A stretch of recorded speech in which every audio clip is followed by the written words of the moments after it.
My brother, Professor Hindu, brother Okuni, he killed a person for here. He raised on the third day.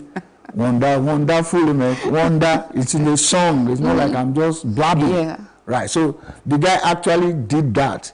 He used machete to slice somebody's throat. Then they dug a grave inside the shrine there. They put the person, but they didn't pour sand. Instead, they cut leaves like palm fronds and all that to cover the corpse. He was there for 3 days. Did you see it? I saw it. Are you sure it wasn't just paint they put in his neck? No. I saw it. I was young. I saw it. It blew everybody's mind. The shrine was full. And when they carry his corpse the third day, you could smell rotten flesh. The guy was sitting in a chair like this.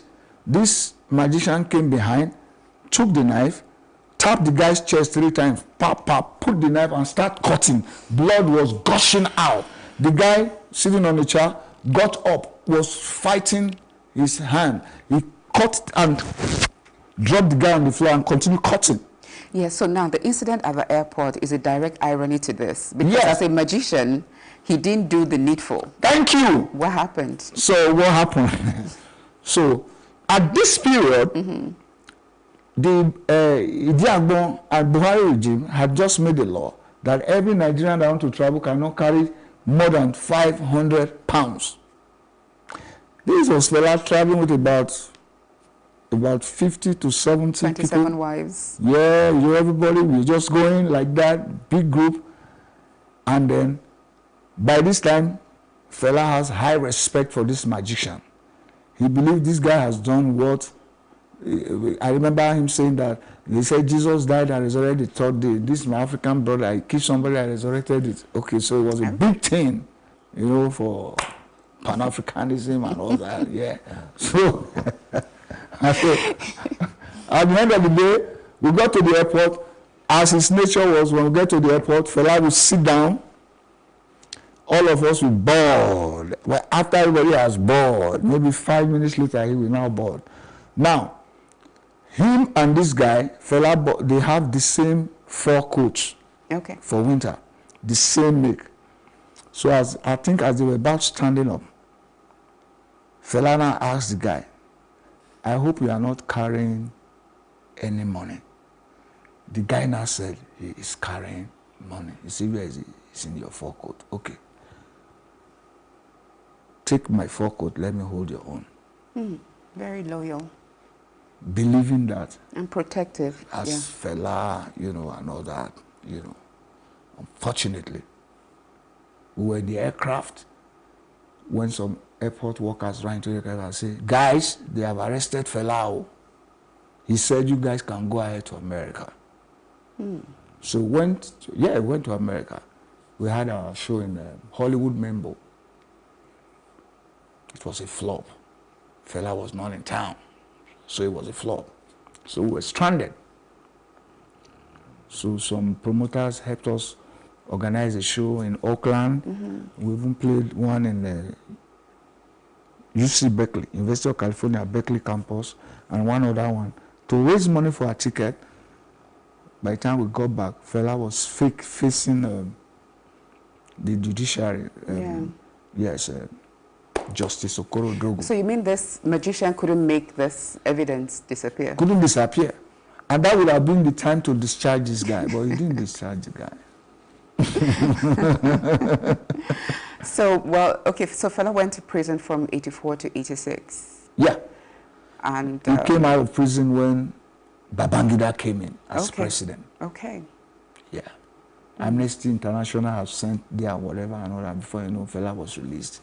Bam. So we're now having tours back to back. What song did he come out from after prison? When he came out of prison? I'm just trying to see if, he was inspired to do something, what he was inspired to, the music he wrote after that. Several songs now. Several songs came after. When did he do Beast of No Nation? It was after prison. Yeah. So because that's why I sing. You're the cagey inside. That's why I sing about the time I did for prison. They call him inside war. time they for outside prison, they call them outside what? Now Chris Ward, no be outside what? Chris Ward. You know, that was when he did that song. Why did he use your name inside the song? Well, if I say it, some people think it's blabbing. Okay. Now, in Fela's shrine, there used to be a board. Sing that line. Okay. Okay. There used to be a signboard where they would write, they would advertise the show, like Yabis Night, Friday night Yabis Night. And then the person designing the place will make a Yabis, like you read newspapers, you listen to news. The Yabis essentially has to do with government. Yeah. You know, I was not the one doing it. There was somebody doing it, but the guy left. So I started doing those things because I could write very well. Artistically, I could write. So the fella, we have finished rehearsing. No, the KK you are talking about is not in Beast of No Nation. Okay. It's in Teacher Don't Teach Me Nonsense. KK, right. So we have finished rehearsing the song. The song was already complete, you know. KK was not there.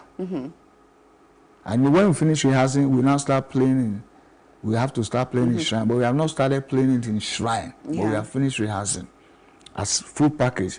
But that night, Fela, and when Fela comes to show, when the show is full, the bus that brings him will park by that board. He will look out of the window and he will read the stuff. So this particular day, I wrote on that board, what I wrote was, I don't know what happened then, and I just wrote on the board, I said, democracy. Say na democracy be this, I be them don't craze, I be them they craze. That was all I wrote. The next day, my attention was called. And Fela asked me, how did you get that thing you wrote? I said, no, I just wrote. That was all. Then I was shocked when he now called the band that we should reconvene. They now rehearse the song. And they now said, now this song, as we are playing it, is going to break. When it breaks, that he's going to say something. When he says something, the backup should say yeah. So we're waiting to hear what he will say. We're playing this song, play this song. It's at 1, 2, 3, 4, the song break, and it chants. Say yeah. That was how I started. So in Beast of No Nation, it still mentioned KG, KK, you know. Okay. So and that was for you. Yeah. Yeah, that's really impressive. So Fela's world is seen as Fela's shrine, and to everybody, we're wondering if it's a real shrine or if it's just a name that was to captivate people. Was it a play or was it a real thing? Was it a real shrine? It was a real thing. Fela's shrine is the club. Yeah. Kalakuta Republic is the house. He lives in the house. He comes to do show in the club. But the club is that's where his economy is. That's where he generates his money from. From the club. From the club. That's the African shrine. That's the African shrine. Because your upcoming memoir is from the African shrine to the pulpit. Exactly. So because in that shrine, there's a show we call Comprehensive Show Night. That's Saturday night. Inside the shrine, which is a club, there's a shrine covered with white cloth. If you open it up, you will see inscription like Shango, Yemoja, Shokmono, Ogun. Then, of course, you see names of prominent African people that have died. You know, African, when we say worship ancestors. So you see names like Patrice Lumumba. Okay. You see Kwame Nkrumah. You even see Martin Luther King there. Marcus Garvey, I'm sure. Marcus Garvey is there, right? So now, on that Saturday afternoon, they would have bought a bottle of Shinap, yes, a keg of palm wine, Chicken will be there. Who was the chief priest? Fela is called the chief priest of Africa Shrine. Is that not what they call him? So he was the chief priest. So I wanted to know if there were other priests that will come. No, he's the chief priest. He's the chief priest.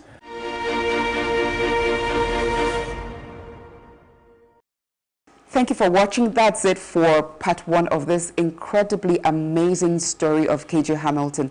Please join us next week as we continue with his book and memoir coming up, From Fela Shrine to the Pulpit.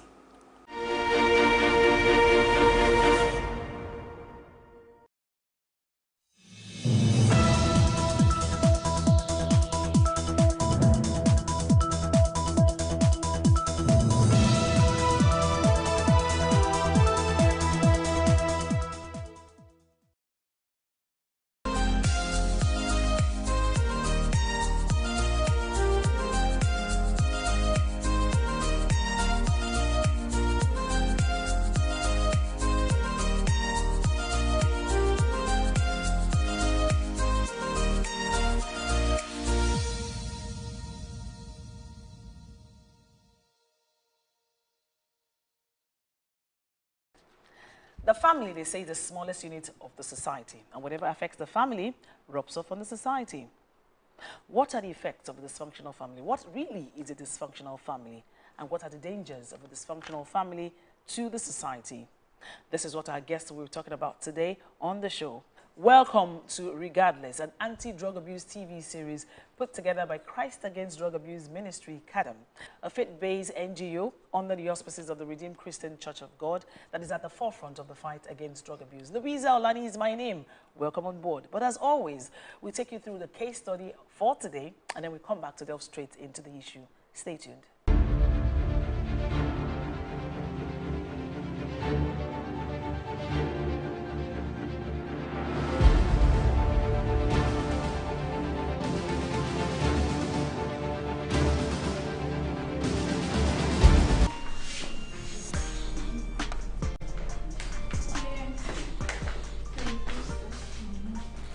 Good afternoon, Ma. Welcome again. Thank you, Ma. Mom, you have a really beautiful home. Thank you. Yes, Ma. I hope you didn't find it difficult finding this place. Oh, no, not at all. When is Uncle coming back? Anytime soon. Oh, okay.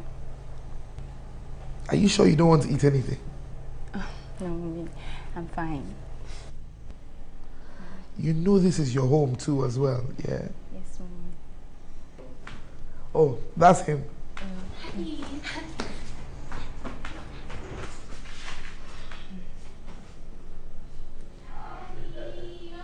Yeah, how are you? I'm fine. And how's everybody? Fine. Welcome. Ah, brother. Welcome, sir. How are you? I'm fine, sir. I had no idea you were coming. Yes, it wasn't planned. I had no one else to run to. Run to. What happened? My mother had an accident. Jesus Christ. When? 2 nights ago. I just hope it's not anything serious. Uncle, it's been 3 years now. And not even a phone call from you. I wanted to get in touch, but... But what? The last time I saw my stepsister, she rained abuses on me over a minor family issue. Do I deserve that kind of a treatment? Do I? I guess that justifies it then. I'm not trying to justify anything. She but fell into a ditch. Was it dark? It doesn't have to be. She was intoxicated. No, this one is not making any sense to me. No. I don't know Titi to be an alcoholic. No. No. My mother is an alcoholic. What? Yes. You see, you didn't know what I had to go through. What I had to put up. Hello. We had a little misunderstanding last night. But his phone has switched off. Please, I beg you in the name of God, if you see my husband, tell him to come back home, please.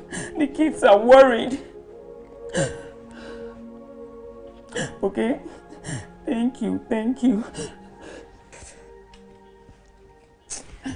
But Mommy, how could he just leave? He won't leave, he will come back. I know your father. And if he doesn't? He will.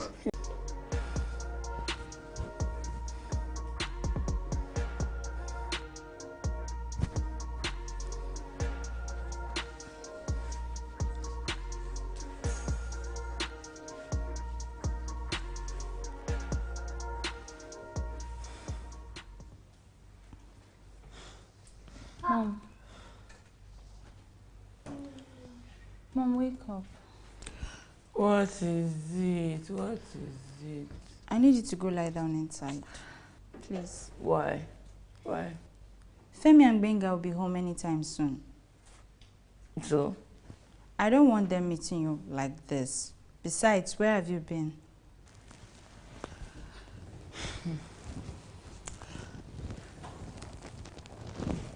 Dora, what gave you the right to wake me up from my sleep?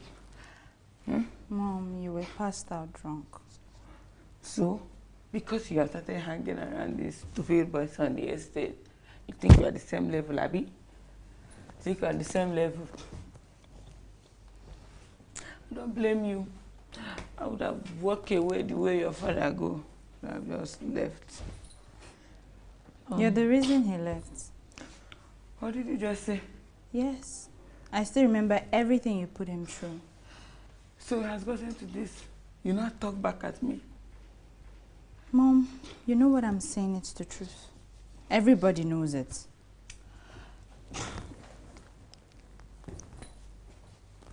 You not talk back at me, Dora. Mom, please just sit down. Dora, you push me. Your own mother, Dora.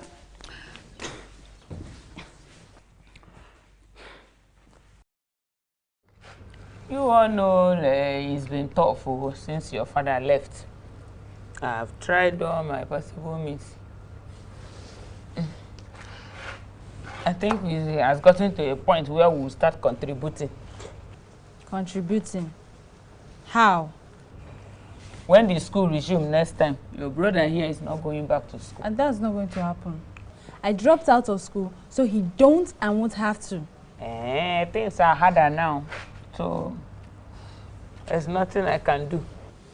But mommy. Not just, but mommy, me, dear Femi. Go outside and see what your mates are doing. I think you're a child. Go outside and see what your mates are doing. Just keep head like your father. Mommy, if he drops out of school now, what will he be doing? You can go and learn a work now, or you go for apprentice. My own is first for you to bring in income. What kind of a mother are you? The kind that have done everything she has to do for her children. Or do you people want me to kill myself for you? Eh? Please, I'm going out too. Don't mind what Mommy is saying. You're not dropping out of school, and I'll make sure of it. Okay, I'm going out, so I will see you people later when I come back.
Good morning, Mom. Dora. Come. Yes, Mom. Dora, turn. Why? Dora, turn. Let me take a closer look at you.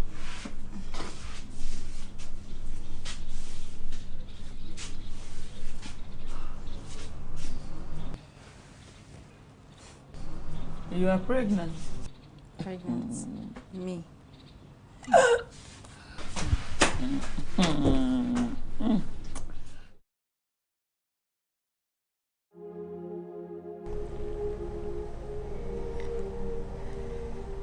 When her suspicions were confirmed, she chased me out of the house. So I had to go stay with friends. I sought out ways to cater for my brothers, whom she abandoned.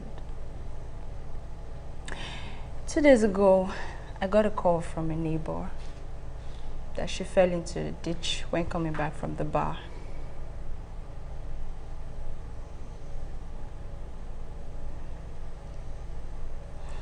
She's still in coma.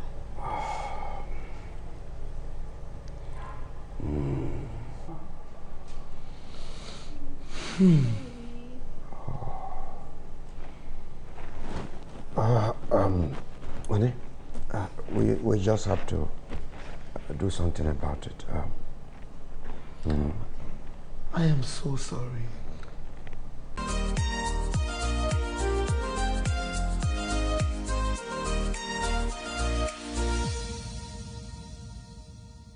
Wow, what a little mistake can cost the family. Hope you enjoyed that clip. And like I mentioned earlier on, we're talking dysfunctional family today. And I've been joined in the studio by a certified relationship coach, an experienced educationist that has about over 25 years experience, dealing with issues like this. She's also an ordained pastor in the Redeemed Christian Church of God. Ladies and gentlemen, join me to make welcome none other than the delectable and cerebral Mrs. Olabisi Ibitayo. Welcome to the show. Thank you very much. For a moment there, I wasn't sure if it was me you were introducing or there was somebody else here in the studio with us. Thank you. It's such a pleasure for me to be here. I really feel honored to be here. Yeah, it's you and just you. I mean, you're doing a whole lot within this space, and it's only proper that we seek your counsel and, of course, some of the experiences you've had within counseling when it comes to families. But let's start first and foremost with your take on that video. My take on the video, first I'd like to commend what Kedami is doing, like I said, and it's amazing, and I can imagine how many lives are being transformed by what they do. The video, for anyone who watched, is a very pathetic one. It makes my heart bleed in the sense that it's obvious that family is dysfunctional. There's so many things wrong. A cocktail of issues. A father who's not there, but a father who, before he left, had issues with his wife. A woman who didn't know how to solve her problem and so resorted to alcohol. A young girl who had to grow into shoes that were not exactly her fit. And so everything for me in that video was just so off, really. So how would they have dealt with the issue differently? Let's take each party concerning that video one after the other, from the mother to the girl and then to the guy. You know, a lot of times it's very easy for us to sit back and judge a situation and assume that there are better ways to have handled it. But looking at that and listening to all parties there, I believe the man walked away. I don't know whatever it was, because like the girl said, the mother was always nagging him. And so he got tired of the nagging. So I probably think maybe the wife shouldn't have nagged so much to the point that she drove him away. But then I'm asking myself, what exactly was he doing that was making her nag? So I see both parties not sitting down to talk about the challenges they were having in their marriage. And so I see a lack of communication, a lack of openness, a lack of like, this is what you do that I don't feel comfortable with. And so it probably went on many years. And after a while, the guy was just like, come on, I've had enough of this. What else should the wife have done differently, the mother have done differently? Definitely not taken to alcohol, because that obviously messed up her mind. And she just couldn't think rationally. She couldn't fit into the position of being the mother, the leader in the home. And of course, we all know alcohol messed her up to the point that she became an alcoholic. So that was wrong. She shouldn't have done that. Also, for the girl, poor girl, my heart really went out to that one. And there's so many of them out there, painfully and sadly so. There's so many youths who are being forced to take on roles that are not exactly theirs. They're being forced to become the adults that they're not ready for. They're being forced to take on responsibilities of paying school fees. You heard her there. She said she had to drop out of school. I mean, how bad could it get, really? And so I saw a pained girl, really, trying to act maturely, but she wasn't exactly doing the right thing. So it was a cocktail of the father, the mother, and the child not handling the situation the right way. Now, let's come to what you do. Some people have issues in their family. They come up there and then feel all of the, nice family, but deep down, it's eating them. And we also have this issue of if someone comes to talk, people look down and want to judge them. How do counselors ensure that people trust them to come to talk to them? And are there cases or helplines, so to speak, where families can run to without fear of getting intimidated or talked down or even regretting going in the first place? Okay, let me share this with you. I was at a program a few days ago. I was the speaker there.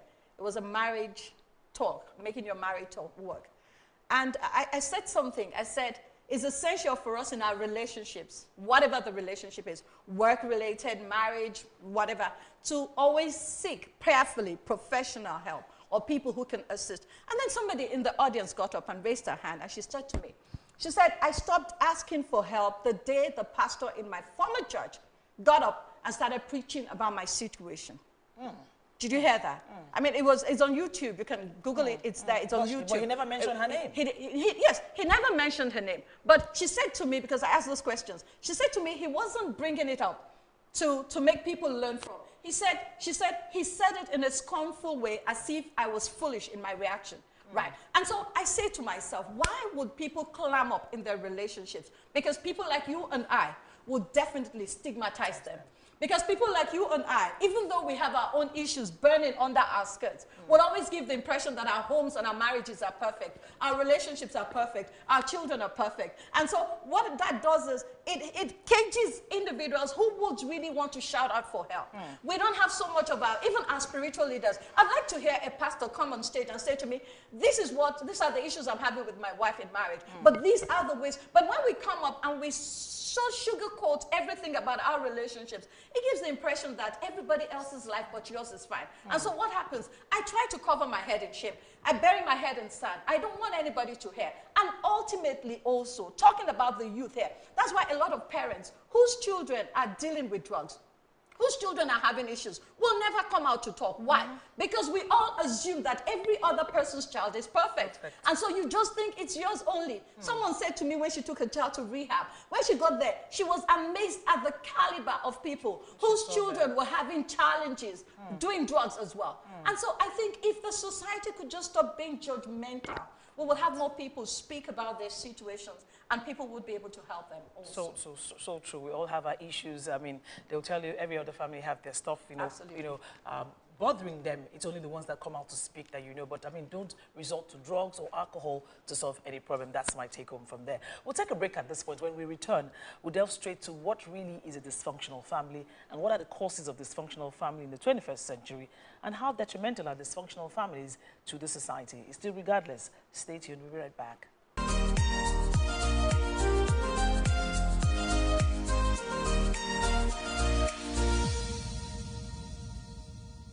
My name is Olabisi Ibitayo, and an ordained minister in the Redeemed Christian Church of God. I'm a certified relationship coach, and I have a passion for family. I have a passion for homes. And I believe strongly that we can make families work. We can make our marriages work. We can bring our children right, that they don't become burdens to us as we grow old. Let's do what is right. Let's teach them. Let's train them. Let's be there for them. Let's be there for ourselves in our relationships. And I promise you honestly, in the place of prayer, the Lord will guide us and everything will work out fine. Thank you.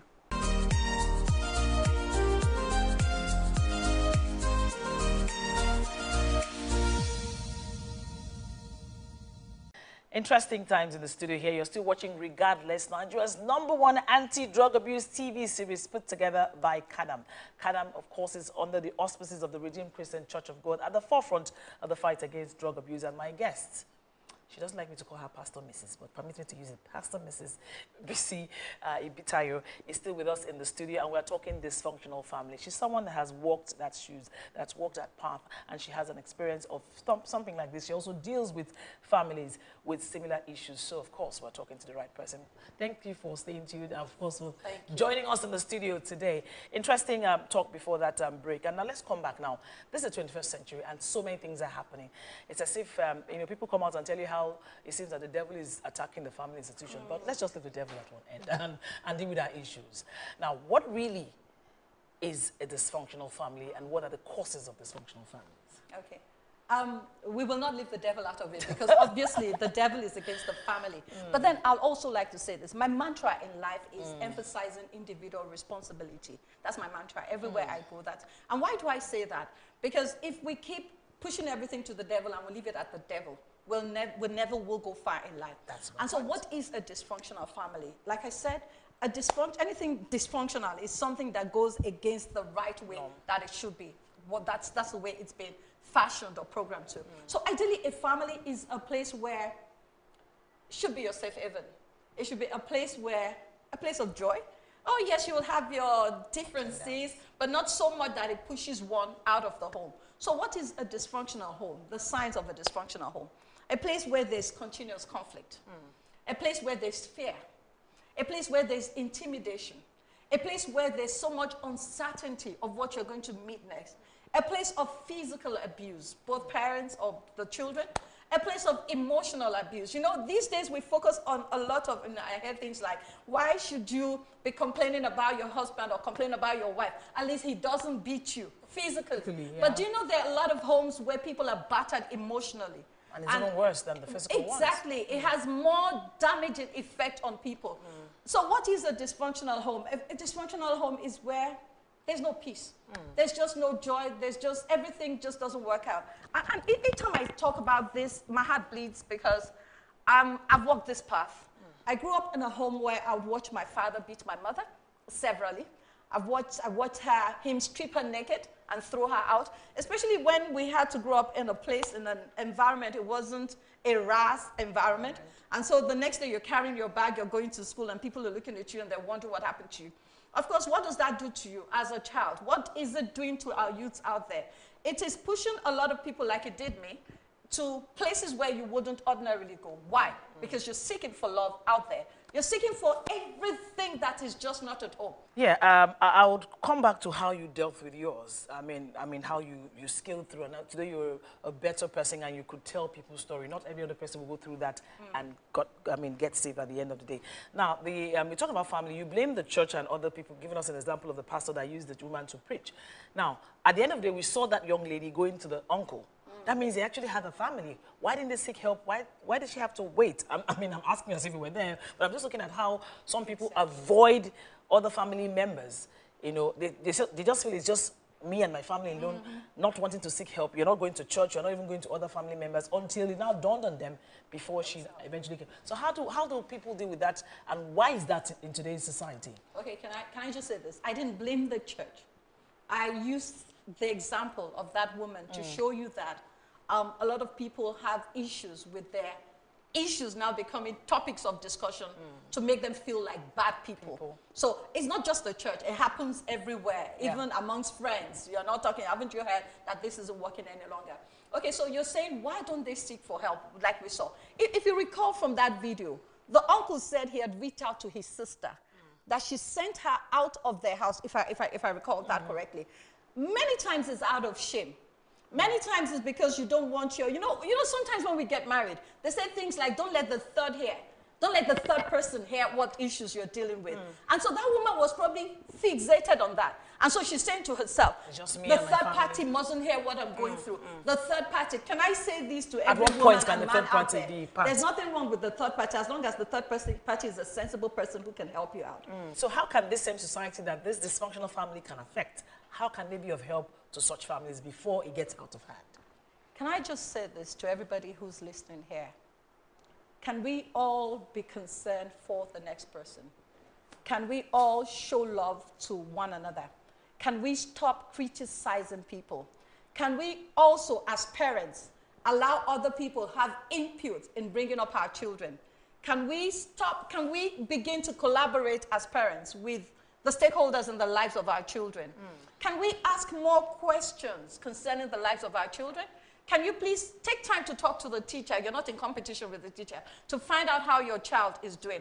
Can we also, as married couple, learn to communicate? Learn to talk about the issues we have. Can we be present for ourselves? Not just the presence now. Can we be there physically, emotionally? Can the husband please be careful to hear what the wife is saying and even what she's not saying? Can the wife please stop nagging and just listen to the fact that this gentleman might have issues from work? Can we just all take time to come into ourselves and begin to live? Can we cut off phone time also?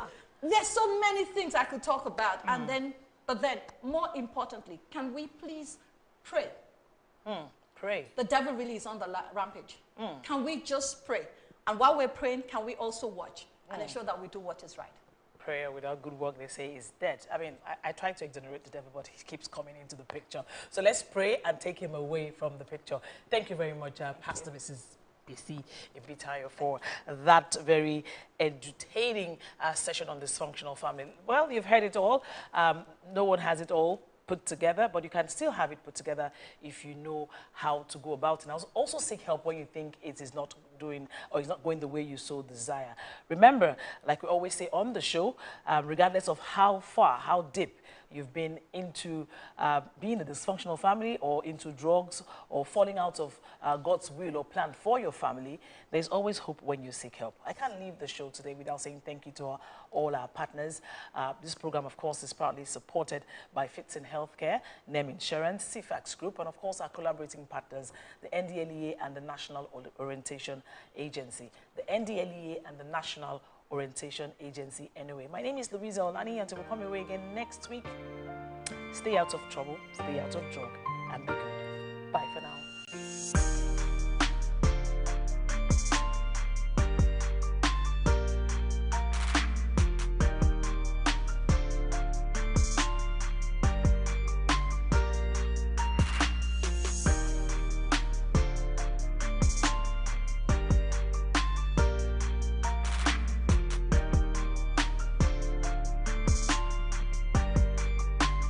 NGJ Production.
Hello and welcome to VOA's Red Carpet. I'm Sunday Shomari, in for Jackson Mvunganyi.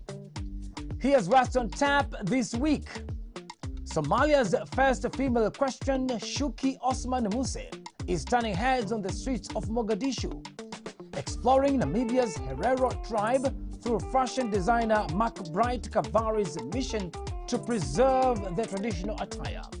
The Niger market in Calgary, Canada celebrates the culture of African immigrants. And finally, a Kenyan company is transforming waste into art. Let's get started.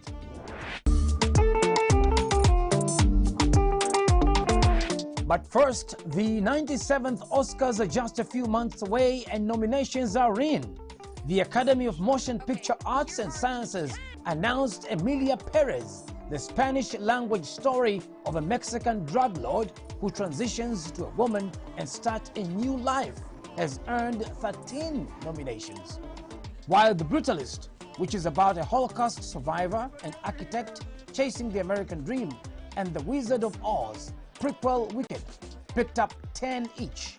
African cinema is also being recognized at this year's 2025 Academy Awards. South Africa's The Last Ranger has been nominated in the Best Live Action Short Film category. Directed by Cindy Lee, the film delves into the challenges of rhino poaching and conservation efforts within South Africa's Amakhala Game Reserve. This year's Oscars take place on March 2nd in Los Angeles, California. Stay tuned for the winners.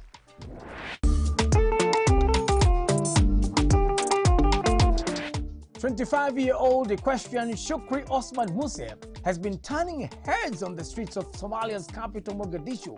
Since taking up riding just last year, she has now become, according to her trainer, the conservative East African country's first female equestrian. A strange sight appears on the streets of Mogadishu. A figure dressed all in black, including a cowboy hat, riding a horse through the beeping traffic of tuk-tuks and motorbikes.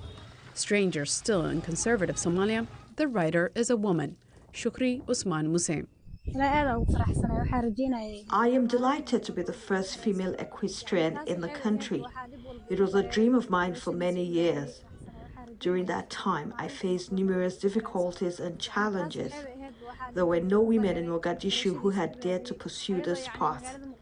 I didn't even know where to find horses in the city. But despite these obstacles, I persevered and overcame them. She only rode a horse for the first time in 2024, but now aspires to join Somalia's Equestrian Federation to represent her country in front of the world. She is one of Somalia's women pioneers and the first female equestrian to ride a horse in Mogadishu. Her achievement is an inspiration to all Somali people, wherever they may be. This event also plays a significant role in raising awareness among our people about the importance of horses. Her sister Nadifa Osman said the family business, a beauty salon where Muse also works, had even received a boost because customers love taking photos with the horse. To me, it was a bold and challenging idea, as I had never seen a woman riding a horse in the city before. However, as a family, we embraced her ambition. After months of dedication, she became a true equestrian. It is truly remarkable to witness her becoming the first female equestrian to ride a horse in Mogadishu. As a family, we are incredibly proud and fully support her in achieving her dreams. For some locals who watched Muse ride confidently through the streets, the sight represented peace finally settling in Mogadishu, once dubbed the world's most dangerous city. The sight of seeing this young woman riding a horse demonstrates that Mogadishu is now more peaceful and secure. I returned from abroad because the city is safe again. Seeing a woman riding a horse in the capital is a testament to this newfound peace. Muse said she persevered and overcame many obstacles to achieve her dream despite societal and gender barriers in the predominantly Muslim country.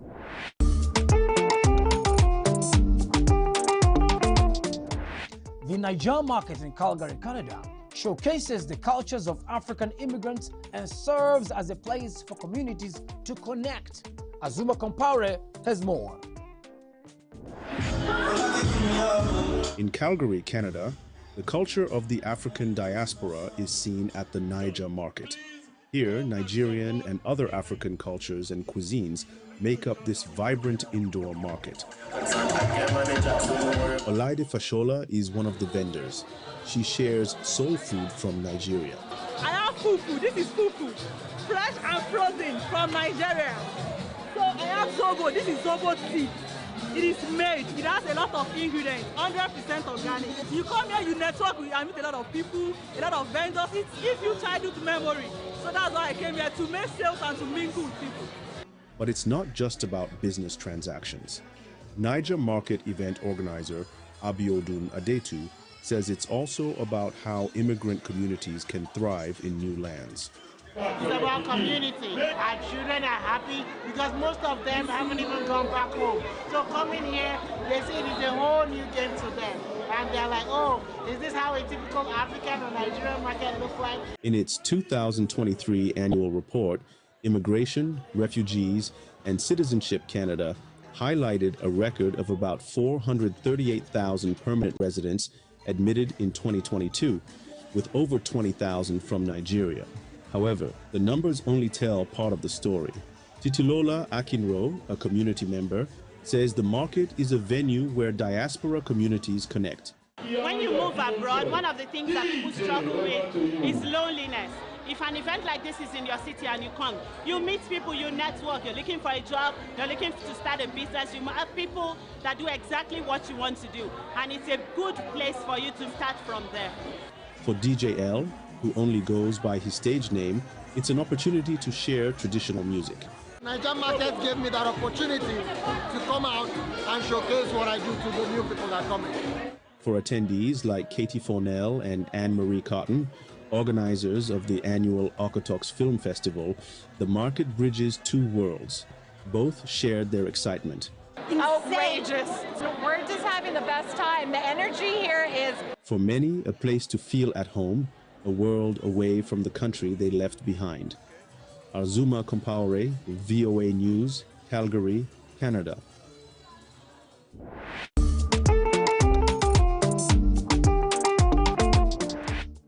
Namibian fashion designer McBride Kavari is on a mission preserving the traditional attire of his ethnic Herero tribe, a small group of less than 6% of the population, by combining its distinctive style with some modern twists, which he says also represents who they are and where they come from. From his humble Windhoek workshop, McBride Kavari, Namibia's leading fashion designer, is keeping alive the love for the Herero people's traditional dress. Kavari's sewing room is piled high with seemingly ordinary fabric that he transforms with labor and skill into elegant and voluminous dresses called ohorokova. I feel they fell in love with the dress. They are more in love with the dress. I know for sure every young youth, Namibian youth, or a Herero young lady is owning one or two dresses in their closet. Kavari's designs may introduce modern twists, but they maintain the distinctive and conservative character of a garment believed to have its roots in the arrival of German missionaries in this arid southwestern African land in the early 19th century. I felt like, you know, in order to keep the dress alive, it's when I definitely have to think outside the box and modify it and make it lovable for the youth and the young generation. Yeah. Kavari always includes one or two ohorokova outfits in his collections. His creations have walked runways in China, Ethiopia, Ghana, and even Germany. Fashion is not static. Fashion is something that, you know, we play around with what we have, what we think, we come with imagination. I would like for people to hold on that Herero traditional way, because it's our life and it's our tribe. We can't change it. It is not certain how Herero women came to adopt the ohorokova, replacing the long hide aprons that they wore before, but the dress has endured despite the passage of time and its links to German colonization. Basically, what you keep is the length of the dress. and then the chest, not too much revealing, not, you know, showing off, and then the sleeves. The sleeves should be long. Perhaps the most striking piece of the outfit is the headdress called oshikaiva, which resembles the horns of a cow, reflecting the Herero roots as cattle herders. What makes a Herero dress be a Herero dress is actually the headgear. Yeah, it's called oshikaiva. It represents the cow horns. Hereros, we are people that are known for kettles. You know, so that is one thing also that tells more about who we are, yes, and where we come from, yes.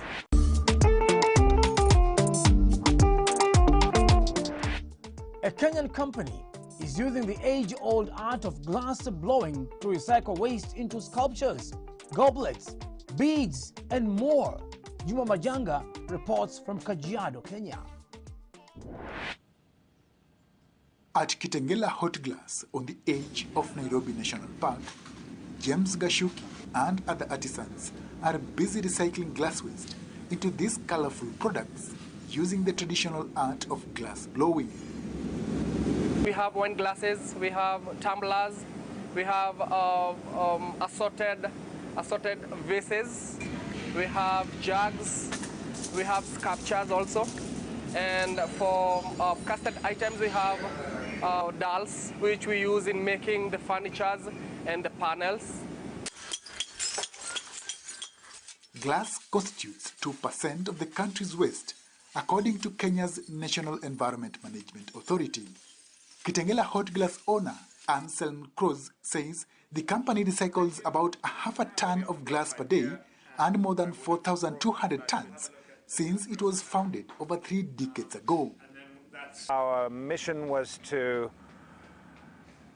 place glass on the craft map of Kenya, and now we're working on doing that further afield.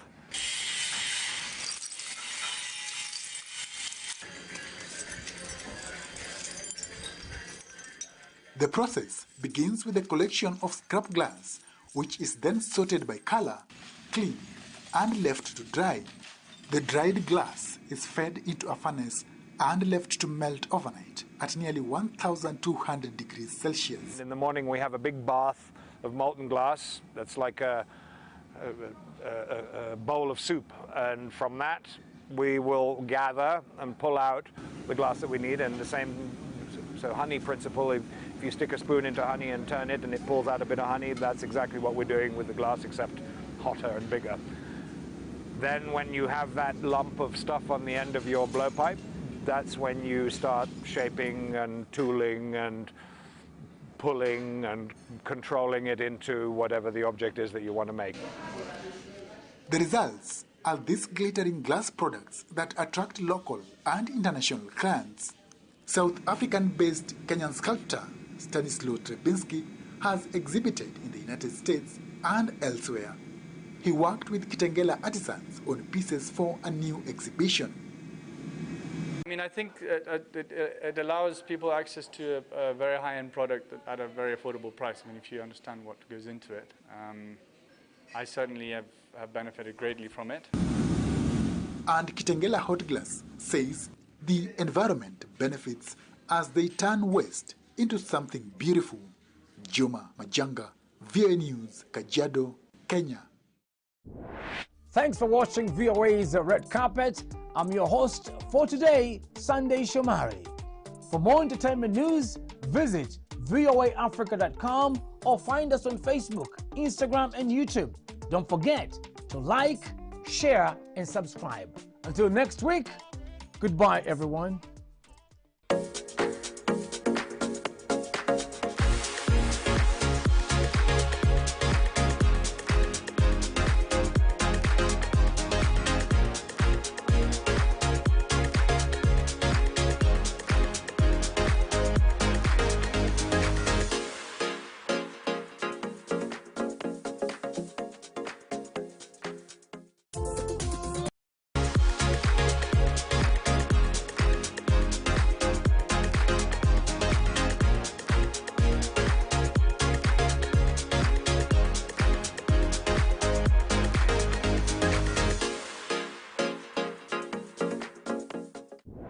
Hello and welcome to VOA's The Red Carpet. I'm your host, Sunday Shomari, for Jackson Mvunganyi.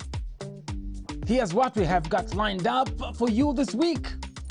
We'll look at some African creatives who receives nomination for the 97th Oscars. In the midst of ongoing war in Sudan, a 14-year-old Hani Mohammed uses her rap music to entertain families and loved ones. Plus, a Kenyan tech company has found the use of plastic waste to print 3D models to help students in their learning.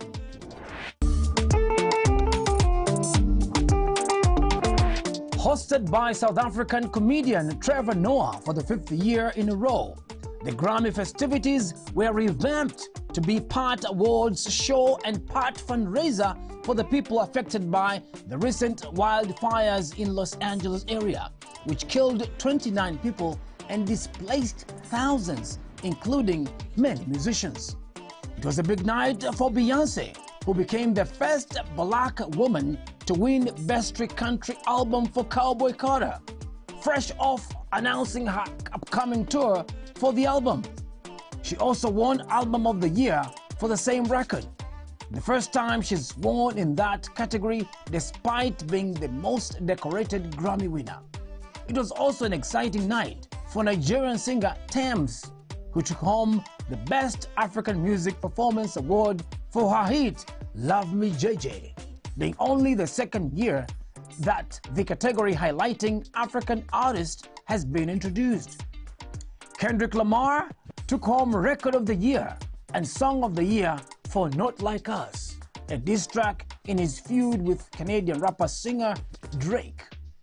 Pink Pony Club singer Shepa Rawan was named Best New Artist. Meanwhile, Sabrina Carpenter won Best Pop Vocal Album for Short and Sweet, while Doechii became the third woman in Grammy history to win Best Rap Album for Alligator Bites Never Heal.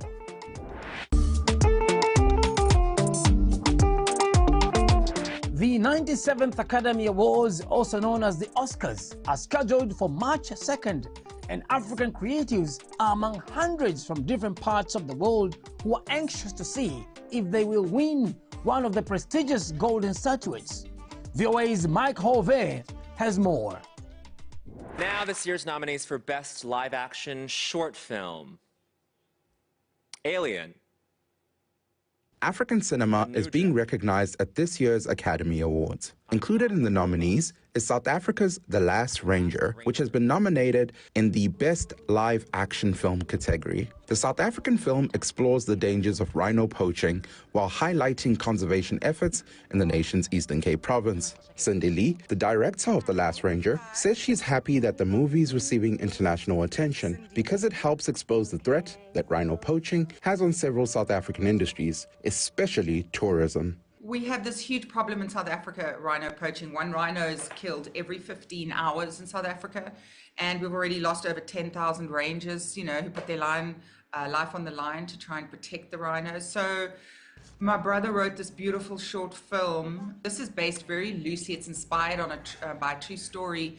It talks to a lot of things, It talks to so many socioeconomic issues as well facing South Africa. Studies released by the World Wildlife Fund showed that the population of black rhinos declined dramatically to fewer than 2,500 worldwide between 1960 and 1995. The international group says persistent conservation efforts across Africa have helped increase the black rhino population to more than 6,000. However, the WWF warns that the wildlife crimes, especially rhino poaching, to sell the horns illegally on the international market continues to plague the species and threaten recovery efforts. Rhinos are about to become extinct.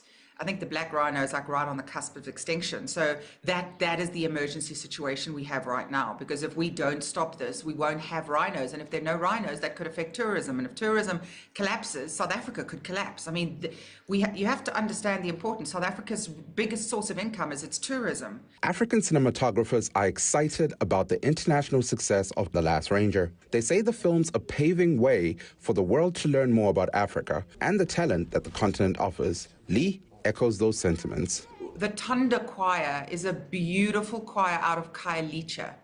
and they are the vocalists in our film.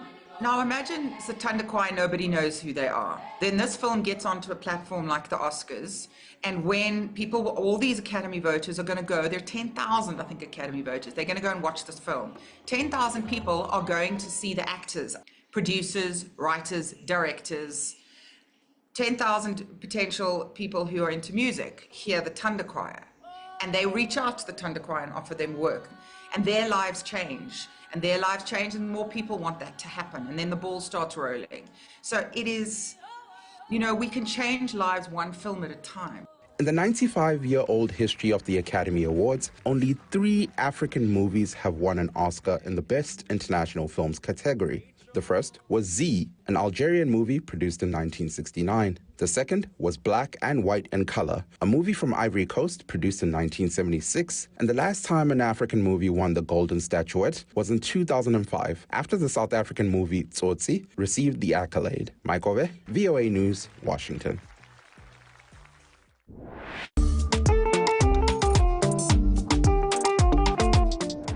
In a makeshift shelter carved out of a schoolyard in eastern Sudan, 14-year-old Hanim Mohammed is using her rap music to bring comfort to families displaced by the country's ongoing war.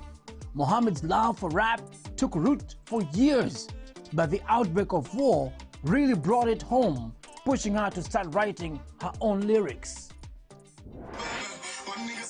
At a UN-sponsored space in the shelter, the young rapper known as Nana commanded the stage with electrifying energy.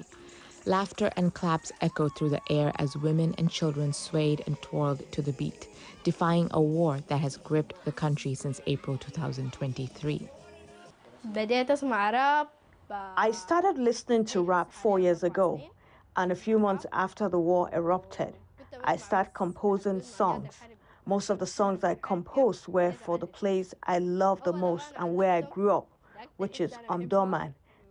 I composed 3 songs about it.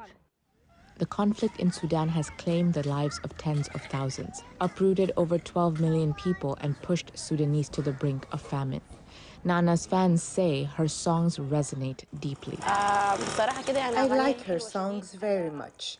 They're all very nice. They make me feel happy. Her songs are very good, and her performance is also really good. What I like the most is when people start singing, clapping and dancing with me. This makes me very happy. Even when I play songs other than rap, everybody comes. Everybody, young and old, they all come and dance with me. It's something wonderful, and it boosts my self-confidence. When the war erupted, Mohammed fled her hometown of Omdurman, the twin city of the capital Khartoum, with her family. Now residing in a secondary school in Port Sudan, she uses rap to articulate her grief and preserve cherished memories of home. What inspired me the most to compose songs is listening to Sudanese rappers. I liked it. When the war erupted, this gave me an even greater drive. So I started composing rap songs, and now I have 9 songs that I composed myself. Of course, the biggest wish I hope for is for the war to stop. For me to be able to complete my studies and become a skilled surgeon and a famous rapper. To have a balance between the two.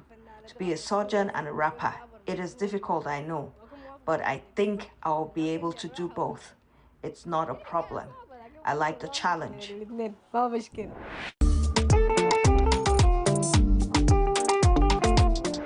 Plastic waste accounts for 10 to 12% of all solid waste in Kenya. According to the United Nations Environmental Programme, a Kenyan tech company is using plastic waste to print 3D models that help college students with their learning while reducing damage to the environment. Mohammed Yusuf reports from Nairobi. These 3D models are made from recycled plastic waste. A 3D image is designed and uploaded into a machine, which then prints the desired model. EcoPrints Generation, a company in Mombasa, produces the models. They start with plastic pellets, which are heated at a steady temperature to produce filaments. The filaments are then fed into the 3D printer to produce various models. The demand for these models is growing, especially in the education sector. Most of the people who have needed the use of the filament and the 3D printing products and use them to teach and educate learners. It's a visual aid which is better as compared to just drawing a diagram on a blackboard or a whiteboard. And another industry which I've seen is people who do in manufacturing. They tend to test out their prototypes. So that is another use which we've been leveraging on as well. Kenya generates nearly 1 million metric tons of plastic waste each year, according to the Sustainable Manufacturing and Environmental Pollution Program, which the UN Trade and Development Organization, UNCTAD, helps to implement. Less than 10% of the waste is recycled, with the rest ending in giant trash heaps in the ocean or burned up, releasing harmful emissions into the atmosphere. GEL Industries is one of the few companies in Kenya that recycle plastic. The company processes the waste by breaking it into small pieces, then cleaning and sorting it by color and quality. Some of that plastic is then melted and turned into the pellets used for 3D printing. One of the EcoPrint's key customers is Kenya Coast National Polytechnic, a college in Mombasa. Architectural students there use 3D models made from recycled plastic to showcase house structures and surrounding features like trees, cars and people. These 3D models have made teaching easier for lecturers and improved students' understanding of their coursework. The 3D models, it has really helped us, as every time it comes in exam, it is really easy for you to remember what to do and what you have been taught by the teacher. For now, EcoPrint Generation prints only small and medium-sized objects, but they have ambitions to print bigger ones, such as a house that architecture students can use for their studies. Mohammed Yusuf, VOA News, Mombasa, Kenya.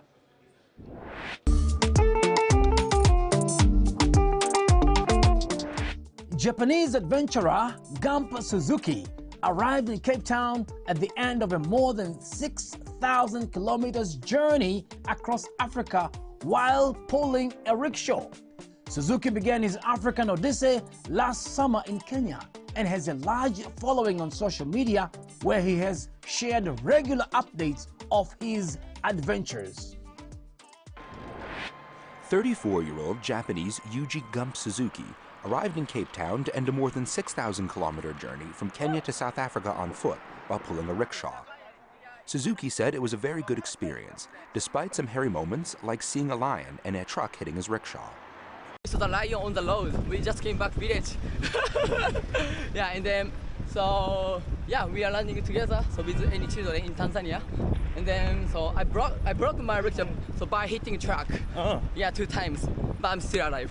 Thank you. Yeah, and then, so when I was crossing like Namibia, nothing everywhere. That's why it's very difficult to get the water, to get the food. Yeah. I sleep outside every time. Yeah, man, that's a very good experience for me. Suzuki was emotional as he thanked his supporters for their backing during his latest quest, which started in the Kenyan capital in July and took him through Tanzania, Zambia, Botswana, and Namibia. I'm really happy, yeah, to see you guys and then running together until finish line. I just want to say thank you so much. Among his other journeys, Suzuki has already pulled his 2-wheeled cart from China to India for 2,500 kilometers and 5,100 kilometers across the United States, according to his website. Thanks for watching VOA's Red Carpet. I'm your host today, Sunday Shomari. For more entertainment news, visit voaafrica.com or find us on Facebook, Instagram, and YouTube. Don't forget to like, share, and subscribe. Until next time, goodbye, everyone.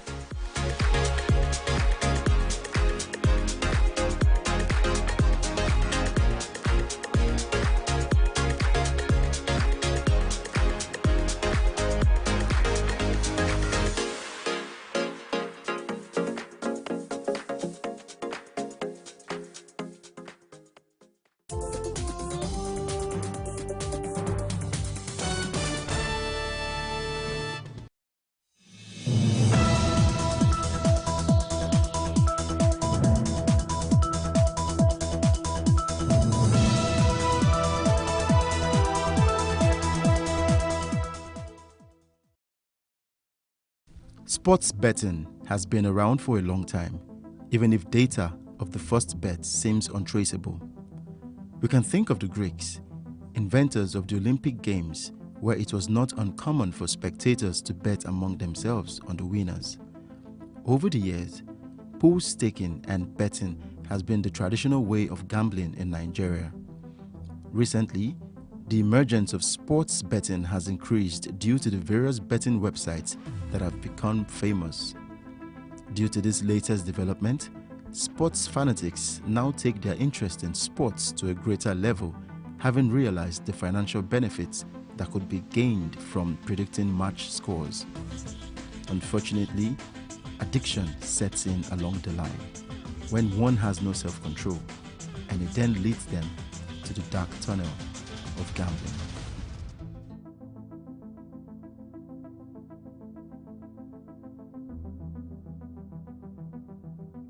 This is Sam, a 35-year-old man who has been through the ups and downs in the virtual world of sports. He loves to forecast games and put his money where his mouth is. Along the line, his love for forecasting and betting led him into the dark side of addiction.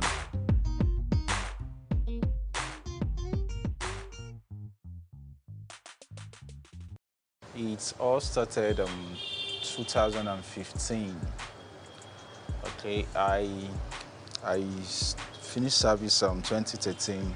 So between that time, I was job hunting, and I've been a fan of sports growing up right from childhood.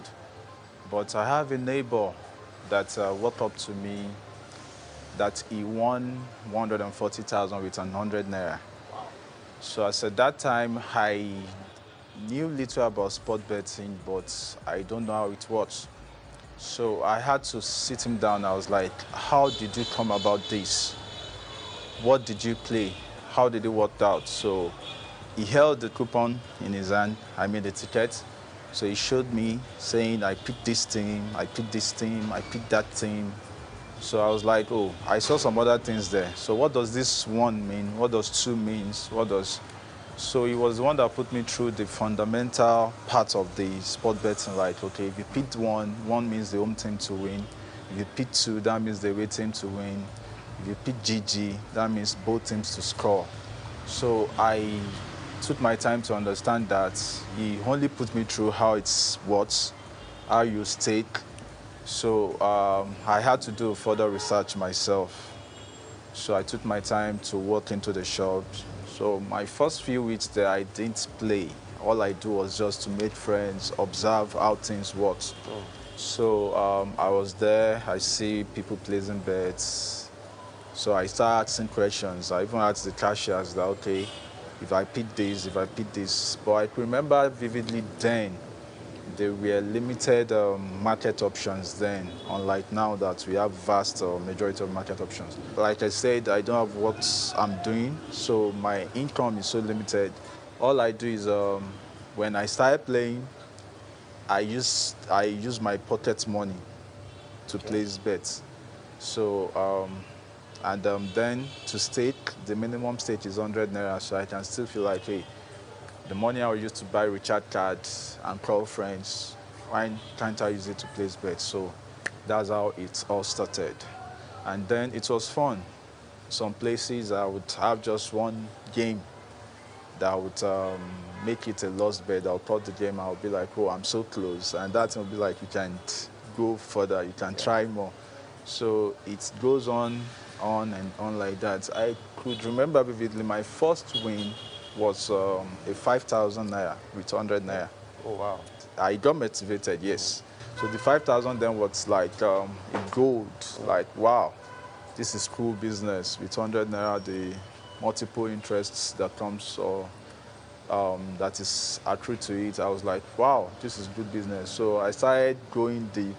And over time, I started looking into the virtual. When you walk into the shops, you see a lot. So it's like, the place is more like, let me just say, like a theater where you just see all different kind of. You see people that walk in, say this thing has destroyed my life. You see people that say, wow, I don't chop. So You have different kind of things that motivate you. I remember then there was a day a guy walked in, and his first game, he placed bet on the virtual, that football virtual, and his first game with 100 naira, he won 35,000. Oh, so wow. that's really intrigued me. I was like, what exactly did he play? How did he know that all these games will come true? So he said he has been studying it. We became friends, and over time I started playing the virtual too. From all the games, he got more interested in a virtual game called Color Color. It's a game of numbers. So you predict the numbers that will be displayed after some rounds of events. So, yeah. And we have different colors, but my interest is always in the numbers because if I predict two numbers to appear out of 6 possible outcomes, I would, with 100 naira, win 6,005. Really? So I always aim higher because I just feel if I use 100 naira to win, if I play the color, I will win 300. So I will be like, this 300, they can take it back anytime. But there's this thing that punters always believe in, that if I can win an huge amount of money, even before they will take it back, I can leave. So I always aim high. So if I win such kind of amount, I won't stay. I would go, then still come back the other day. But in the long run, if you come back another day, it's just like you're just delaying when they will get the money back. Many can attest to the money-draining virtual games. You see that virtual, I will not tell you the lie. The truth about it is that virtual is a killing machine. If you want to die, go there. You will die easily. If you have 50,000 in your pocket, in the next 5 hours, if you don't take time, you will borrow money out of that place. That one is not game. That one's like, it's dice, like 2 people playing dice or 4 people playing dice. That one is a killing machine. I don't go there. Except you just have money you want to waste.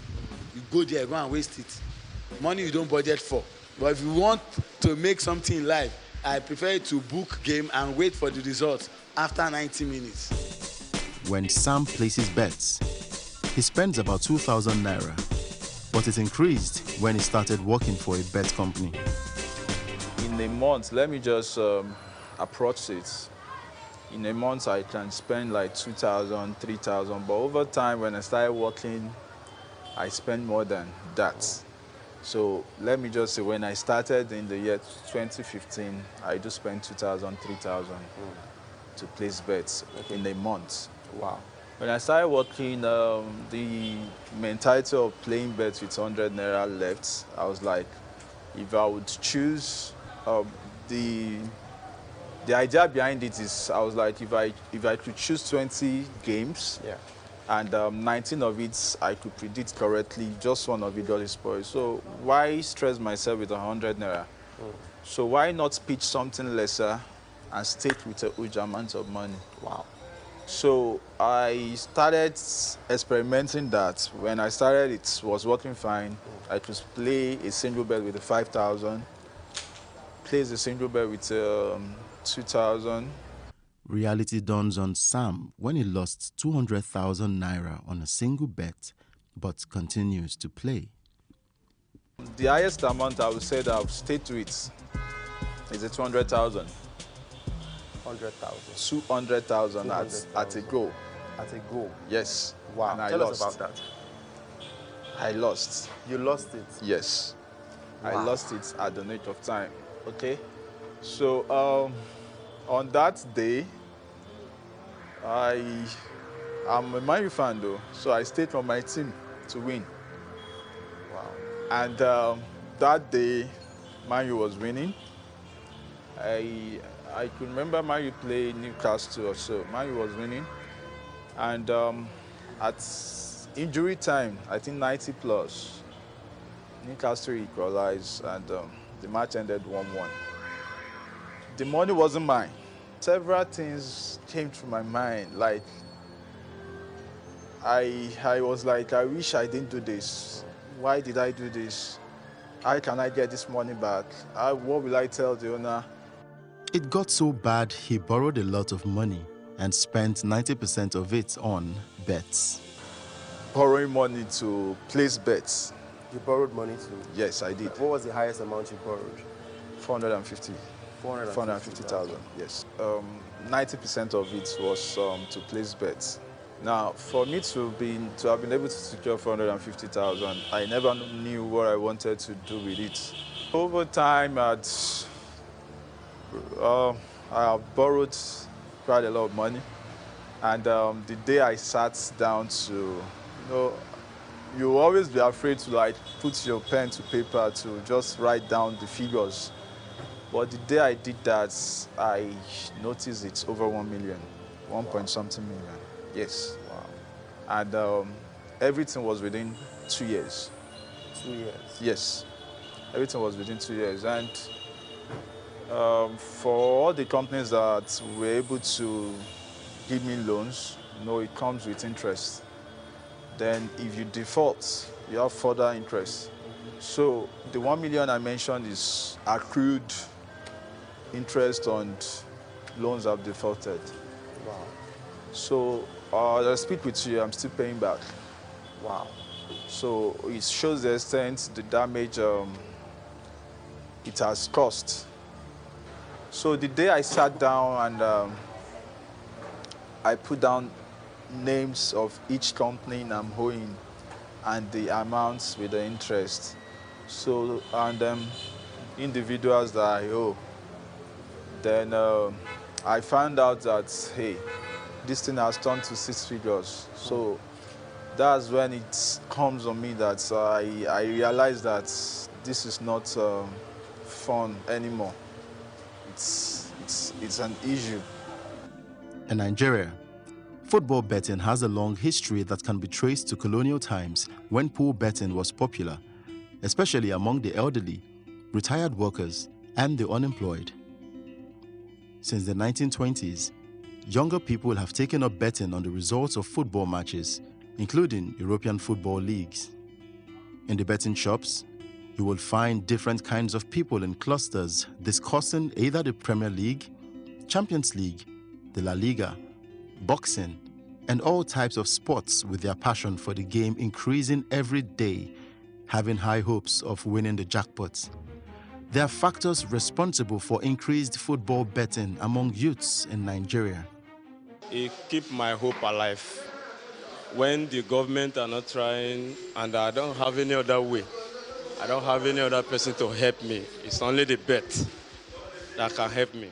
As you can see, the country is very rough, you understand? The government is not trying, you understand? So at least helping the youth, So some people cannot steal, like me, I can't steal.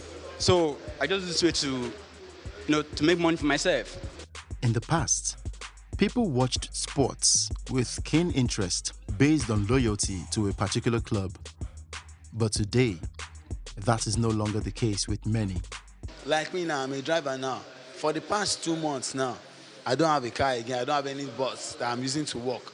But I'm surviving with this because I don't play visual game. I only play the game I will book and bet. Maybe Madrid is playing Osasuna. I bet it Madrid to win. Chelsea is playing Watford. I bet Chelsea to win. I collect 5 games like that. I put 500 or 1,000. The game give me something like 13,000 or 8,000.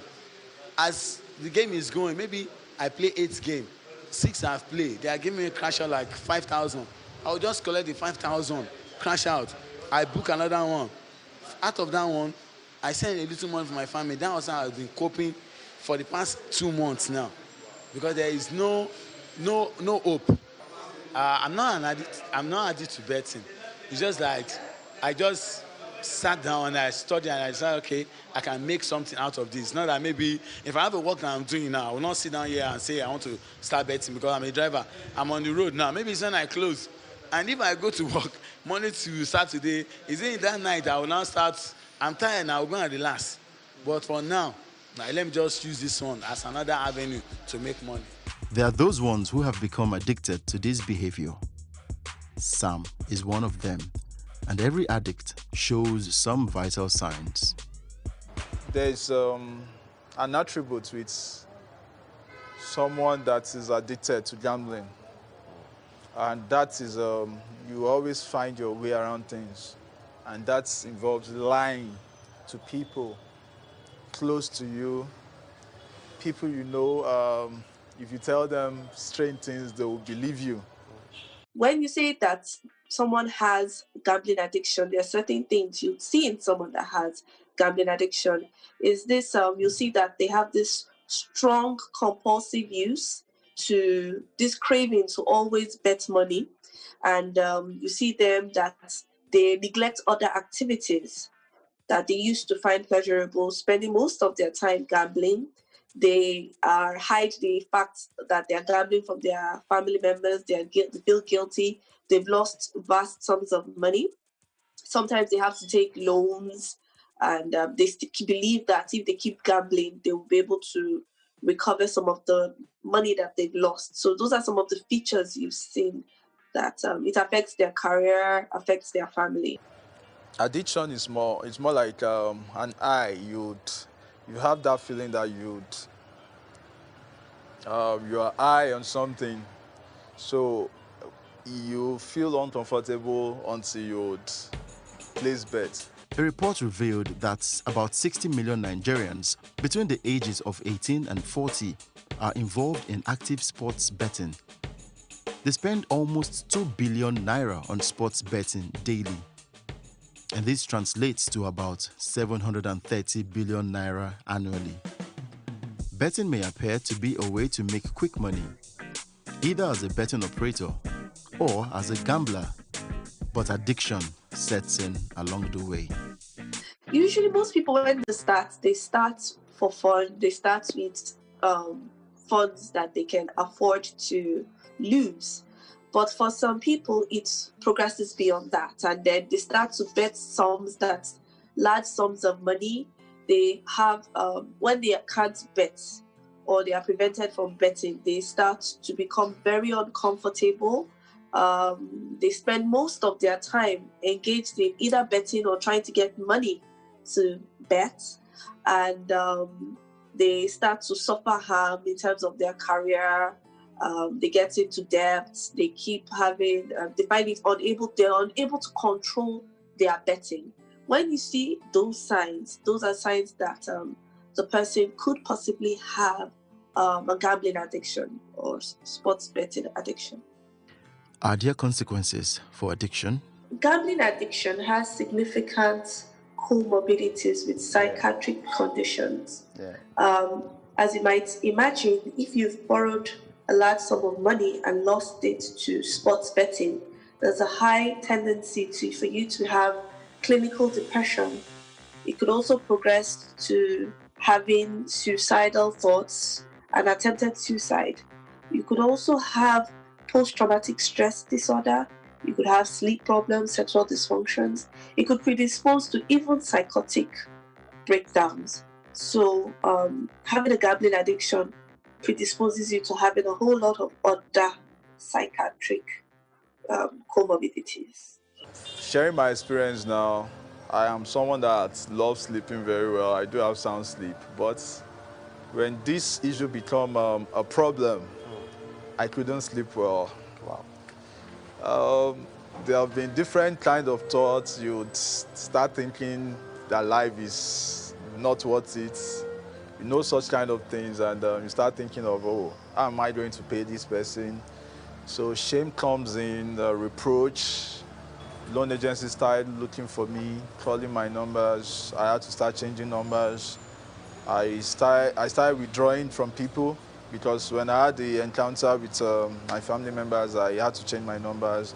Then loan agencies started calling me. I had to start withdrawing. So at that point of withdrawing, you want to be alone. Like, it's as if these people don't understand you. So you start withdrawing. That's when the suicidal thoughts start coming in and the lights. Sam's family felt disappointed after they found out about his sports bet addiction.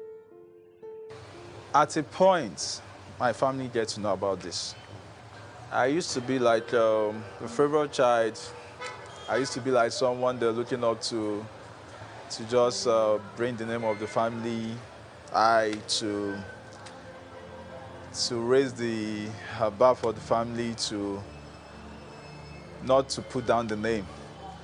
But the moment they got to know, I felt like an outcast, because I had different kind of things that really put me down. So after the session with them, going back, I wasn't myself. Is there a way out of addiction? Since we consider gambling addiction to be medical and mental disorders, there are treatment modalities that are available, and it first starts with you having an assessment. When you are assessed, you're now able to understand the severity of the disorder, and the treatment ranges from simple interventions like reading a brochure, to short interventions, to long-term interventions that involve psychotherapy with a therapist. So there are treatment modalities depending on the severity. You need to talk to a medical professional, and then they'll be able to help you with this disorder. Since it is difficult to convince many that caution is needed, it is hoped that Sam's experience and many around us are pointers that this craze for quick wealth is at the end of the day counterproductive, including suicide as a result of depression. My first advice would be to everyone that you should have a high index of suspicion if you are gambling and then you're finding it difficult to control your sports betting. Then you might need to take a step back and stop gambling for a while. You might have difficulty controlling your sports betting. So before it becomes a full-blown disorder, it's better to know that it's possible that you could get addicted and to reduce it. Now, if you do have a problem with sports betting, it's affecting your schooling, your work, your marriage, your relationship with people around you, then it's advisable that you get some treatment. You could come to any neuropsychiatric center and have an assessment done where a treatment modality is available. And lastly, you should tell people around you if you're having this problem. Too often we are too stoic in our culture. We tend to hide things. If you're having difficulty, let your friends and family know, and then they will be able to put in place a support system that will be able to help. For people that place bets, this would be my advice. It's supposed to be fun, yes. You can stake on what you like, and you can have passion for it. You know, people have different kind of hobbies. So, but the moment you notice you're losing sleep over it, the moment you notice it's affecting your health, the moment you notice it's affecting your relationship, because as an addict, and the effect of most of these things is you withdraw from your loved ones, you hurt them, you hurt yourself, your health status, emotion, your mental state, at a point you realize you're losing it. So if at the moment you notice it's getting to that point, you need to speak up, seek help. It's very, very important. In my case, I didn't do that on time. And if you're seeking help also, I would advise to seek help from the right channel. At a point, I had to go to religious leaders to seek help. The earlier you stop, the better it is.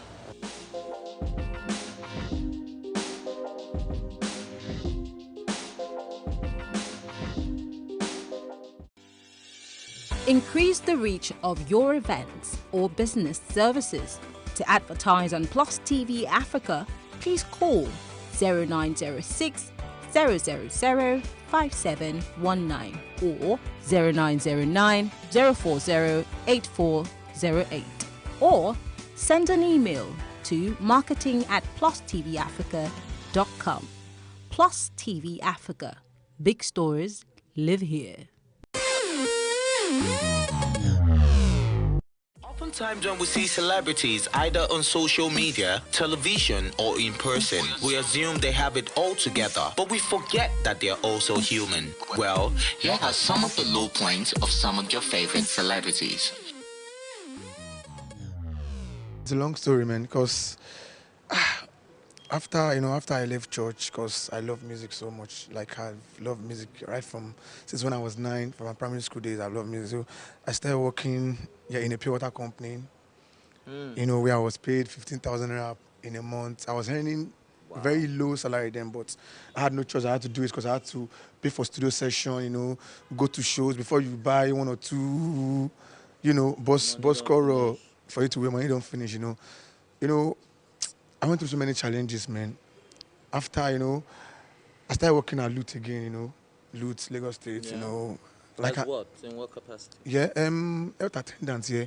I worked for 8 years. Wow. Where I gathered all my salary just to make sure, everything went well for me. But thank God, after the OSU, so many dirty jobs that I did then, but thank God today I'm here, Even while I was Waji, I was squatting with a friend. I couldn't afford a house.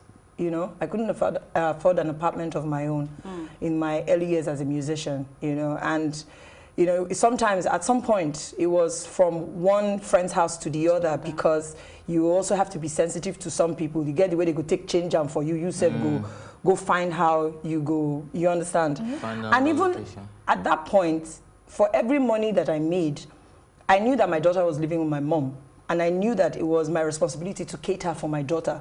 So that I was squatting was no reason why I shouldn't be able to, work and give my daughter something, for her fees, my mom. So even the schools then, they used to spread the fees for me. Sometimes I'll pay up to 5 times. My first salary was 1,000 naira. Wow. And then I was in the university. I had not even entered the university, but I was a church secretary. But that 1,000 naira was enough for me to buy baby milk at the time, because I needed to do what needed to be done.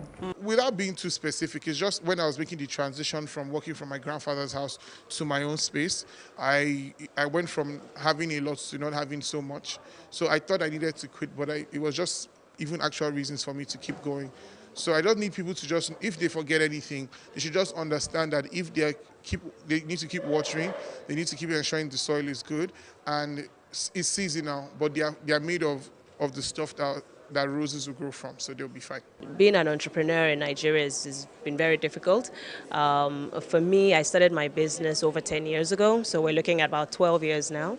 The challenges along the way have been, have been many, to say the least. But I think one thing that has gotten me through is support. So whenever you're trying to get through a challenging time, look for people around you who can support you. I have a very supportive husband and family. My parents have also been very supportive. It was tough in the early days, but I think also having a business mind. So it's one thing to have passion, which is great, but you have to support it with a business mind, absolutely, if you want to succeed and if you really want to scale in your business.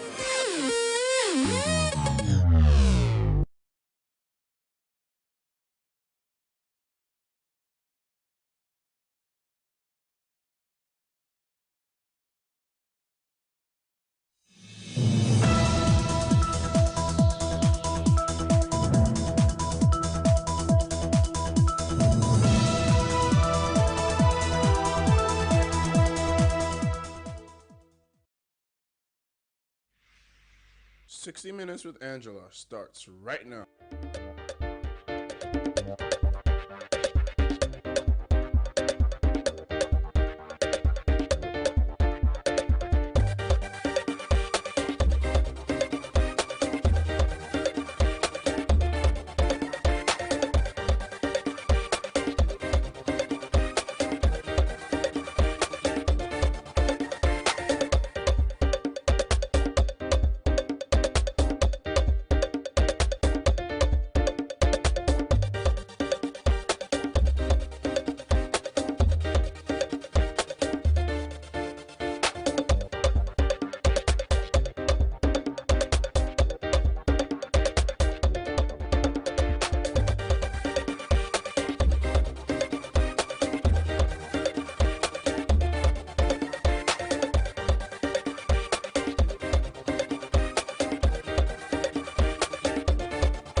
served the President of the Federal Republic of Nigeria as his special advisor on media and publicity for 8 years. That's 2 unbroken terms.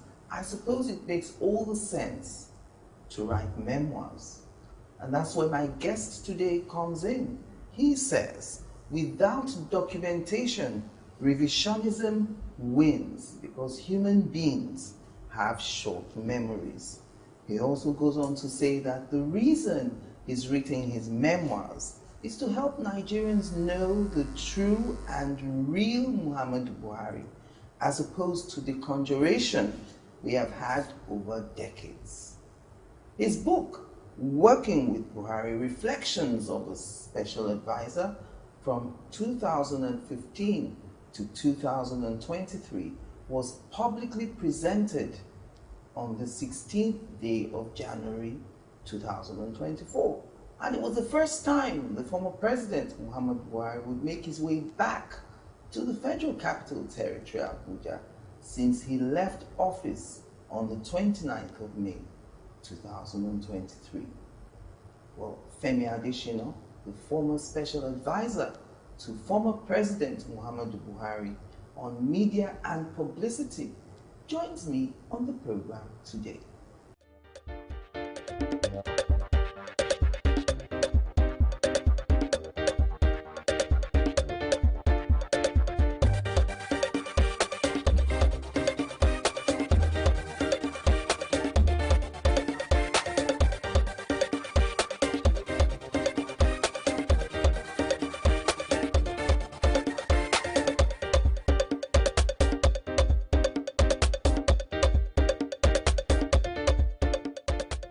Thank you for coming on 60 Minutes with me. It's been like 6-7 years of not really having these conversations. Oh, that long? But before your appointment as a special advisor, you wore many caps. You would be termed to have reached the height of your profession.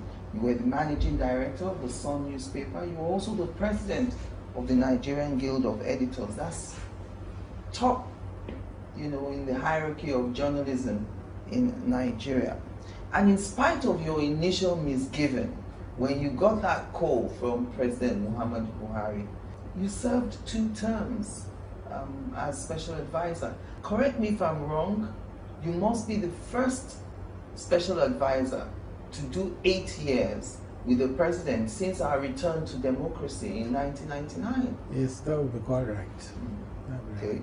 Now, you've spoken about a certain myth about President Muhammadu Buhari, a narrative that his political enemies had sold and fed to the Nigerian public. What is this myth? Over the years, you know that he first came as a military ruler. Yes. That's December 31, 1983 to August 27, 1985. And he ruled with an iron fist. That gave people the excuse to now say he was a dictator. When he came out in 2002 saying he had become a Democrat, they didn't believe him. Yes. They felt it could never happen. In fact, they felt he would be a worse dictator than he was as a military leader if he was ever elected. So there began systematic demarketing of the man Buhari. He's a dictator, he's a religious bigot, he's a Muslim zealot, he is a man who doesn't have a wide perspective of the country, he is too clannish, narrow, Yeah. and all that. All sorts of perspectives which were not correct. They succeeded in selling that to Nigerians in 2003, 2007, and 2011. So he didn't win the election in those years. But by 2015, Nigerians were not ready to buy those things again. Those arguments had become prosaic, jejune, and Nigerians just said, this is the man we want, and they voted him in. So a lot of people changed their minds about him, voted him, but there were some who remained in their entrenched positions. That was why, having then worked closely with him for 8 years and seen that he is none of those things they paint him to be. I just felt I'll write a book to put things in their proper perspectives. And the book was well received by him. I just wondered, when you showed him the manuscript, because I know after you left office, you disappeared for a few months to finish the book. Yes. And then you got back and you went straight to see him in Daura. Yes. What was his reaction to the book? Yeah, when I gave him the manuscript, the first thing he did was to go to the contents page. Yes. And when he looked at the titles of each chapter, some he will read and laugh, and then some he will just smile and nod. At the end of the day, he said, Nigerians will love to read this book. Nigerians will love to read this book. He flipped through the pages. There were some areas I asked him, I mentioned this. Should I remove it? He said, leave it. It's part of our history. Leave it there. Now that the book is out, I see them playing up all those in the media and trying to make mischief with it. I just laughed. They didn't know that even the former president had known and approved those parts to be Okay, so I was reading one of the comments on Twitter. Someone said in reaction to your book that, it looks like this Mr. Adeshino, he don't plan this book. He knew that he was going to write these memoirs from day one. Your power of recollection is what they couldn't get over. So I suppose my question is, when you get an appointment such as that, is that the first thing that comes to your mind? I've got to start preparing for my memoirs. Or when does the idea come in? Not exactly. If you asked me along the line, are you going to write? I would say maybe yes, maybe no. Yes. I wasn't quite sure whether I would write or not. So it was not as if I went into government planning to write at the end of it all. Yes. I could have written and I may not have written. I just sometime when we finished decided that, okay, I will write. So it was not as if I went into government planning to write this. Let me tell you an encounter between myself and the then General Buhari on phone. The first time he called me was the build-up towards the 2007 election. I had written an article about him in the Sun newspapers. The following day, my phone just rang, and he said, this is Muhammadu Buhari. I said, which Buhari? He started laughing, and I just started laughing. I said, General! And then we started talking. He said, I read the article. He said, you must have the memory of an elephant. All those things you wrote there, how did you remember them? That was pre-2007. Okay. So most of the things in this book too, yes, some were jotted in the course of working in government, some were retained. Recalled. Yes, I retained and then recalled at the time I was writing. So one of the more controversial topics that you touch upon in your book is that of Nnamdi Kanu, who is, by the way, still detained, been detained since June 2021. You alluded to the fact that if Nnamdi Kanu was not extradited to Nigeria, he would have been eliminated. No. That was a twist of what I wrote. I read that twist, which is not correct. What the president said when the high-level delegation from the southeast came to the president, pleading that he released Nnamdi Kanu to them, they pledged that he would be of good behavior. And the president said what they were asking him was very difficult. One, because it was already a judicial matter, and he never likes to interfere with the judiciary. Once something is before the courts, he wants the courts to adjudicate on it. And then secondly, he said to them, you asked me to release him unconditionally. He said, it's like a boy who stood outside and began to throw stones into his own house. Yes. Then why should he be released unconditionally? He said, we are a government.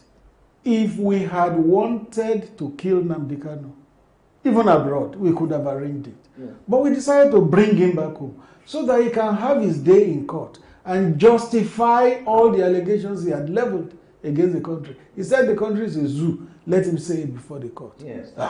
So the president said, we did him a favor by bringing him home so that he can justify all the allegations he has leveled against Nigeria. There was no plan to assassinate him, and the president said, we could have if we wanted, because we're a government. Said, but that didn't come into our thoughts at all.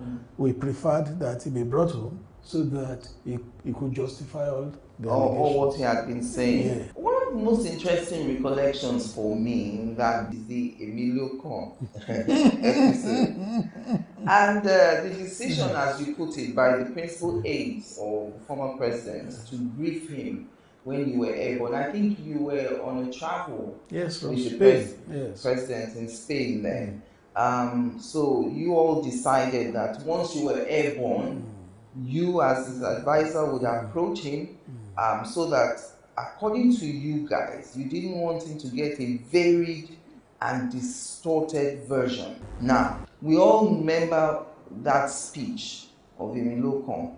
What could a varied and distorted version look like that would be worse than the perception and implication that those words had already created, on that fateful day in Abeokuta? I'm trying to see why your team thought it was important to brief the president and why you thought it was possible for a varied and distorted version to be given to the president. Now, when something happens, look at the newspapers and the news media generally. They take it from different perspectives. Some on point, some off point. Look at stories that have been written from this book, for instance. A lot have been distorted. Yes.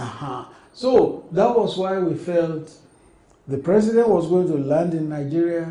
He will read the newspapers, and then we didn't want it to be a surprise to him when he saw all the headlines and the papers going in different directions. He will now be wondering what is the truth. That was why we held that meeting, that once we were airborne, I should approach him and brief him on all that had happened, which I did. What was his reaction? He's a man of few words, very few words. He listened to me patiently, and that's one of his strong points. He listens. Anybody talking to him, he listens patiently. And after it, he said, Asiwaju said all that? I'm surprised. He's surprised. He said, Asiwaju said all that? And then he said, thank you for coming to brief me. That was it. And that was it. And that was it. But later I learned that, when he got to Asiwaju met him. And I think... they iron things out. Yes, they iron things out. Because, I'm thinking, to many of us observers who were watching the events leading up to the election, that speech would be said to have been targeted at the former president.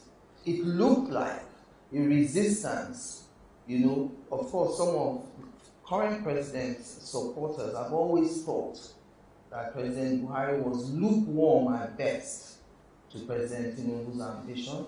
And so in saying, Emilio Con, it is my turn, no one can stop me. No matter what you all throw at me, this is my turn. Especially if you recall, he used the words Olule. He tried the first time, Olule. Tried the second time, Olule.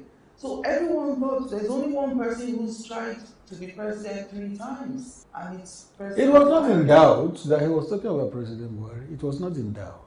But then you see that immediately after that speech openly in Abeokuta, there was a press statement from Bayo Onanuga, who was a spokesman to the presidential campaign then, putting things in proper perspective. Is also in my book.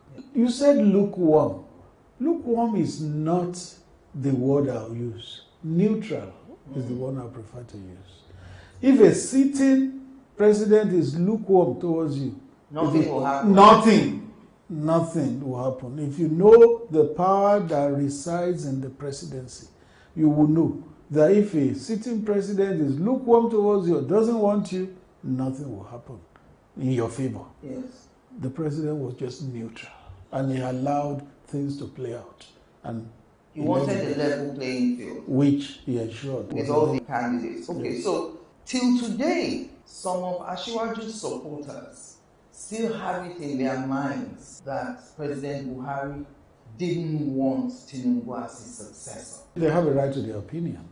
But recall that even against the electoral law, when the president voted in Daura, he displayed his ballot, showing that he voted APC.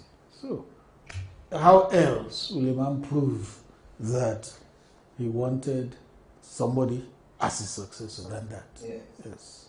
Okay, but you know, there's no doubt that the APC seems to have many blocks, and that's understandable. The four parties came together to form that party. Did you, as the head of the Buhari media team, feel at some point that the campaign of Asiwaju was distancing itself from the achievements of the administration that you served? In the run-up to the campaign, when the campaign first started, it looked as if they were going to be campaigning on the achievements of then Governor Bola Ahmed Tinubu as Governor of Lagos, rather than riding on the many achievements of a Buhari in the last 8 years, in which were the pioneer years of the APC at the presidency. I didn't get that feeling. Maybe if that perception is there, some people try to play it up, but that is not the overriding perception, because President Buhari was with him in many of his campaign stops. Yes. If he didn't want him, one, he would not be there. If not that the Buhari achievements could be played up, he would not be there. Remember, I think the campaign flagged off in Jos. Remember that even candidate Tinubu could not speak. He was just saying, Buhari, Buhari, Buhari, when he saw the overwhelming crowd. Without Buhari joining him in that campaign, I was in most of them, it wouldn't have been the same as what we saw. Yes. Because Buhari still, even after 8 years, he still had that cult-like following. Even today, when I go to Daura and he goes out, I go out with him, if you see how people still respond, oh, it's simply wonderful. So I don't have that impression that the Tinubu campaign wanted to distance itself from the achievements of President Buhari. And many times, President Tinubu has also said that Buhari was like their precursor. And when they met at this book launch, you heard what he said. In fact, people were surprised that the president turned up at your book launch. Everyone thought, we will see Tinubu really turns up. He gave his word. And he did. Yes, because I sent him an invitation, and the feedback I got was that he said, oh, if you spend me additional, I'll come. He is a good person. And since President Buhari is in town, I must be there as a sitting president. And he was true to his word. Well, we'll take a break now. Join us again after the break.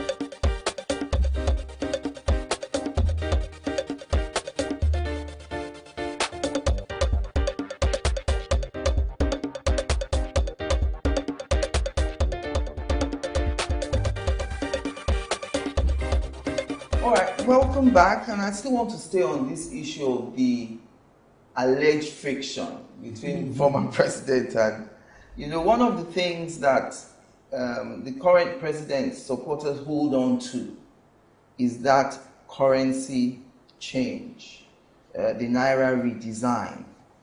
You know, at the time it happened, the general word on the street was that a lot of politicians had hoarded Naira notes, and President Buhari had been briefed about that hoarding, and that in order to have clean elections, there was a decision taken to change the currency so that it would make it difficult for politicians to buy the votes from the electorate.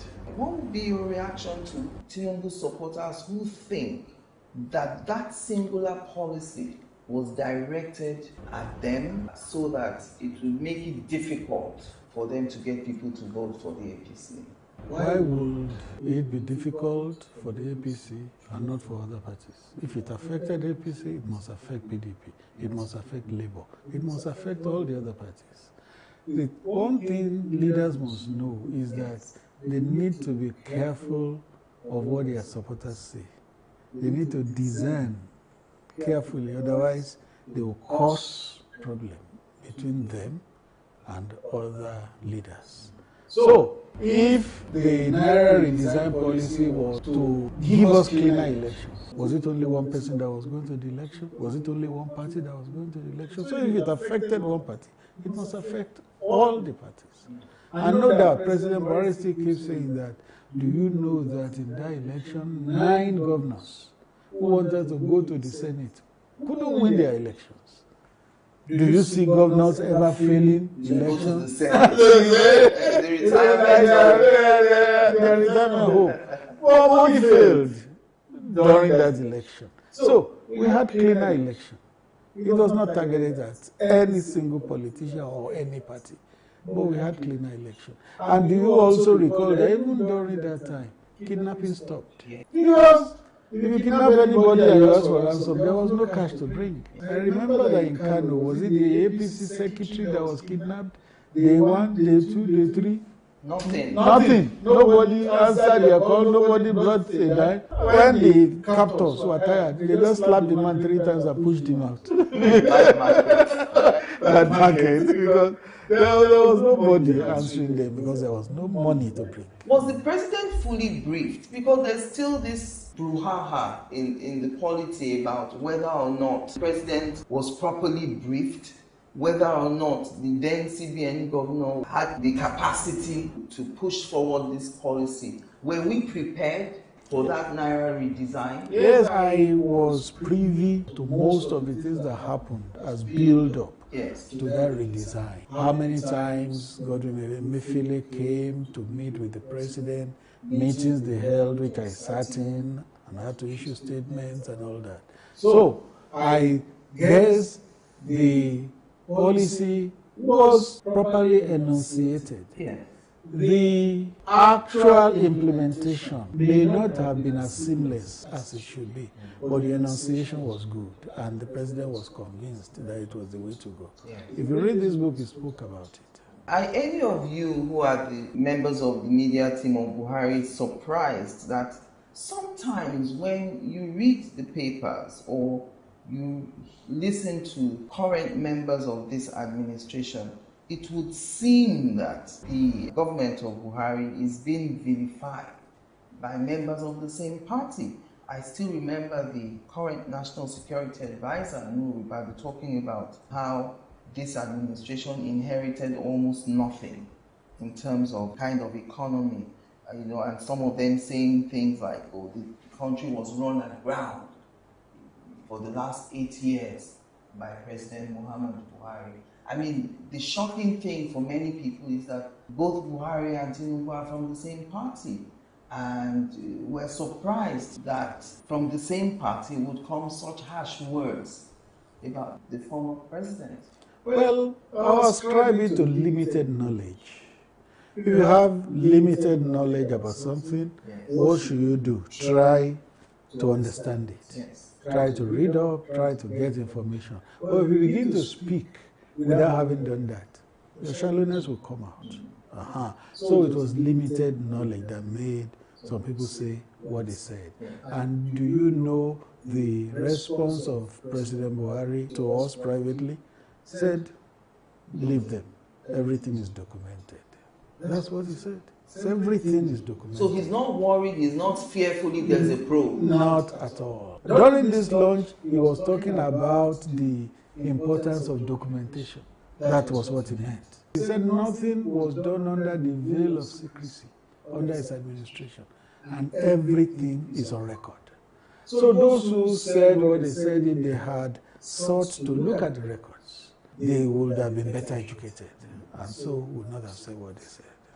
Did the president have a preferred successor in that last election? He was neutral. One, if you had a preferred successor, the power that resides in the office of the president is so enormous, nothing will have stopped that person. That person. From emerging. Nothing will have stopped. So when the former Senate president was pushed forward and it was implied that it was President Buhari's choice, that wasn't true at all. There was a statement that came saying the president hadn't endorsed anybody. Okay. He didn't endorse his vice president either. Not anybody. He just said, please go to the primaries, let the best person win. Whoever emerges.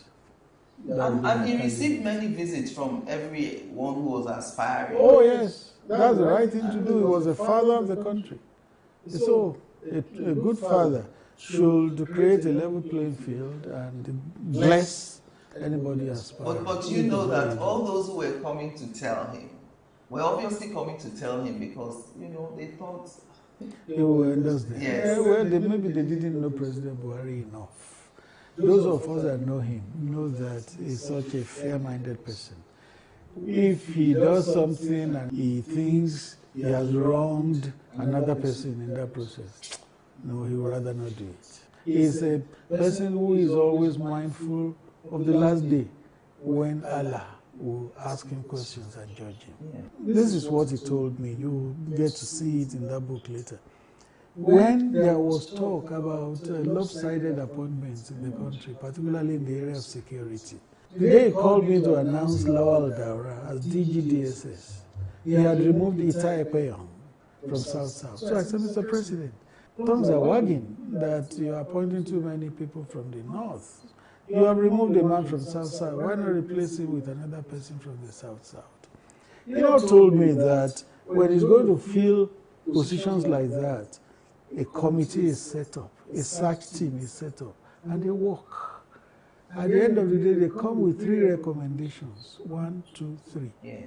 With number 1 being the best, number 2 second best, number 3 also appointable. Most times, 90, 95 out of 100 in 8 years, President Buhari will always approve number 1. And what he told me that day was, if somebody has come first in that exercise, and because of his religion, or because of his ethnicity, or because of language, or because of anything, and not bypassing, appoint another person, Allah will judge me on the day of judgment. So it didn't matter what part of the country you were from, you were the next in line. If you were the best in the exercise, it didn't matter where you came from.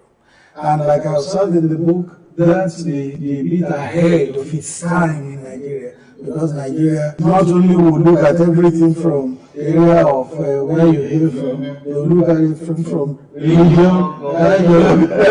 So President Buhari didn't countenance all that. He just went for the best in any exercise.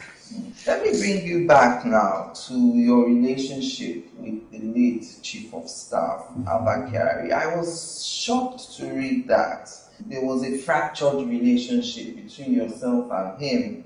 Did he perhaps favor someone else for your post? Fractured will not be my word. Frosty will not be my word. I'll just say not convivial. We didn't have that kind of relationship that you would think a special advisor will.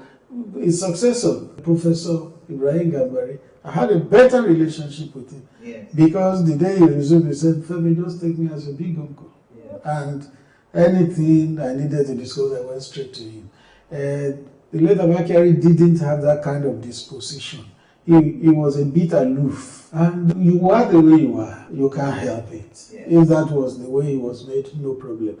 What you probably have read about my relationship from him were the excerpts people took from that book, which was not complete. For you to get a complete picture of my relationship with him, read the entire chapter, A Tale of Two Chiefs of Staff. When you read it, everything will fall into place. The video just took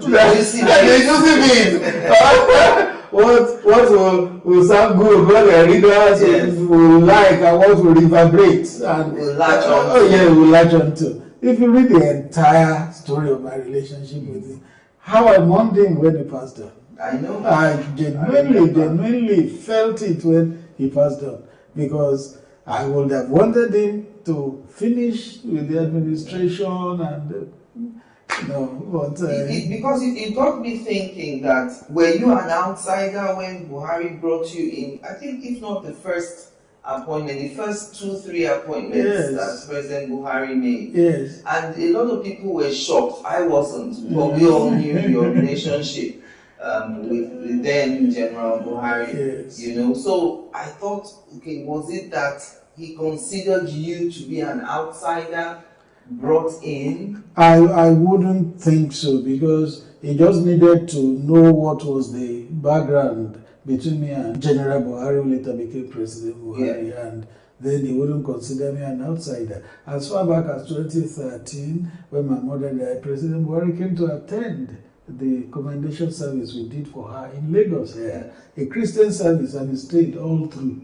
So I was still active in the media during the campaign, but I was giving support from the outside. And that was what I thought I would give even to the administration, support from outside. Yeah. But eventually when I was invited to come, it took me a while to decide to go. You will see that the very day I had to resign my appointment as Sun MD and President Guild of Editors, I began to cry because I didn't want to leave uncertainty for uncertainty. I had never worked in government before. I didn't know how it would be, and but because it was President Buhari, that was why I went. You made a point that you never worked in government before. Is it that the opportunity never came, you didn't actively seek it, or you just were not interested? I was not interested. And I remember that one of my active readers in the media, Japheth is his name, he sought me out one day, came to the Sun, and said, I want to meet the person who writes this thing week after week. So he came and we got talking. And then he asked me, would you ever serve in government? I said, no. Straight, I said, no.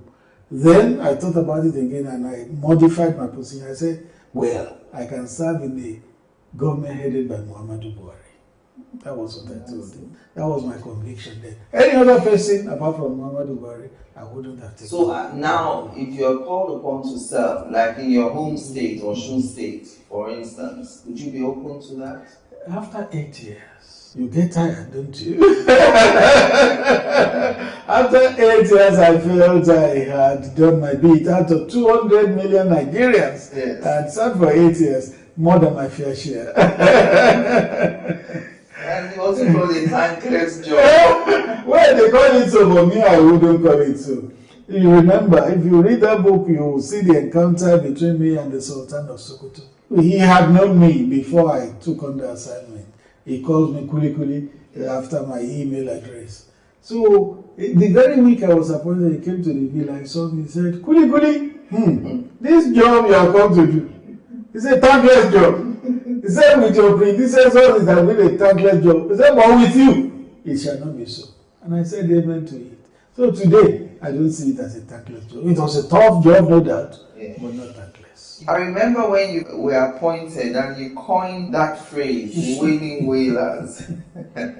You know, your strict loyalty to President Muhammadu Buhari. I've always wanted to know your reaction to critics who said that statement, wailing wailers, was unbecoming of a presidential spokesperson. There's a perspective. Perspectives are free. They have the right to it.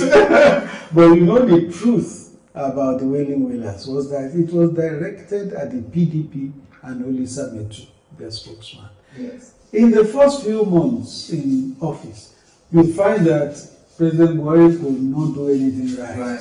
Anything he did, Olisa Metu will issue a statement. If it rained heavily, he will issue a statement. If it didn't rain at all, it was Buhari's fault. If you saw a wall gecko in his house, Buhari turned to that wall gecko. And all that. One day I now said, what is this? I now did a tweet that these people, they are forgetting that they have lost power. And they will be out of power for a long time. Wailing wailers. That was my tweet. Now, it was directed at Olisa Metu and his party. But anti-Buhari elements online say, oh, he's abusing us, he has called us wailing wailers. So they appropriated that tag to themselves. If they decided to appropriate it, I left them. They were welcome to take it.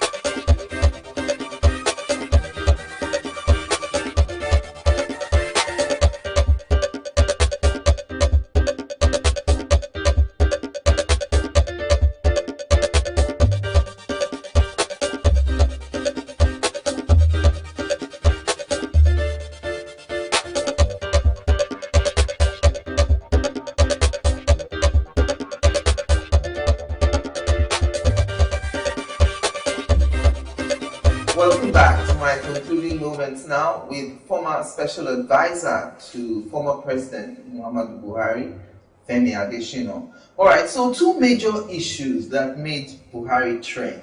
I mean, very, very major issues. One, Jubril Al-Sudan, and of course his purported wedding to the Humanitarian Affairs Minister, Sifia Omar. I mean, they even printed invitations. We heard Professor Shimbaji when he gave that anecdote at the launch saying, you know, he wanted to sue people who he felt had defamed him, and the president said, at least they didn't print ID for you. People were even calling color.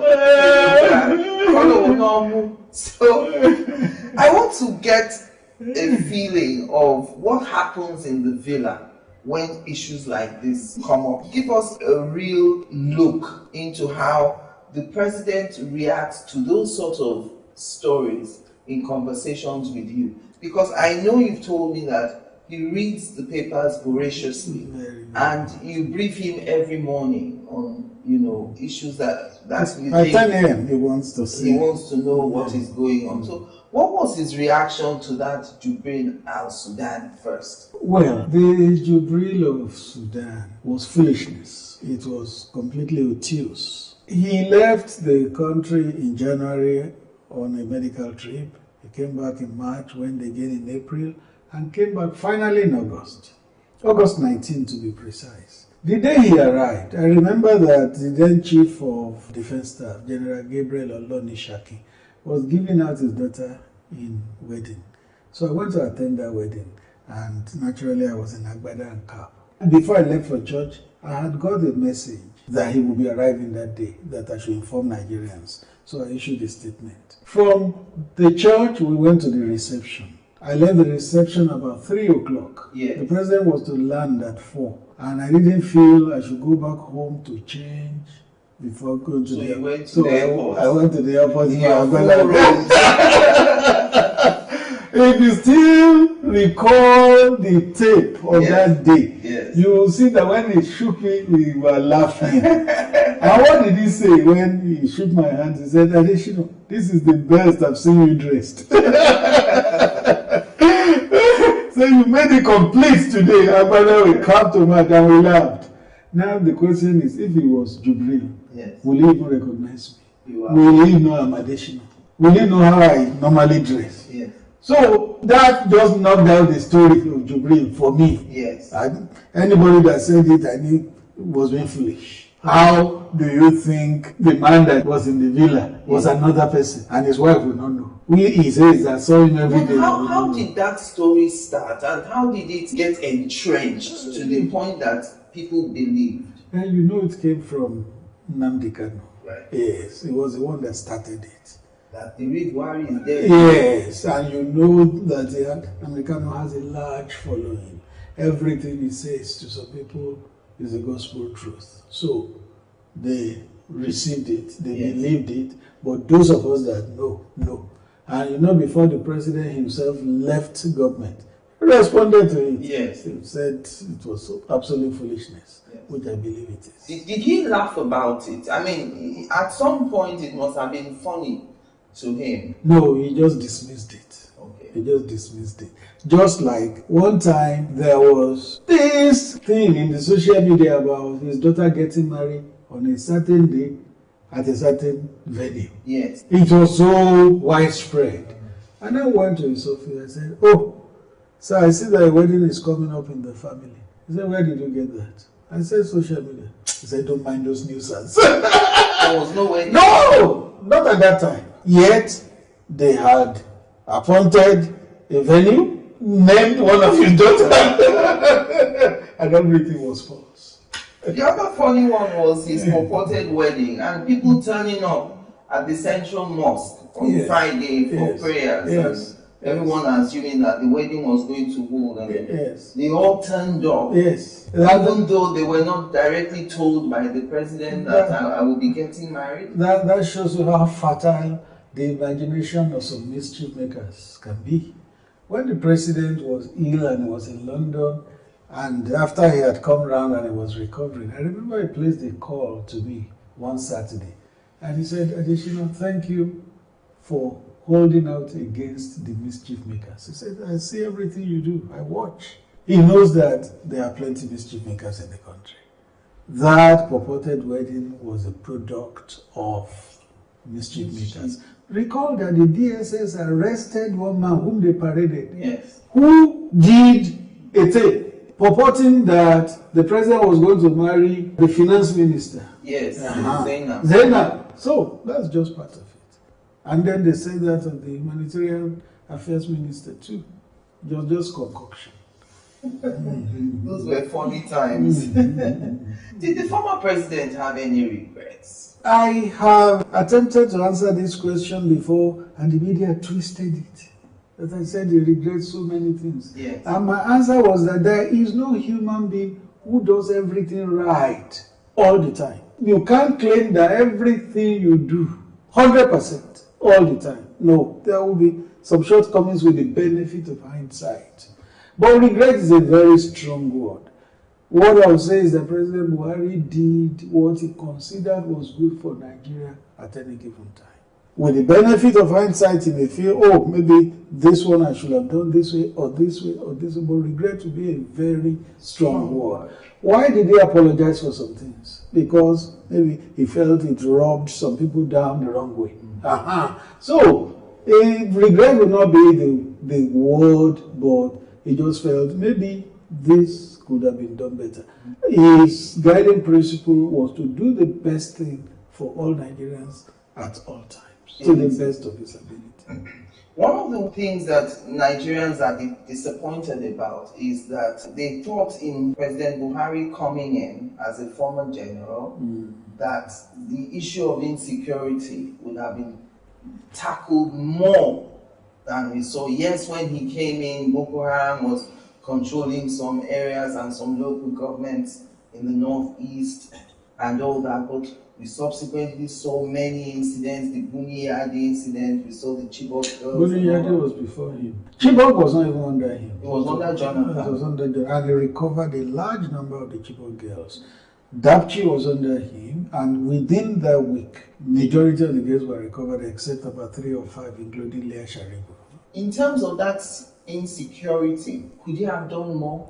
He did his best. What I'd like you to recall is that before Buhari came, every day in this country, bombs went off 5, 6, 7 places.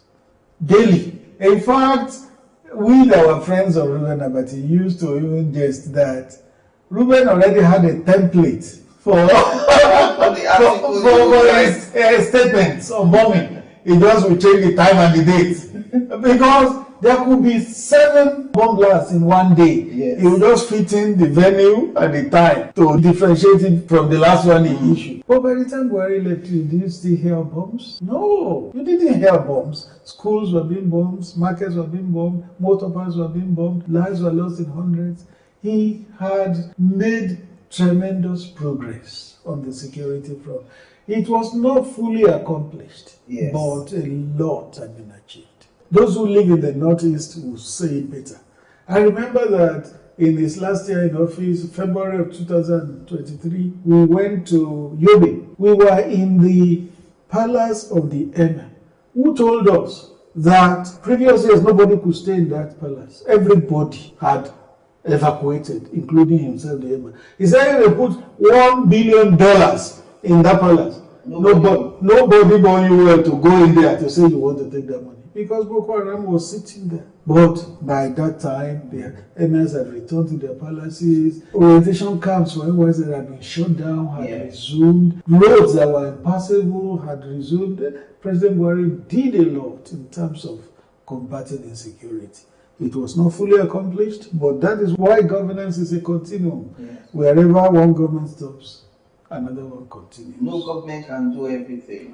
I've never seen that government. Chapter 21 of your book, you talk about the official trips. Total trips made by President Buhari were 94, 19 trips in 2016, 2023 and 2021, 5 trips each. 2022 trips. I wondered why you only did 2 trips in 2020. 2020? Yes. No, it couldn't have been 2 trips. The only year that the trips were limited was 2017, the year when he had his medical challenge. Yes. And then 2020 was the COVID lockdown, that year too. Yes, that's why. Yes. That's why. You know, COVID came December 2019, 2020 was the year of lockdown. From January to August, September, there was nothing happening internationally. Even the UN General Assembly that we used to attend every September was done virtually. So the world was locked down. What do you say to critics who say, well, 94 trips in 8 years, but nothing to show for it? Well, it's a language they like, the critics. Nothing to show for it. They will see Second Niger Bridge, still nothing to show for it. They will see Lagos-Ibadan Expressway, nothing to show for it. They never see anything. They will see local Oweto Bridge, nothing to show for it. That's their language. What do you consider to be President Buhari's legacy projects? The projects that will stand him out in years to come? Well, infrastructure first. Do you know that Bonny never had a road? The Bodo-Bonny Bridge is on as we speak. In the first time in the history of Nigeria, Bonny will be linked by road, and history will have it that it was under President Buhari. Second Niger Bridge, President Buhari. Local Oweto Bridge that links North Central has cut travel time by about 3 hours. It was under President Buhari. Lagos-Ibadan Expressway, since it was made in 1978, had never been done all over again. Now it is there. I remember reading a tweet by Dele Momodu, who is one of the Buhari critics. Yes. He said he left Osogbo and he was surprised to find himself in Lagos in about 2 hours. That was the same journey that would take you 6 hours before Buhari. Because Lagos-Ibadan Expressway, you can do it in 1 hour. So those are things to remember President Buhari for. And then that's in the area of infrastructure. There are many others. But for me, one very important thing that Nigeria should never forget is that the economy was diversified. Our economy had been mainly mono-product, oil. All governments before Buhari had paid lip service to diversifying the economy. They never got it done. But under Buhari, oil that used to account for about 90% of GDP began to account for just 9%. Because Agric had taken the large chunk, ICT had taken another large chunk. Oil, there was a year oil accounted for just 9% of the GDP. So, if Buhari hadn't come and placed emphasis on agriculture that way, you know what would have happened? Particularly during the lockdown, the whole world was shut down. If you wanted to import food, nobody would sell to you because they needed the food in their own countries too. And cash was not available. There was no movement. No movement. Exactly. From Thailand, how would you move it? If he hadn't placed the emphasis on diversifying the economy through agriculture, how would Nigerians have survived? There would have been riots everywhere. In Venezuela, an oil-producing country like Nigeria, they were crossing the border to look for food because oil was the only thing they had. But because Nigeria had diversified the economy, we had rice, we had beans, we had maize, all the grains, we were not importing again. So I think that will stand Buhari's regime in good stead, that really Nigerian economy became diversified and oil was no longer the mainstay of the economy under Buhari. And what would you say to those who say that he shouldn't claim the second Niger Bridge as his achievement because it wasn't started by him? Oh, really? It was started by former President Goodluck Jonathan. From the ask Minister Fashola, he will tell you how that project began from scratch and how it ended. Buhari is not tussling with anybody. Do you know that a lot of projects that were started by his predecessors, he completed them? That shows you that... Is there anything wrong with completing projects? Exactly. You know, PDP was, I don't want to say foolish, unsmart. PDP was unsmart enough to say, it is our project that is completing. Is there anything wrong with that? Is that not why governance is a continuum? But second Niger Bridge from scratch was a Buhari project. Minister Fashola told me, and I recall he told you in a documentary you did, that when he was appointed, President Buhari called him to the office and said, there are 3 or 4 projects I want you to do for me. 1, Second Niger Bridge. 2, Lagos-Ibadan Expressway. 3, Enugu-Onitsha Expressway. And 4, Abuja-Zaria-Kaduna-Kano Road. He said, do me those 4 projects. And You can do whatever you like after that.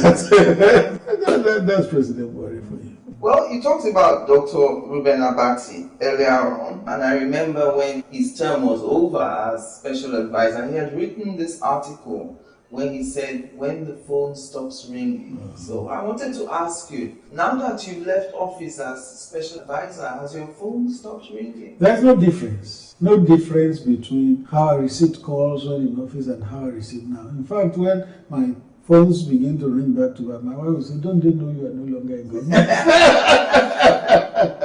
There's no difference, really. Because before I went into government, my phones were very busy. In government, very busy. Out of government, still very busy. All right, so on a final note, I want to take you back to November 2015. You were coming on a trip from Malta. No, going to Malta with President Buhari. You talk about wind share. I'm just imagining all of you on that flight. Were you all giving each other the look as if is this the end? This is how that plane is structured. There are about 3 compartments at the tail of the plane. You had the security people and some media people. They sit there. In the midsection, you had the senior aides there. I usually also would sit there. The president had his own cabin, but to keep the president company, they will invite 1 or 2 senior aides to sit with him. So on that day on the trip to Malta, I was sitting with him in his cabin. It was an uneventful flight. When we were about landing, the pilot announced that we were to land and all that. Suddenly, as the plane was about touching down, it began to go zig-zag, zig-zag. We were looking at one another. When it now touched the tarmac with force, it was going to turn around to face where it was coming from. President said, "What kind of landing is this?"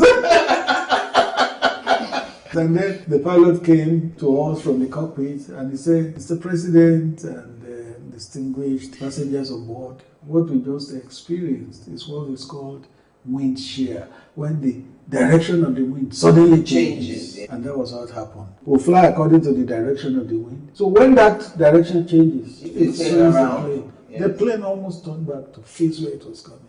It was really a tough one. But we thank God that the pilots were experienced. That was scary. It was. But President said to say, "What kind of landing is this?" I mean, imagine you as a pilot or a president, you don't really want anything. No, that's why it must be the best set of. Are there Nigerian pilots flying? They are all Nigerians. Most of them are from the Air Force. We have a sprinkle of some others who are civilians, but most of them are from the Air Force. I want to tell you that it's a big relief that we finished the assignment, we finished it well, we finished it in one piece. We finished it with our names intact. It is good. And the FCC is not coming No, not even. You said just yet. It will not happen because it was a media office. Like I said in my book, in the first 5 years, we didn't even have a budget. So what will the FCC come to look at? What will they come to look at? So, and the way I was brought up, my father inculcated it in us. Honesty is the best policy. He got us to recite it as children. Honesty is the best policy. If there had been a budget of billions in my office, everything would be accounted for. That is the way I was brought up. Thank you very much, Mr. Adesina, for speaking with me today. Thank you for watching. Thank you. I'm Angela Ajitumobi.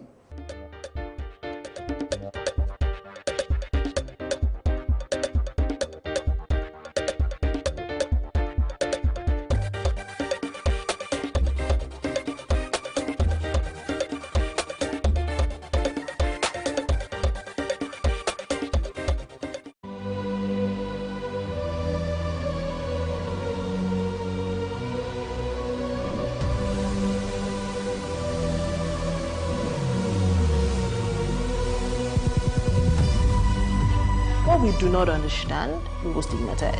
What you can see is the remaining of the tanker that exploded. He suffered equally confessed.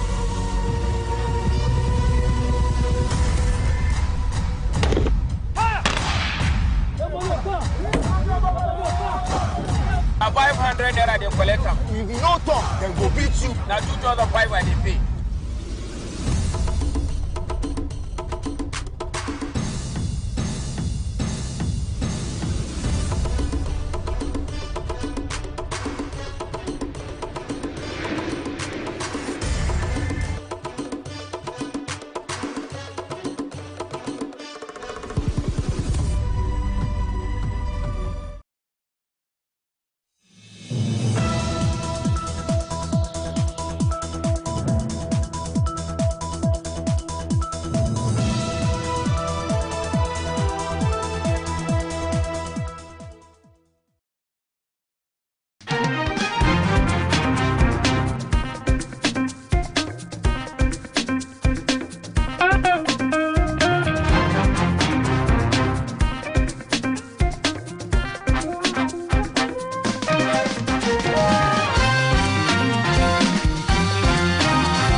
Lagos State government has begun a journey to achieving energy independence with the target of 6 gigawatts in power generation over the next 3 years. This ambitious energy plan was disclosed during the Lagos Energy Summit, where the state government's representative met with regulators, investors, and stakeholders to fashion out the plan. The bold move to establish a reliable clean energy source to address power shortfall in the state was a direct result of the Lagos State Electricity Act signed into law last December by Governor Babajide Sanwo-Olu, which gave legal framework for private investment in public energy infrastructure. Lagos required an independent energy sources to fully transition to a 24-hour economy. And this is the Greater Lagos vision. Welcome, I am Love Oyedeku, your host.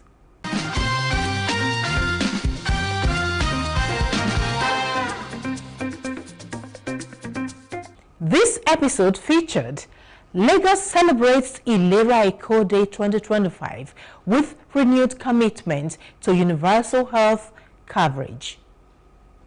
2025 ministerial press briefing takes center stage in commemoration of Governor Sanwo-Olu's second term in office. Details of these and many more when we return. Please stay with us.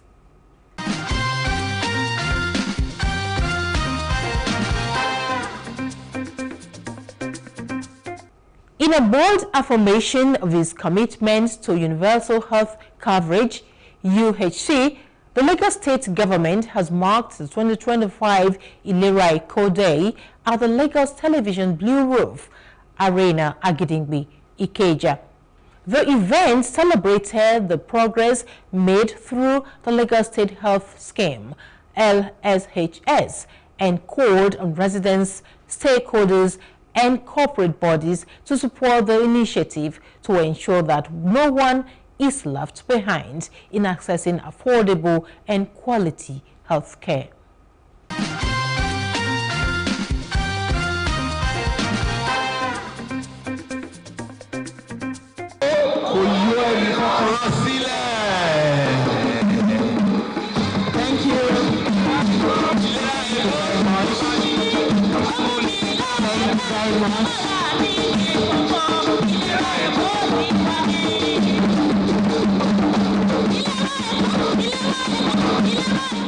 The Ilera Eco Day is a celebration of the progress made through the Lagos State Health Scheme. The atmosphere at the event was electric, with health professionals, community leaders, government officials, and residents coming together to celebrate advancement in healthcare services.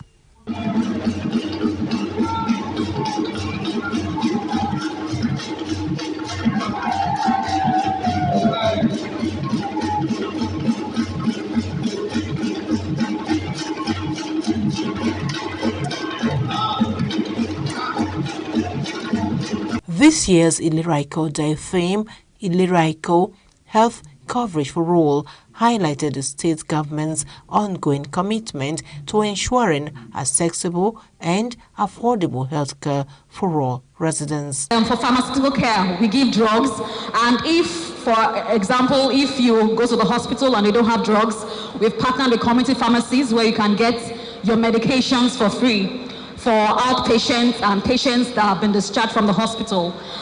Also, we cover blood transfusion, chronic diseases like hypertension, diabetes. Can we talk about the blood transfusion?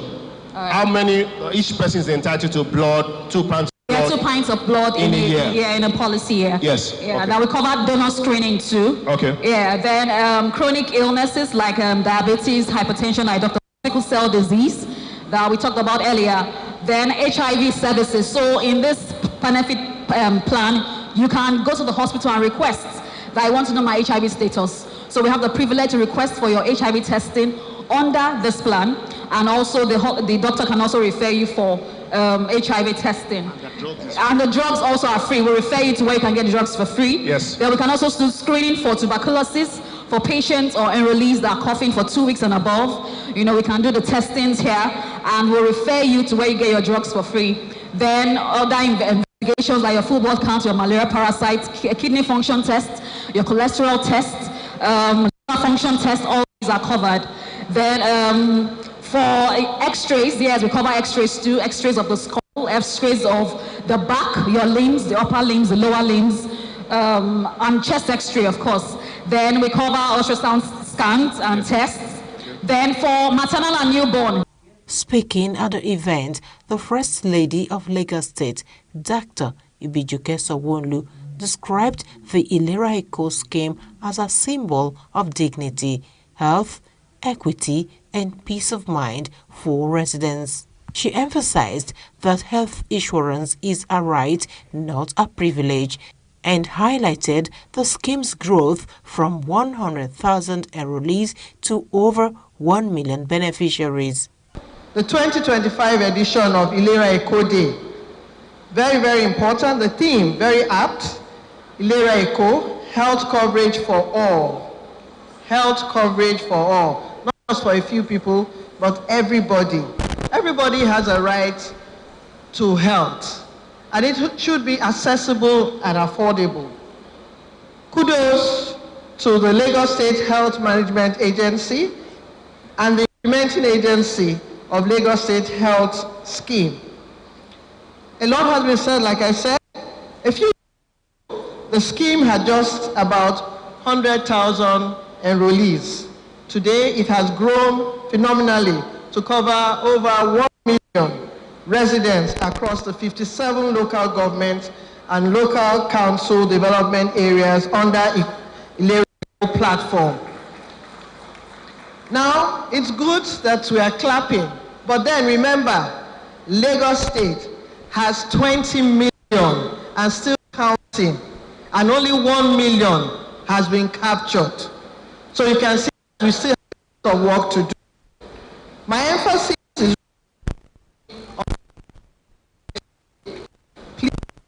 please take away with you. Please take this away.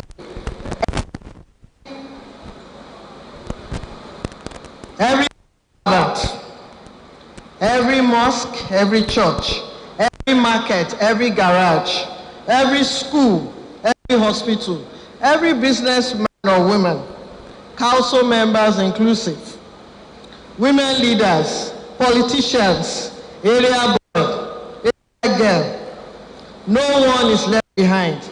We need to be involved. It's not just mouth. We need to be involved. She commended the Lagos State Health Management Agency, LASHMA, for pioneering innovations such as the virtual booth, Ilera Eco app, and telemedicine platforms that have enhanced access to care. Highlighting the scheme's human impact, the First Lady pointed to the Equity Fund under EcoShare, through which orphans, senior citizens, and persons with disabilities have been enrolled at no cost. She encouraged enrollees to share their experiences to inspire others and called on everyone to become Ilera Eco ambassadors. Everybody in this hall is an ambassador to LASHMA. It's not just for us to sit down, play games, but ensure that you capture the 20 million and still counting people of Lagos State. That's when we will chess. By the grace of God, when we are coming back for another program on the the report should be not just 1 million people being captured.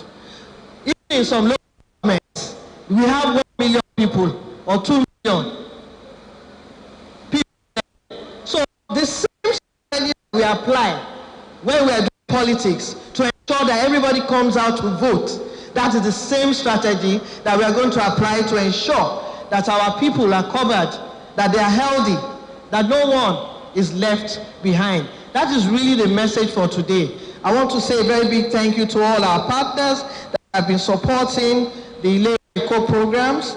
I want to say a big thank you to all the enrollees. Thank you to the beneficiaries. Thank you for the play that was acted recently, further re-emphasizing that we're all involved. Maybe they need a little bit more orientation. You saw when, I think it's Papi Louie that came out and gave the reason why he needs to be registered first before his family. Yes, there are a lot of people out there. That is what they think. That is what they understand.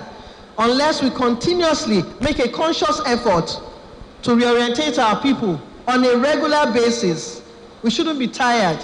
Anytime you enter the plane, no matter how many times you have traveled to Abuja, when you enter the plane, they will tell us, please fasten your seat belt. In case of emergency, the oxygen mask will fall down. They didn't say because you have entered the plane 100 times that they should not talk to you. They are still talking to you. So we are not going to get tired. We're going to continue preaching. We're going to walk the walk, talk the talk, do the do, dance the dance. Anything we are going to do to make sure that we capture everybody in Lagos State and by extension Nigeria to enter the health insurance scheme. That is what we're going to do. Special Advisor to the Governor on Health, Dr. Kemi Ogunyemi, described Ilera Eko Day as a celebration and a call to action. Dr. Ogunyemi noted that the LSHS law of 2015 laid the foundation for the scheme's successes. Lagos State Head of Service Bode Agoro emphasized the government's support for public servants, noting that the governor now subsidizes 75% of their annual premium to make healthcare more accessible. He unveiled additional health benefits for public servants, including cancer treatment coverage for up to 5 million naira. Agoro also announced an interstate healthcare partnership allowing public servants living in Ogun border towns to access care in 15 approved Ogun facilities. Permanent Secretary of LASHMA, Dr. Emmanuela Zamba, commended the growing trust Lagosians place in the health scheme. We are here to celebrate Ilera Eko Day, which, as we know, is a state social health insurance program that has been set up by Mr. Governor to provide quality and accessible and affordable healthcare for all Lagos residents. If you join the Ilera Eko family for a very affordable amount, which is 15,000 for an individual per year, 55,000 for a family of 4 per year, and 80,000 for a family of 6 per year, you stand to get all the benefits under the standard JARA plan, which include all the things you would go for outpatient services. It includes admission for up to 15 days. It includes free antenatal care once you sign up for the family plan.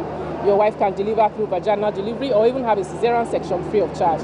We also cover surgeries such as appendectomy, herniorrhaphy. We also cover exploratory laparotomy and ectopic pregnancies for women that have maternal issues. We also, of course, cover things that are common chronic diseases like asthma, like hypertension, diabetes. You heard the testimonies of people from the Sickle Cell Foundation as well as the Lupus Warriors. We also cover those people. So chronic diseases are also welcome under this scheme. You can do your lab tests. You can have x-rays. You can have free blood transfusion, at least 2 pints of blood per year. We also cover emergencies under this program. You can get free glasses. You can do your refraction and you get glasses. You can also have dental care. You can have your tooth extracted. You can have scaling and polishing done. You can have a dental filling, and so on and so forth. We also offer physiotherapy.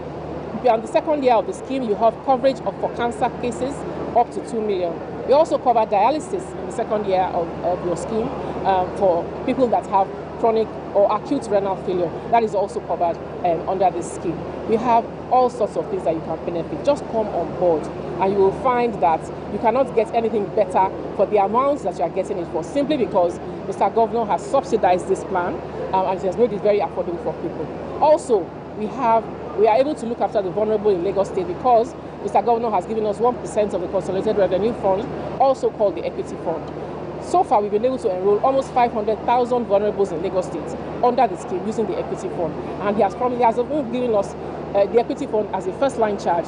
Also, we are able to now have it higher than what we had last year. Instead of 1 billion, he has allocated 3 billion this year. So we are looking to cover even more vulnerables under the scheme. Just to say that if you cannot afford it, there is still another avenue for you to come under the scheme, being paid for fully by Lagos State government. Please, ladies and gentlemen, all of you that are here with us, we want you to become our ambassadors. We want you to become our champions. Spread the gospel of Ilera Eko to all your communities, because the truth of the matter is that health is wealth. Health will never tell you when it is going to come and visit you. It will never tell you the severity of which it is going to come and visit you and how much it is going to cost you. If you just save aside this money every year for your family, you are guaranteed health for your family. You can now do other quality things with your family, like sending your children to school, building houses, etc. Simply because you've paid this small amount aside. And on the day that illness comes calling, even if there's 0 naira in your pocket, you're able to walk to your hospital majestically and get care. So come on board and join the Ilera Eko show. Thank you. The event featured testimonials from beneficiaries. My name is Anosi Fauza from Kuala. I'm a lupus survivor, and I work with people living with lupus, ranging from as young as 2 years of age to 65 years of age.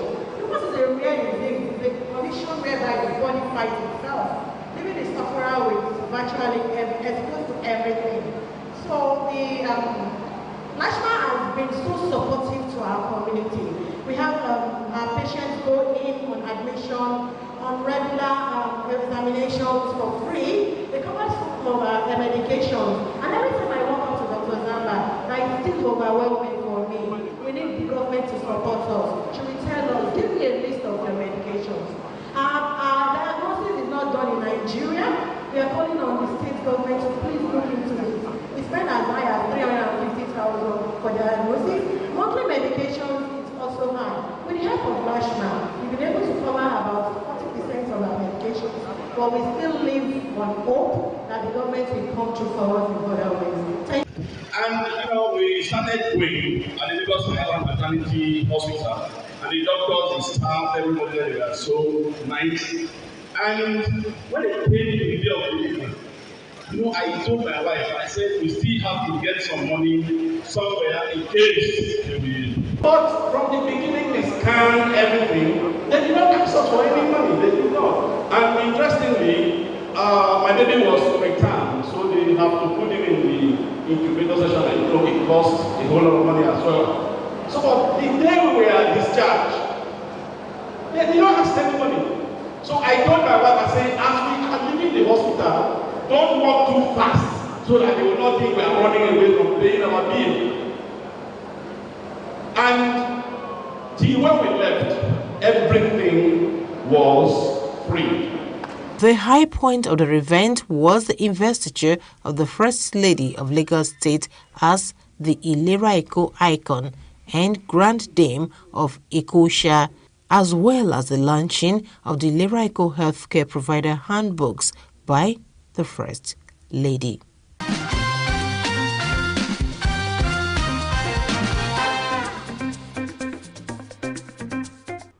The Lagos State government has spent a total of 14.9 billion naira over the past 6 years to subsidize public transport fares. This was disclosed by the Lagos State Commissioner for Transportation, Oluwaseun Oshiyemi, during the 2025 ministerial press briefing held in Alausa, Ikeja, in commemoration of the second anniversary of Governor Babajide Sanwo-Olu's second time in office.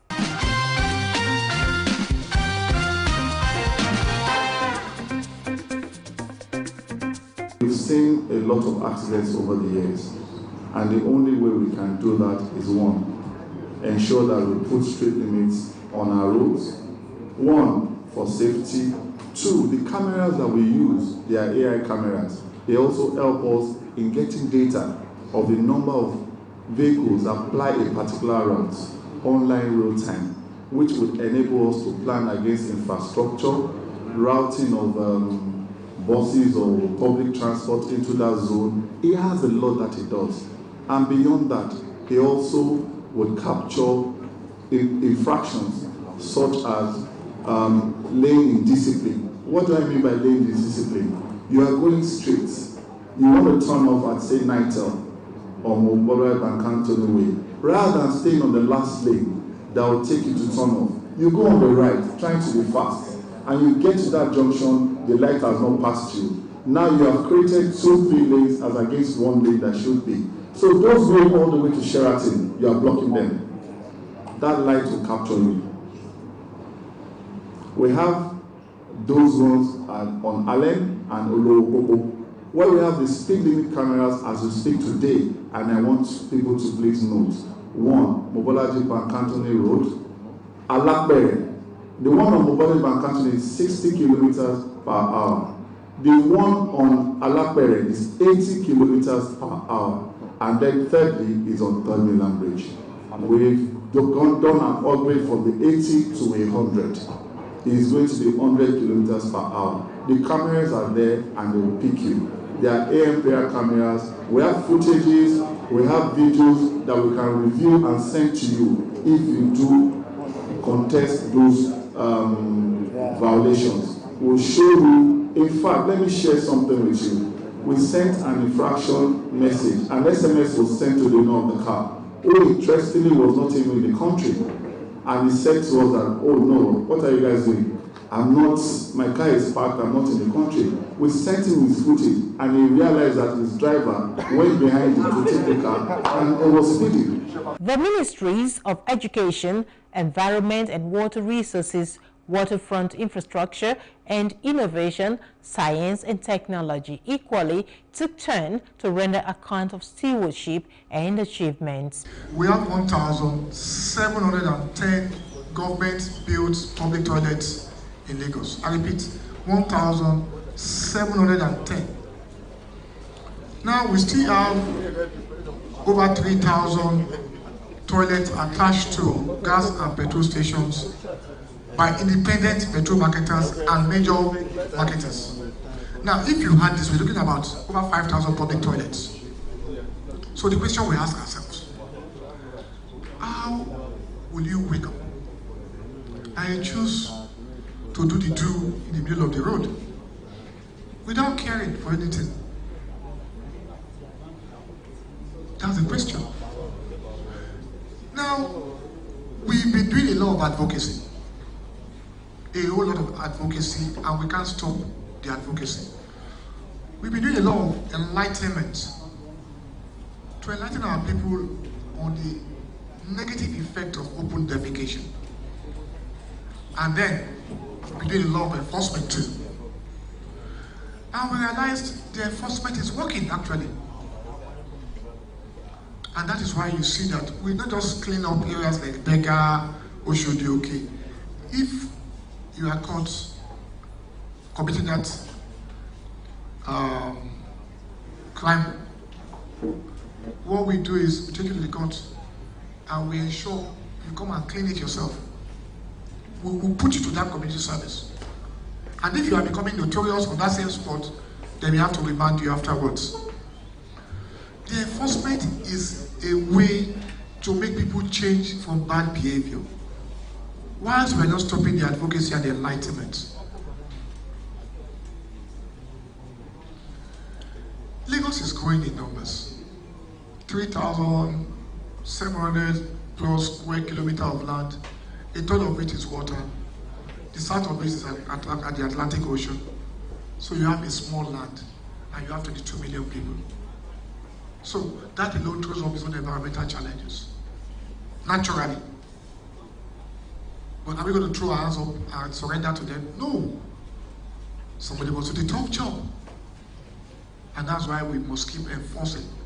You also gave the example of some houses, tenements that all have toilets. That's why we have Laswamo.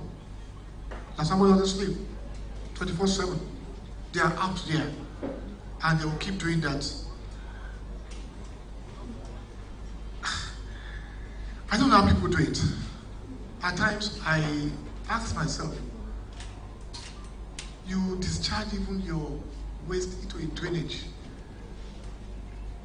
Some of them, they discharge feces into the drainage.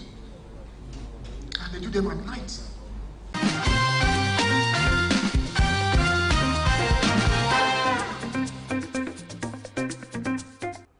That's all we have for you on this episode of the Greater Lagos Vision on Plus TV Africa.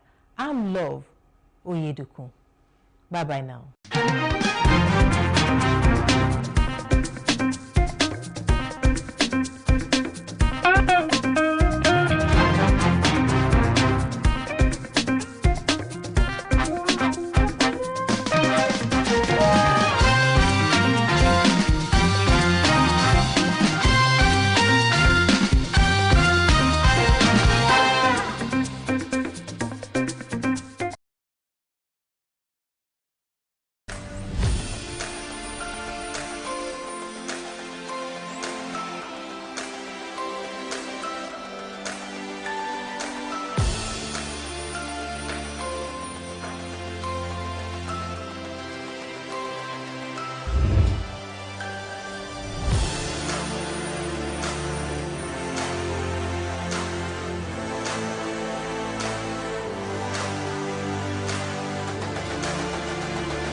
Mr. Steve Shodia. I want to do a shout out to Plus TV Africa. Keep watching.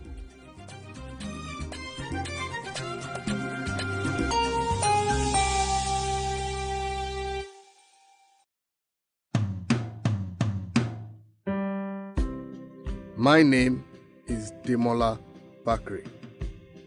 To the new entrants to my world, I am Honorable Justice Demola Bakri, a prince from the Jibosho ruling house of the Bagura nation. I was born in Ibadan, then the capital of Old Western State, now the capital of Oyo State. Those were lovely days of peace and tranquility. I attended UMC demonstration school at Okeado, Ibadan, and I remember our after-school walk with my sister and other students from school compound through Imale Falafia College Crescent area. Then, we all never knew what life had in stock for us. It was a life of que sera, sera. We had fun, just sleeping and waking up for school the next day.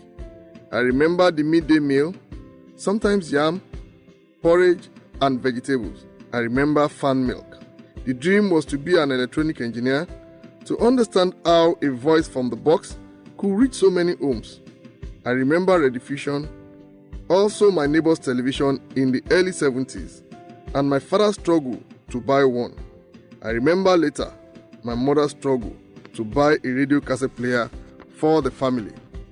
It was a compensation for our hard work at cleaning the compound.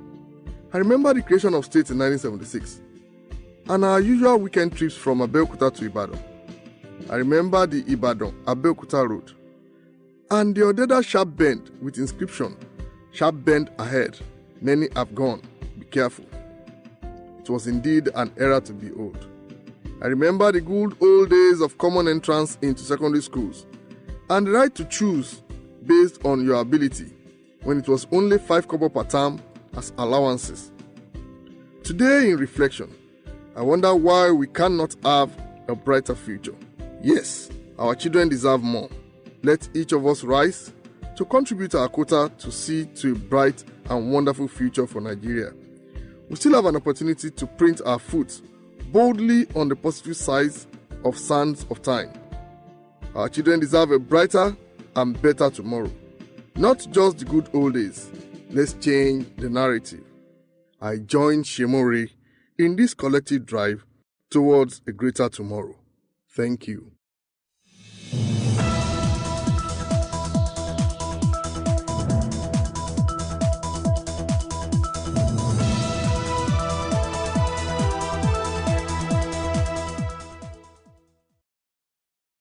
I have not come across a blind person who have become sighted. Unfortunately, I've come across too many sighted people who have become blind. I stood for like maybe 2 or 3 minutes, was like, a blind individual writing like this. Even a typical human being cannot do most of what he is doing. They are pushed aside. They look them as perpetual beggars, and it's not supposed to be. Some of us, we are learned. We don't need pity. We need opportunities. We need encouragement.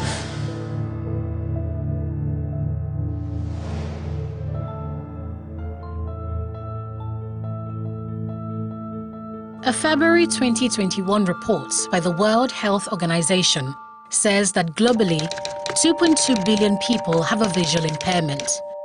Of that number, 64 million people suffer from glaucoma, the leading cause of irreversible blindness in the world. It is projected that by the year 2030, 95.4 million people would suffer from the disease. Being a black person is a risk factor.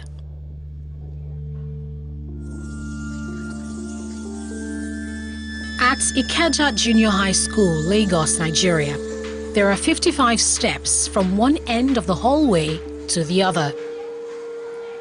There are 18 steps down the stairwell and 15 steps between classes. Cyril Ujime counted them all because he needed the figures as well as his white cane to find his way around work. It's more than the cost price. Cyril is a 48-year-old visually impaired mathematician. He teaches math here to students with and without hearing disabilities in junior secondary classes 1 to 3. This situation presents a peculiar communication challenge. Imagine they will do sign language, I cannot see what they are signing. I will talk, they cannot hear what I'm saying. So if they want to talk, I cannot even hear them. They will make noise with it, and it has really been a very difficult situation. How are you today? Fine, fine. I had to learn a little bit of sign language, and that gladdened their heart. They love seeing me making that effort to communicate with them. Unfortunately, they feel, because I cannot see them back, they feel saddened about it, that I'm not seeing them sign back to me, communicating with me in their own way. Here's where 30-year-old Tawalkat Babatunde comes in. Take note, it's over the cost price, not the selling price. She's a sign language specialist at the school. She works with Cyril to coordinate and communicate math lessons to the class. I'll make sure the class is being arranged. Okay, keep quiet, watch what he's saying, explain. When he's explaining, I'll demonstrate. You do give them classwork and homework. I'll mark it, distribute it to the students. Honestly, the first day we worked together, I stood at just for like maybe 2 or 3 minutes. Was like a blind individual writing like this. Even a typical human being cannot do most of what he is doing. So I was amazed. Cyril Ojime is a 1996 graduate of Pure and Applied Mathematics from the University of Ilori, Kwara State. He's also an award-winning math and further math teacher with experience spanning 11 different schools in 5 states across Nigeria since 1999. Cyril recalls a childhood experience that motivated him to take up teaching as a career. I used to have a math teacher. He would just put some problems on the board and I would just be smiling. We would not be able to solve it. So in my mind, I said, I want to be a teacher whereby I will make math to look simpler than what this man is doing. That resolve made in the early 80s still nudges him to demystify math for children today.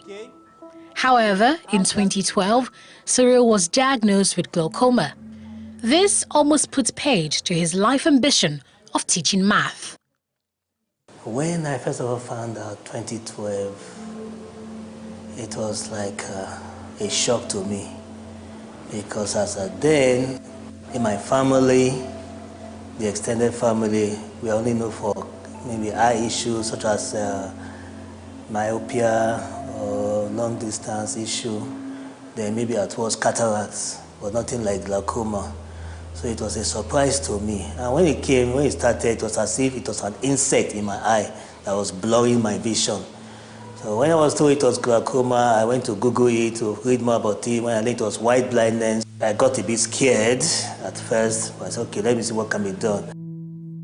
Dr. Adiola Onokoya is a professor of ophthalmology at the Lagos University Teaching Hospital, LUTH. She throws some light on Cyril's condition. Glaucoma is the commonest cause of irreversible blindness. It's a disease of the nerve of the eye. That nerve is like a cable that connects the eyeball to the brain. In glaucoma, what happens is there's some damage, inside the eyeball where you have those nerves originating from that we call the optic nerve.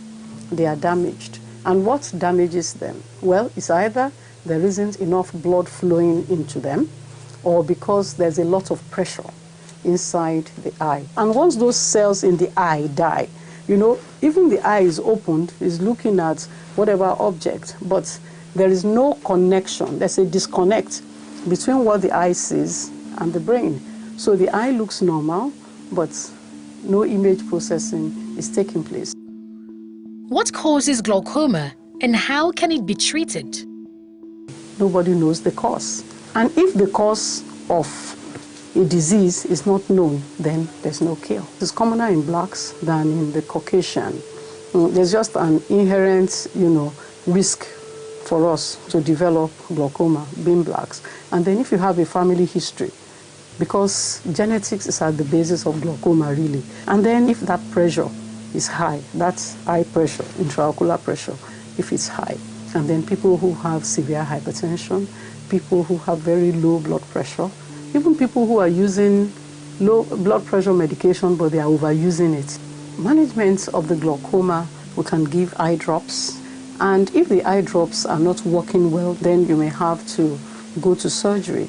You know, it's a lifelong disease. But suffice is to say that once you have lost vision from glaucoma, it is not recovered. Cyril was in the prime of his career when glaucoma struck. He was deputy head of the math department, mathematics coordinator, and was vying to be head of senior school before he began to have challenges with his vision. The new reality devastated him. He began to struggle with tasks that were once easy.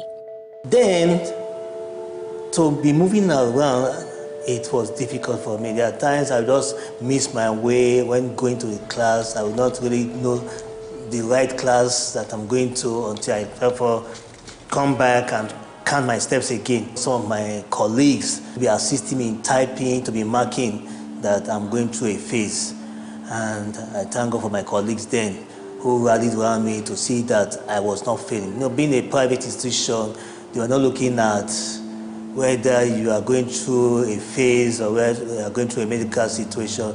There was for you to be effective, no matter what it takes. Be effective. Don't go down. Don't relent in your effort. So I was trying to meet up. He sought medical help in 2012. However, the doctor's strike paralyzed healthcare services for 6 months. In that time, his eyesight worsened. For 6 months, when they were on strike, I could not get medical attention, and that was when the eyes deteriorated. Thereafter, when they called back the strike, it was a bit late. The pressure in the eyes became very high and uncontrollable. Despite eye drops and medication, it just skyrocketed. If the doctors were on ground, I would have been able to get the proper medical attention on time. I would be able to at least know the right eye drops to take to preserve the vision. And I'll be able to at least, if it was not becoming better, at least the doctors would have been able to refer me to LUTH or even to another institution entirely for me to get proper attention. Indeed, the lack of a reliable healthcare system in Nigeria does jeopardize the health of citizens. Additionally, glaucoma does not show symptoms. Therefore, Cyril only began to have signs of visual impairment in the advanced stages of the disease. We usually advise that we should get our eyes tested regularly. Once you are above the age of 35, you should make it a point of duty to get your eyes examined once in 2 years. But if you have a family member who suffers from glaucoma, or you have a family member who is blind, you don't know why, you should check your eyes for glaucoma. So regular eye examination is the way to detect it at a very early stage. And once it is detected, treatment is started, and we can then slow down that rate of progression. As Cyril's eyesight was deteriorating, his work at Olashere Grammar School in Osun State was failing. In March 2015, he made a decision he never imagined he would take in his early 30s. Cyril Ojemen resigned. I had to meet the HOD, my supervisor, that look, I cannot continue like this, that I don't want to be a burden to the students, members of staff, and especially my immediate colleagues. It's best for me to quit while the ovation was still loud. Nothing prepared him for the challenges ahead. He was about to face trying times due to a deteriorating vision and a lack of steady income. 2016 to 2018, I will call those 2 years the worst period of my life. Number one, I stopped going out. 2, feeding myself, my family became difficult. 3, paying for children's school fees stopped. After exhausting my gratuity, nothing was coming in, a lot of expenditure came in, no income. So everything was just dry. And I felt for my children because it was something they never expected, never wanted to experience. My wife did all she could to support, but it was all to no avail. She became more or less like a beggar, asking people around for assistance. Myself, I started calling people, calling my brothers, calling those that I know, those who I don't know, to see what they can do to help me out. I got almost to a stage of depression, but my wife and my children, they stood by me, they encouraged me that it's not over. Just when the nights got darkest, some lights shone through. Cyril got to know of the Federal Nigeria Society for the Blind at Kappa, Oshodi. It's a special rehabilitation center for the blind. He didn't have the funds to enroll for the vocational training course. His friends and family began an online campaign to crowdfund his rehabilitation. The help started with my classmates, Federal Government College Kano classmates. They came in. At first, they helped with the surgery, but after a while, they stepped back to take care of their own personal issues. But by the time I now raised the voice again in the wilderness to say, please, I need help, they came again, sent one or two things just to keep body and soul together. My elder brother came in, then ex-students, those that I taught, came in as well, and they rallied around, helped me out until I graduated. With his fees paid, he began a one-year process to rehabilitate for his new life. I did braille reading and writing, we did rehabilitation and mobility. Mobility is by means of how you move around without being aided with the use of a white cane. This is a white cane. It's a white cane. You just put it on the ground and you just be feeling around. It guides one, a visually impaired person, to move around freely without any fear of falling down. Then I learned how to operate the computer using keystrokes. My students from Ikeja Junior High School. E4, 40, E4. So I'm going through their scores. Gradually, I started getting used again to the laptop, something I felt I could not do again. And what really helped me was the application that was installed in the computer. It's called JAWS, Job Access with Speech. On the phone, we have what we call TalkBack.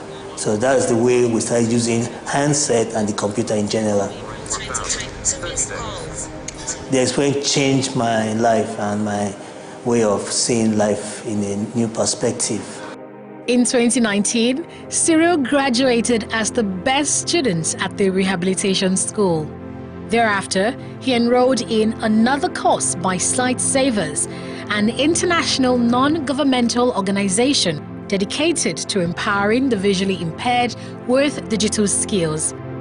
Sight Savers really helped me out in terms of how to replan yourself, how to organize your career, how to work out your CV to make it to be a one-page document, how to prepare for an interview, what kind of questions to expect, how to do follow-up after an interview, then preparing for the work environment, and it gave me that boost and that confidence to be bold, to be self-confident, to be to have that charisma, to have that character, to move on. So Sight Savers did that for me. Despite all this training, he was not quite prepared for the challenge of getting back into the labor market as a person with disability. Luckily, an old connection came through. The person's name is Mrs. Grace Egbobi. I will be grateful to her. She got in touch with me and said, there's an opening in the public sector. They are looking for a maths teacher, and she's going to submit my name, being that that's my course. And an interview was conducted, and today I was employed. I was posted to Ikeja Junior High School. When I first of all met the principal, Mr. Safiu, he said he's not going to reject me because he sees in me something that will be of benefit to the school. I gave him a brief interview in my office, and he told me that he will be able to handle mathematics skillfully. So I said, let me give him a try. And since then, I've been watching him.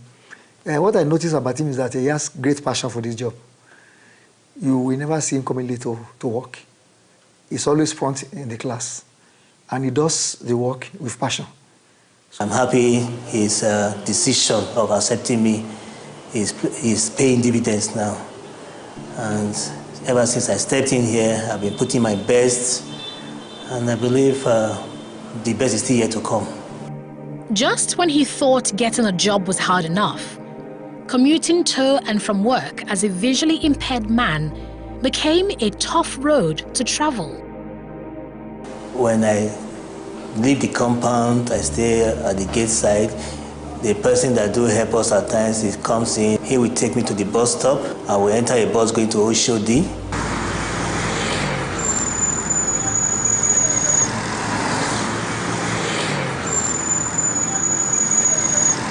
I will drop at Kappa. From Kappa, I will take a bus coming down to PWD. Drop at PWD. When I get down, God has been faithful. Somebody is always there. They will take me across the railway track and to the other side, bring me over to this side, to the GRA side, drop me at the gate. At times it will be a teacher, a fellow teacher. At times it will be a student. At times just be a passerby who has a measure of kindness in him or her. This is David Okon, former president of the Nigeria Association of the Blind. He is the current chairman of the association's education committee. Okon was born sighted, but became blind as an infant. Like Cyril, he had a hard time securing a job despite his skills and education. He's now a staunch advocate for equal opportunities for persons with disabilities.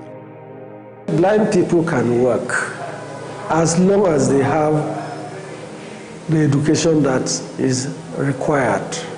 They need training like other people. It might be some specialized training, but honestly it doesn't cost the price of a rocket. They need equipment that will make them function appropriately. That might cost a little more than what you give. But every employer should think this way.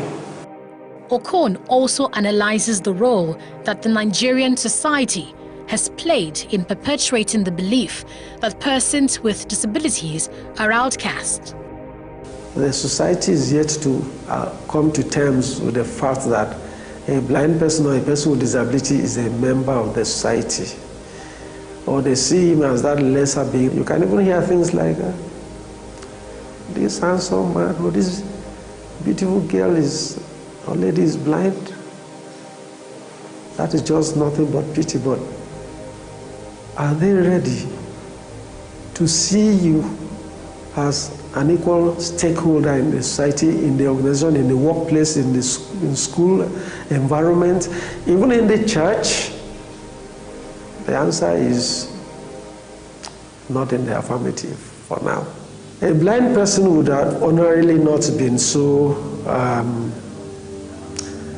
disadvantaged if the society was more enabled.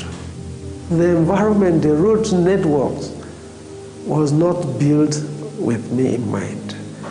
And even when the government even did some walkways, pavements that you could walk and not be run down by moving traffic, you find out that that is not possible because the walkways have now become markets. The bike owners, ones we call Okada, park their bikes on top there. And so I now it would then be as if I'm more handicapped than I should be. Drawing from his personal experience with disability discrimination, Cyril makes a passionate plea for an inclusive society. Those who have physical disabilities, they are pushed aside. They look them as perpetual beggars, and it's not supposed to be. Some of us, we are learned. We don't need pity. We need opportunities. We need encouragement. Those who are lacking education, they need to go to school. Those who need employment, they need to get employment. Those who need to even start their own crafts and their own little business, they need such help. Every 6 minutes, someone is told they're going blind. Leading medical journal Lancet Global Health projects that global blindness will triple by 2050 to 115 million. Okon speaks to these figures as he calls for a paradigm shift in how society views and treats persons with disabilities. I have not come across a blind person who have become sighted. Unfortunately, I've come across too many sighted people who have become blind. The question then is, why don't you think of making the society a better place? In case it will be that person you know, or even you, because there's nothing that says that it cannot be you tomorrow, so that will not join us in the cry and lamentations that we're going through. In January 2019, President Muhammadu Buhari signed the Discrimination Against Persons with Disabilities Prohibition Act. The act criminalizes discrimination against persons with disabilities and requires all public organizations to reserve at least 5% of employment opportunities for these persons. But that law has the challenge of enforcement.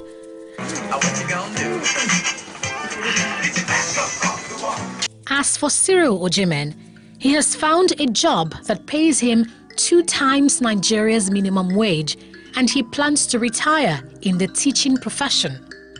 However, many other PWDs are not as lucky.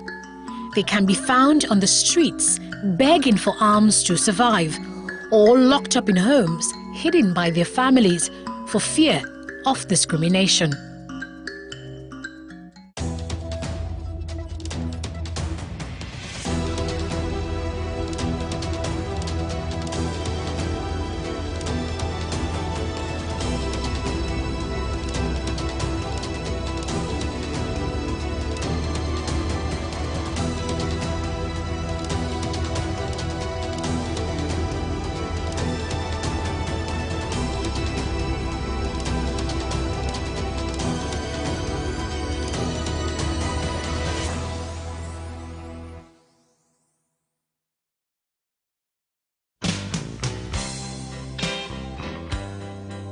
Being online has become a part of our every waking moment.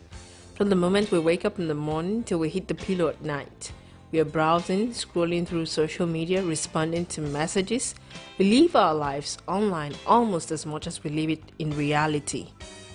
These anonymous interactions, like any other human interaction, comes with complexity and challenges.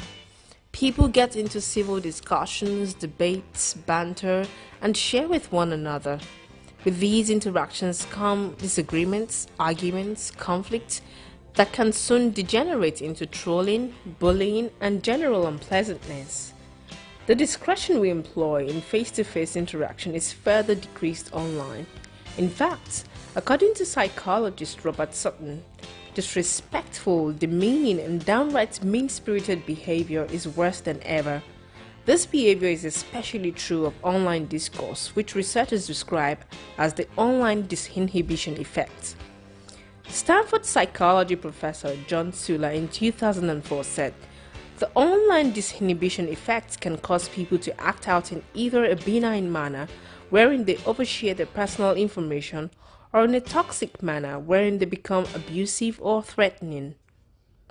"I am in my house, come and beat me" is a common saying online that alludes to the inaccessibility that emboldens even regular people to behave in less than civil ways online. Another factor responsible for this behavior, apart from anonymity and availability, is solipsistic introduction, a situation, according to Dr. Sula, where you don't have any physical cues associated with the person you're communicating with, and other person becomes just a voice in your head. As such, the people in your online conversations merely become characters in your imagination, formed by your own personal history and expectations. You might also hear his or her voice as your own, which makes you feel more comfortable with the other person and further lowers your inhibitions. As we have rules that guide our interactions in real life, unspoken rules need to be developed for our online interactions. Social media etiquette, or social mannerism simply put, means do's and don'ts for social media interactions. These etiquettes are also referred to as netiquettes. The term netiquette refers to all aspects of online communication, including email, instant messaging, social media, multiplayer gaming, and other forms of online communication. The main goal behind netiquette or mannerisms on social media is to treat others with respect and take care of intellectual property rights and associated implications.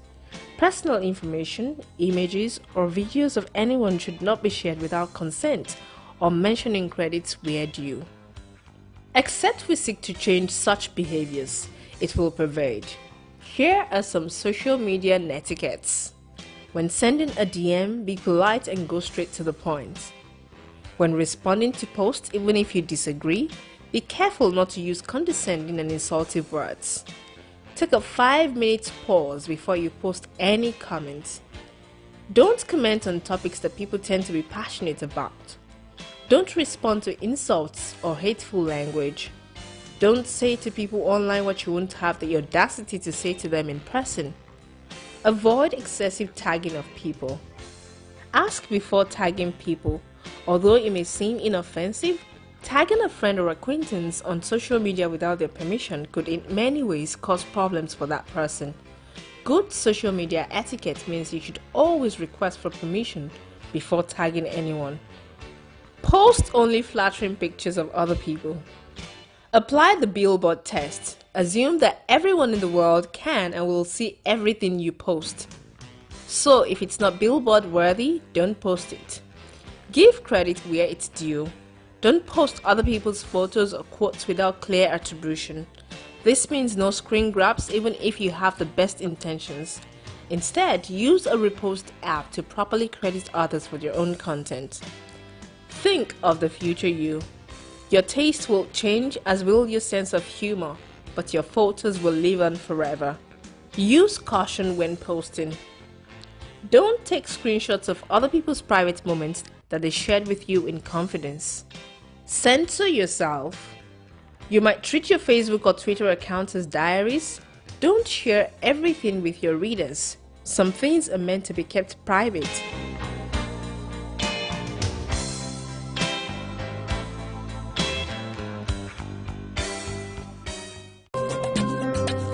Hi, my name is Omar Medada and keep watching Plus TV Africa.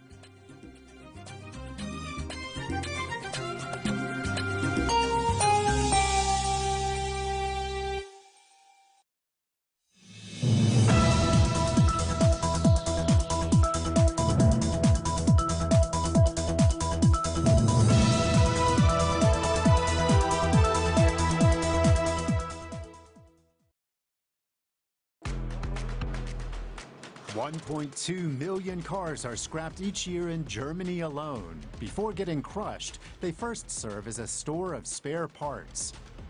But with electric vehicles, things are completely different. They don't simply get scrapped like cars with internal combustion engines. That's because the lithium-ion batteries inside may not be burned or stored under the Battery Act. Manufacturers have to take EVs back, free of charge, but recycling is still in its infancy. And here are some more topics. Drones instead of cars, new opportunities for suppliers. Tariffs and cheese, Italian pecorino under pressure, and coffee as a luxury. Why are prices rising?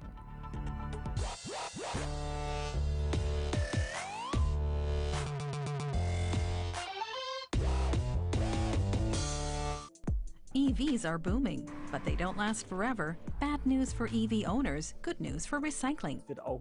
A new raw materials market will emerge. And it's starting here, near the Dutch border in the German town of Meppen. Automobile recycler Kempers shows how EVs, which are ready for the scrap heap, can still be used. Boss Eitan Kempers explains where things are already heading. We rate the quality of the used parts, then we store, photograph, and sell them on the open market, such as to private customers, insurance companies, garages, and repair shops. Salvaging vehicles is nothing new, but the customers in Germany are. Other countries already do it, but in Germany, the insurance companies are starting to make repairs with used parts, as more spare parts have been on back order since the coronavirus pandemic. The supply of used parts could be much bigger, and not just here. But once again, Germany is a bit different from its neighbors. Unfortunately, in Germany, no matter how damaged a vehicle is or how many accidents it's been in, it won't be sent to the recycling plants. Such vehicles are usually exported. In comparison, Germany has 50 million registered cars, but only 300,000 cars are recycled each year, while France has 14 million registered cars, but 1.4 million get recycled. This should not be happening with scrap EVs. Their batteries contain raw materials worth a small fortune. A new company recently began operations next door to unearth these treasures. Relianbat. The brains behind it? Christoph Spandau. He wants to secure scarce raw materials, which the EU Commission has made a priority in Europe. The plant makes a significant contribution to securing raw materials as we recover very critical raw materials here in an environmentally friendly way that saves resources. This plant will process up to 30,000 tons of batteries from Kempers and from across Germany each year. The components are shredded and the materials are sorted for recycling. The Meppen plant is the biggest of its kind in Europe, and it runs entirely without state subsidies. Lithium and cobalt, left behind in a black mass, are supposed to be especially valuable, but the market price says otherwise. Right now, with copper, we have an all-time high of around $10,000 a ton. The black mass is currently worth around 2,500 to 3,000 euros a ton. The cocktail of lithium, cobalt, and nickel is not only worth less, the black mass is currently going to Asia or the US, so the recycling is not completed in Meppen. The black mass is currently still being exported because we do not yet have sufficient facilities in Germany and Europe to hydrometallurgically process it. The raw materials group Glencore is thinking about converting its zinc plant in Sardinia to process the black mass. Only then would the battery recycling be completed in the EU. Experts say there's huge time pressure, as the EU will soon impose its first battery recycling quotas. For me personally, there's still an unanswered question as to whether these minimum recycling quotas for lithium, nickel, and cobalt can really be met from the beginning of the 2030s. Kempers is no longer waiting for the boom. The first signs have already emerged. Because we can process up to 10,000 cars a year here as standard, and we're already noticing that more and more EVs are being steered in our direction. And Christoph Spandau is already receiving several tons in the first few weeks of operation. In addition to batteries from test or accident vehicles and rejects, Relianbat also processes other batteries. These are large quantities that come back because everyone knows how many battery-powered devices they have at home. And what we can do is recover all the raw materials here. More than 10,000 tons of used batteries will be able to be temporarily stored here. Sounds like a lot, but a recall campaign for faulty car batteries would push capacity to the limit. That's why this system is really relevant and is currently the biggest system in Europe. But you have to be honest with yourself, it's just a drop in the ocean. The medium-sized company Relianbat is thinking ahead.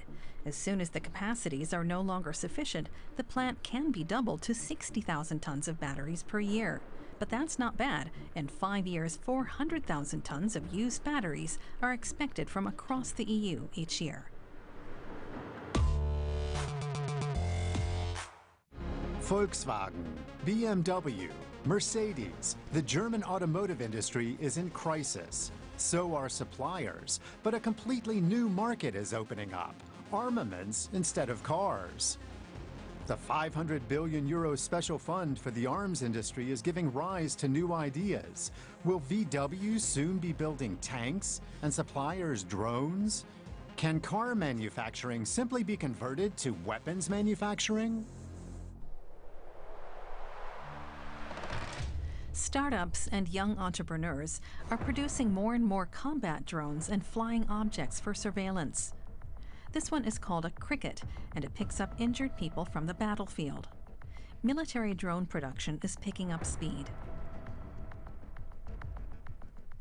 Falke, or Falcon, is the name of this copter, which is taking off as a prototype.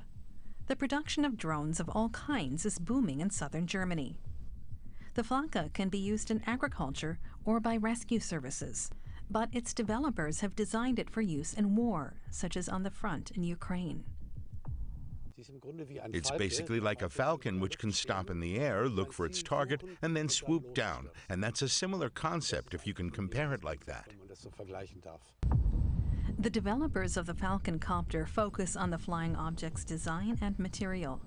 The innovative construction achieves speeds of more than 80 kilometers per hour, with a range of more than 20 kilometers, thanks to its aerodynamic design. The fuselage is made of polypropylene, a very special material that is highly tough and also floats. I believe that what sets the Falcon apart is the fact that it's inexpensive and can be mass-produced. We don't need small basement workshops to produce drones. They can roll off the production line in the automotive industry.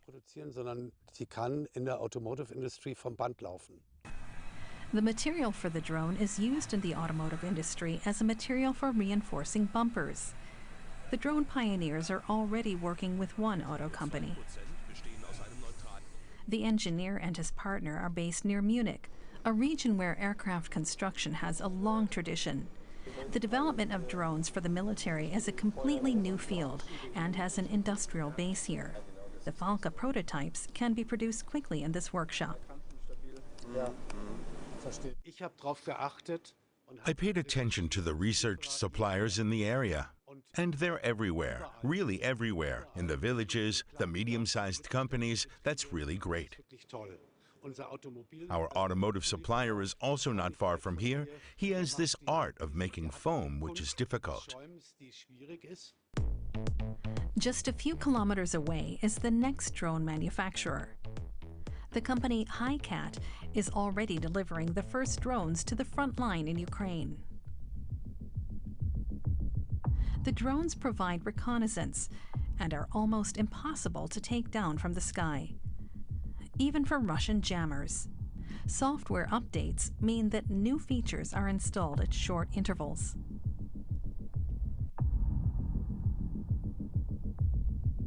The founder of the company traveled to Kyiv with 5 friends to deliver food shortly after Russia invaded Ukraine.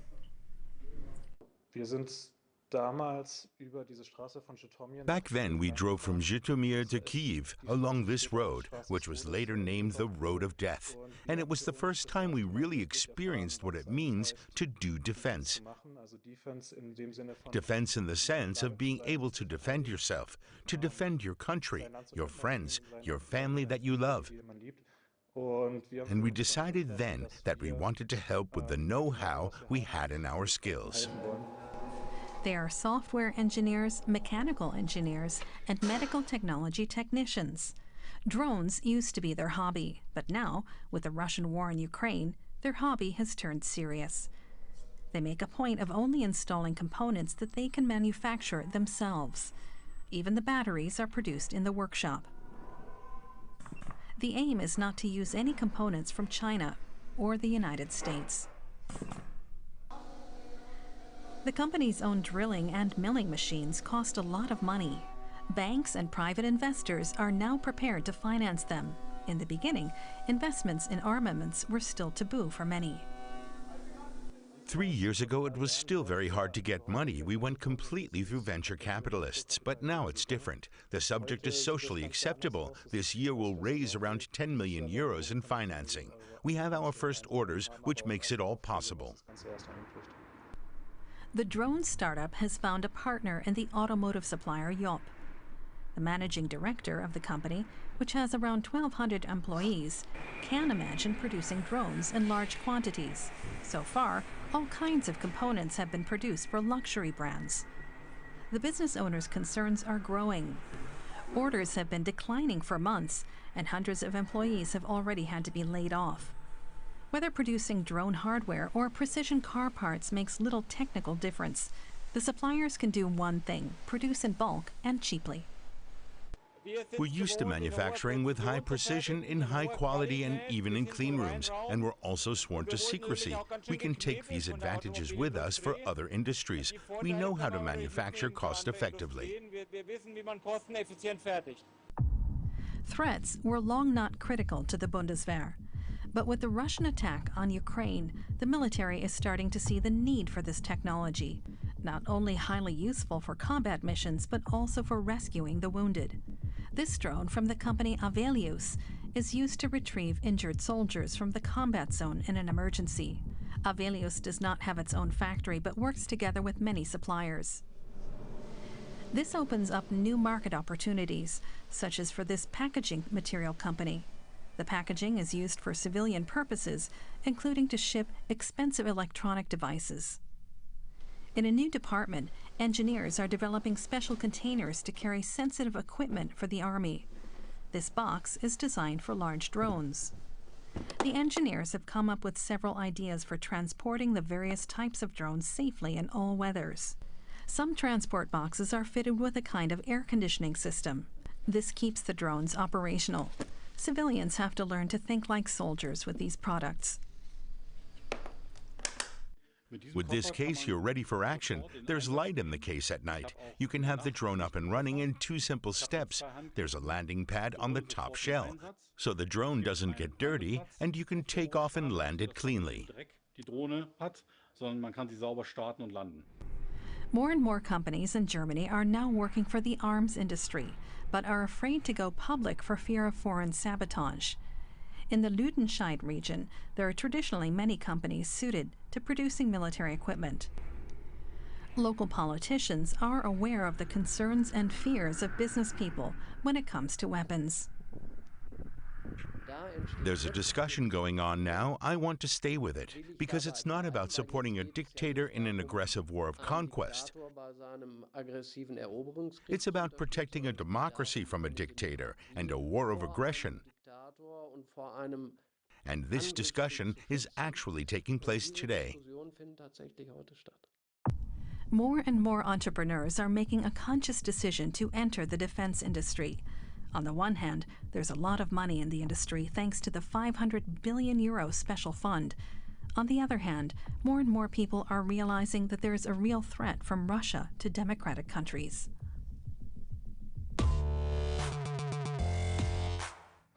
Global trade is also changing. The constant uncertainty surrounding Donald Trump's policy on tariffs is driving the economy into chaos. The U.S. is threatened with a debt crisis. The EU already has a list of counter-tariffs, from antiques to batteries and airplanes to breeding horses. The 10% tariffs on EU imports will also affect traditional producers in Italy. This cheese is Daniele De Roma's biggest pride. His family has been crafting it for generations, Pecorino Romano. The iconic Italian cheese is made just outside of Rome from sheep's milk. He uses an old recipe handed down over time. It's this deep-rooted tradition that gives the cheese its bold flavor and unmistakable character. Here at our plant, we produce Pecorino Romano DOP. That label means every step happens right here in Lazio. You'll see the RM stamp. That shows we're in the province of Rome. This is our dairy farm in Torrita Tiberina. And on the wheel, you'll also see the month of production. But now, Daniele De Roma's cheese business and the livelihood of his 50 employees are under pressure. Around 35% of all locally produced Romano Pecorino is exported to the US. But the new 10% import tariffs introduced by US President Donald Trump could soon cut him off from this key market. We might not see the whole market vanish, but even if we are just losing part of it, that means more cheese flooding the domestic market here in Italy. That would mean more supply than demand, and this oversupply could push prices down across the board, creating a ripple effect through the entire supply chain. Daniele knows that, like his Pecorino, much of Italy's economy depends on exports. From sheep to cheese, craftsmanship here is tied to global markets. Italy is the EU's second largest exporter to countries outside the Union, just behind Germany. And with the US as one of its biggest importers, Italy is especially exposed to the new tariffs. Andrea De Petris has been studying international markets for years and shares the worries of Italian producers. The big question is how long and how much American consumers will be ready to pay more, so higher prices to the same products in the future. This could lead to simply the decision to consume less, unless the Italian producers are ready to lower their prices in order to cover partially the effect of the tariffs. But for high-class products like Italian cheese and ham, lowering prices just isn't an option. The quality is non-negotiable, and so are the costs for most producers. And the bigger picture isn't much brighter. Italy's economic outlook has been shaky in recent years. In 2024, GDP growth stalled at under 1%, and the country still carries one of the highest debt levels in Europe. Italians are split on how the trade war around tariffs will play out. It will hurt enormously a big part of the Italian market, and the Italians will suffer for this ultimately. Italian Pecorino is an excellent product, and I believe that Americans who are used to buying our Pecorino will continue to do so, even if it costs 30% more. We might either try and boost our internal economy, or maybe try and find some new partners either inside of the European Union or outside of it. The idea of finding new markets for his beloved cheeses is also on Vincenzo Mancino's mind. He's been selling Pecorino and other high-quality cheeses in Rome for years. For him, this trade war isn't just about pointing fingers. It's a wake-up call showing where Italians and Europeans can take action into their own hands.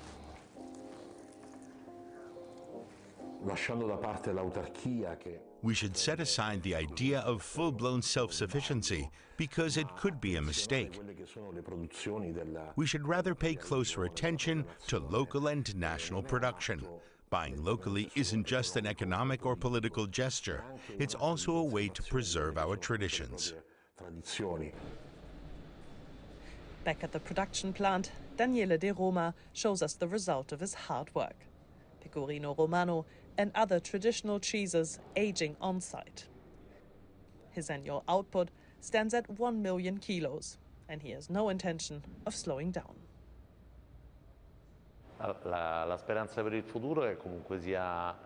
My hope for the future is to continue informing consumers about all the hard work that goes into every single wedge of cheese found on the shelves. And I hope to continue carrying forward this millennia-old cheese tradition.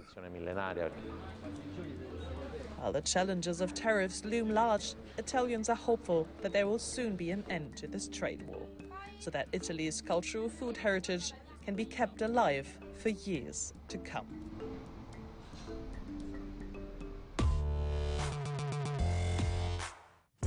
Other foods have also become significantly more expensive in recent months, and that's not just because of the tariffs. Prices for olive oil, sugar, cookies, and ketchup have risen sharply due to inflation, triggered both by war and climate change. This means that the price of coffee, Germany's second most popular drink, is unlikely to fall.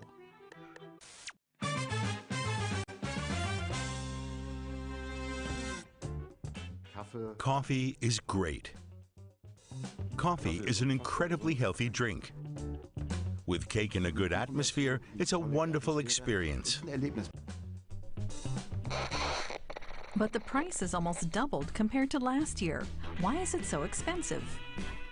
Speculation on the market, poor weather conditions in growing countries such as Brazil and Vietnam, broken or disrupted supply chains, that is, container availability in the respective ports, but also domestic political unrest in the respective countries. Coffee is a commodity that is traded on the stock exchange. Speculation has driven up the price. Coffee farmers don't benefit from the higher prices, but consumers pay the price. Most coffee exporting countries are located south of the equator. The leaders are Brazil, Colombia, and Vietnam. Poor harvests due to droughts and heavy rainfall in these countries have had an impact on the price of coffee. Importers' goods are stored in the port of Hamburg. Fewer and fewer containers of coffee are now arriving. The quality of the goods must now also be checked more closely to see whether insects, mold, or contaminated coffee beans have been delivered in the sacks.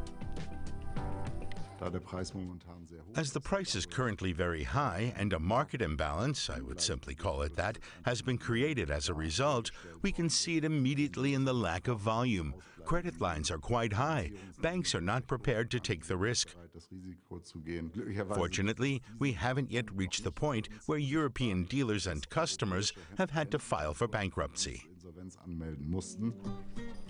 Importers like Benega Coffee hold daily coffee tastings with different quality levels, from supermarket coffee to specialty roasts.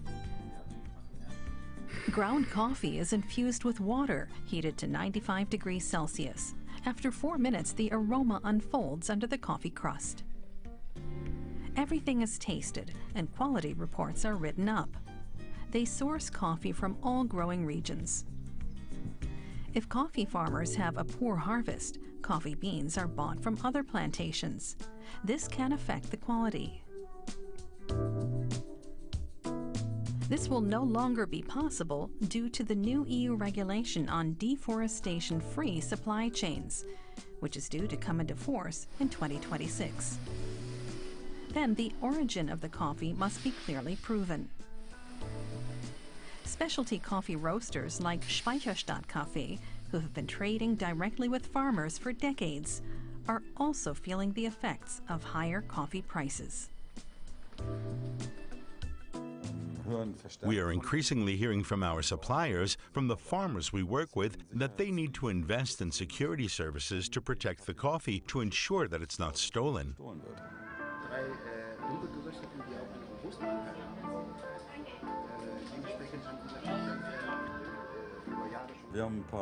We have a few customers in the supermarket sector, so there are a few supermarket chains that we also supply with a limited range, and some of them actually jumped ship when we had to raise our prices. Consumers of specialty coffee have always been willing to pay more. The U.S. tariff policy is also driving up coffee prices. 46% import duty for Vietnam, the largest exporter of Robusta beans, which are essential for industrial coffee, now has to look for new markets. So what does the future of the coffee market look like? There are more and more small roasters. The big industry has its market, so the cake has remained the same size, only the pieces are distributed differently.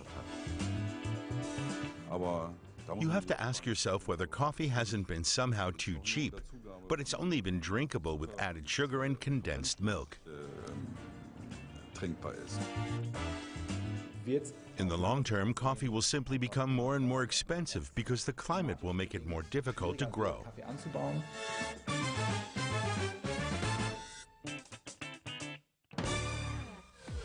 Today on Made, we talked about opportunities and hurdles for the economy, EVs as raw material mines, auto suppliers who build drones, tariffs on Italian cheese, and rising coffee prices. See you soon.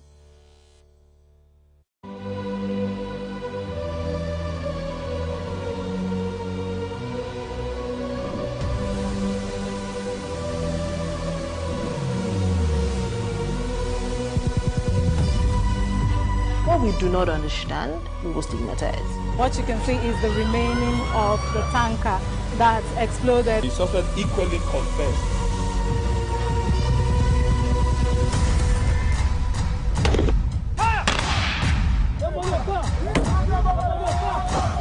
A 500 naira they collect them. If you don't talk, then go beat you. Now 2,500 they pay.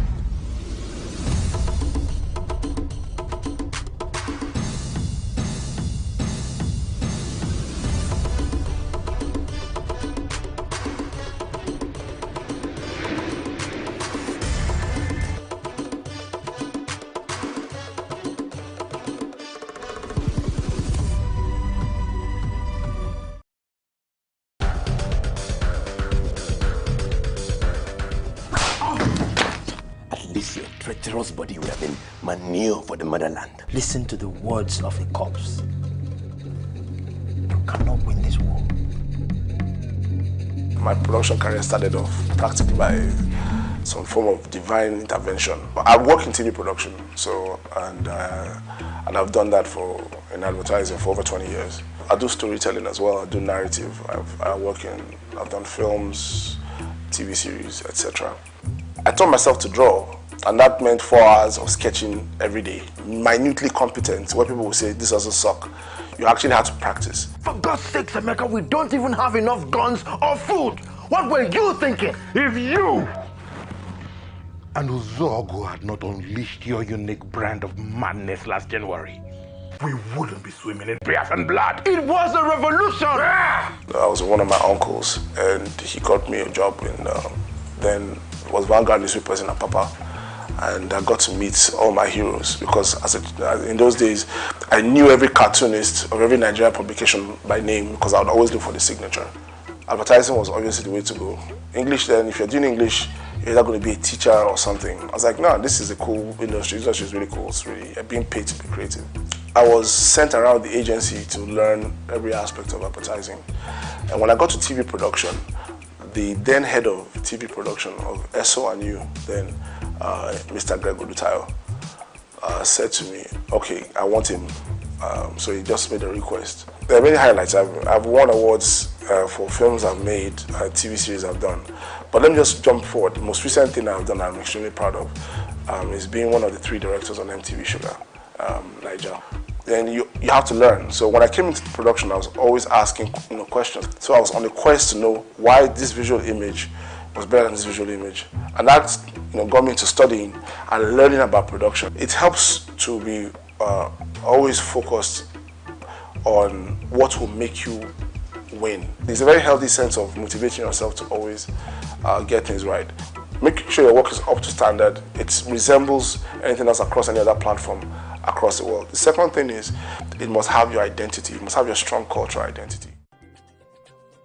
My name is Mona Lisa Chinda. You're watching Plus TV Africa.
Hello everyone, welcome to Heartlines. This is our space where we discuss everything relationship and love. And I'm your host, Franca. Tonight on the show, I have 3 amazing guests. I have Sisi Ade with us, I have Chente Okoli, and I have Precious Ode. Sisi Ade, how are you today? Hello, Sisi Ade, can you hear me? Yes. Okay. I didn't hear you. I didn't hear you initially. I said fine, thank you. And you? I'm okay. How's your day been? Okay, not bad. I'm just chilling. My darling Chente Okoli, my sugar pie. I say my body they hot, they hot. I said I wasn't going to do this with you today. I said I wasn't going to do this with you today. Because all the emojis when you don't send me today, I said I'm not going to do this with Chente. And we block you. And we just block you. Not today. Chente, how far? I'm doing good. Today was a good day. Oh wow, yeah, that's nice. So I'm doing good. That's nice. Yeah, that's nice. it was. That's nice. Thank you. Precious. No, I want to talk again. No, Port Harcourt. The glow. This glow. I didn't tell That's you. the whole idea now. This That's glow is not of the flesh. How we go do? Oh yeah, but it's okay. I think everybody, it just helps everybody to be in the right frame of mind, Just be happy most of the time or once in a while. It doesn't take anything, right? Yeah. Okay, so today we're discussing building sexual chemistry. Sisi Ade, I'm prepared. I'm prepared for today. As in, I'm ready to learn more. I'm ready. Yes, I want to know how I want to build sexual chemistry, even for a person when I not like. Hey, I beg you. Chente, you see, mind yourself. Chente don't. In fact, I had to call him one name today. If you see as the way body just the sweet Chente since. Chente, let's even start with you. What do you understand by sexual chemistry? See, chemistry is that thing that used to do your body like this. Waka.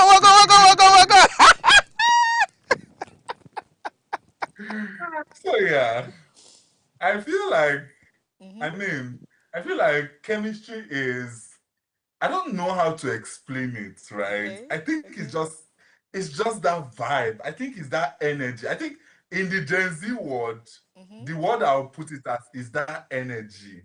Okay. It's that energy, it's that vibe, it's that connection, right? Okay. So that is what I would explain it as. Okay. Yeah.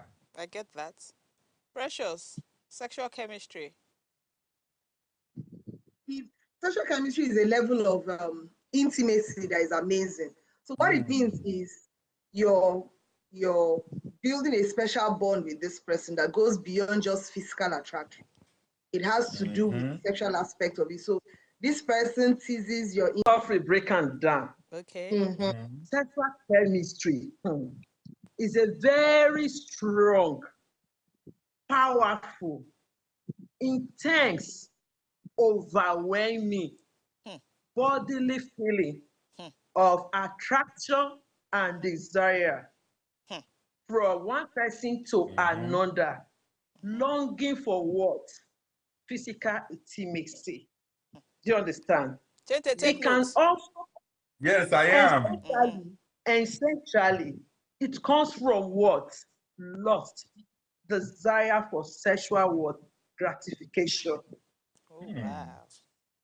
And it is not just physical per se. You can also have sexual chemistry based on what? Intelligence and emotional connection. Let me go there. Sexual people. These are people that are attracted. Their own sexual chemistry, not to the people where they brainy, where they intelligent. Oh, yeah, dear. Then we have the what? The demisexual. This set of people, they don't want to hear anything. They want to build that relationship first. That's emotion. Before anything begin, they fly, they shake body like Chinke they do just now. Do you understand? And most times, it can be an immediate thing. And you can also build it. if you don't have it.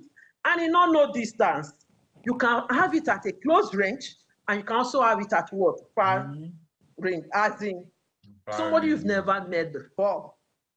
You can have sexual chemistry.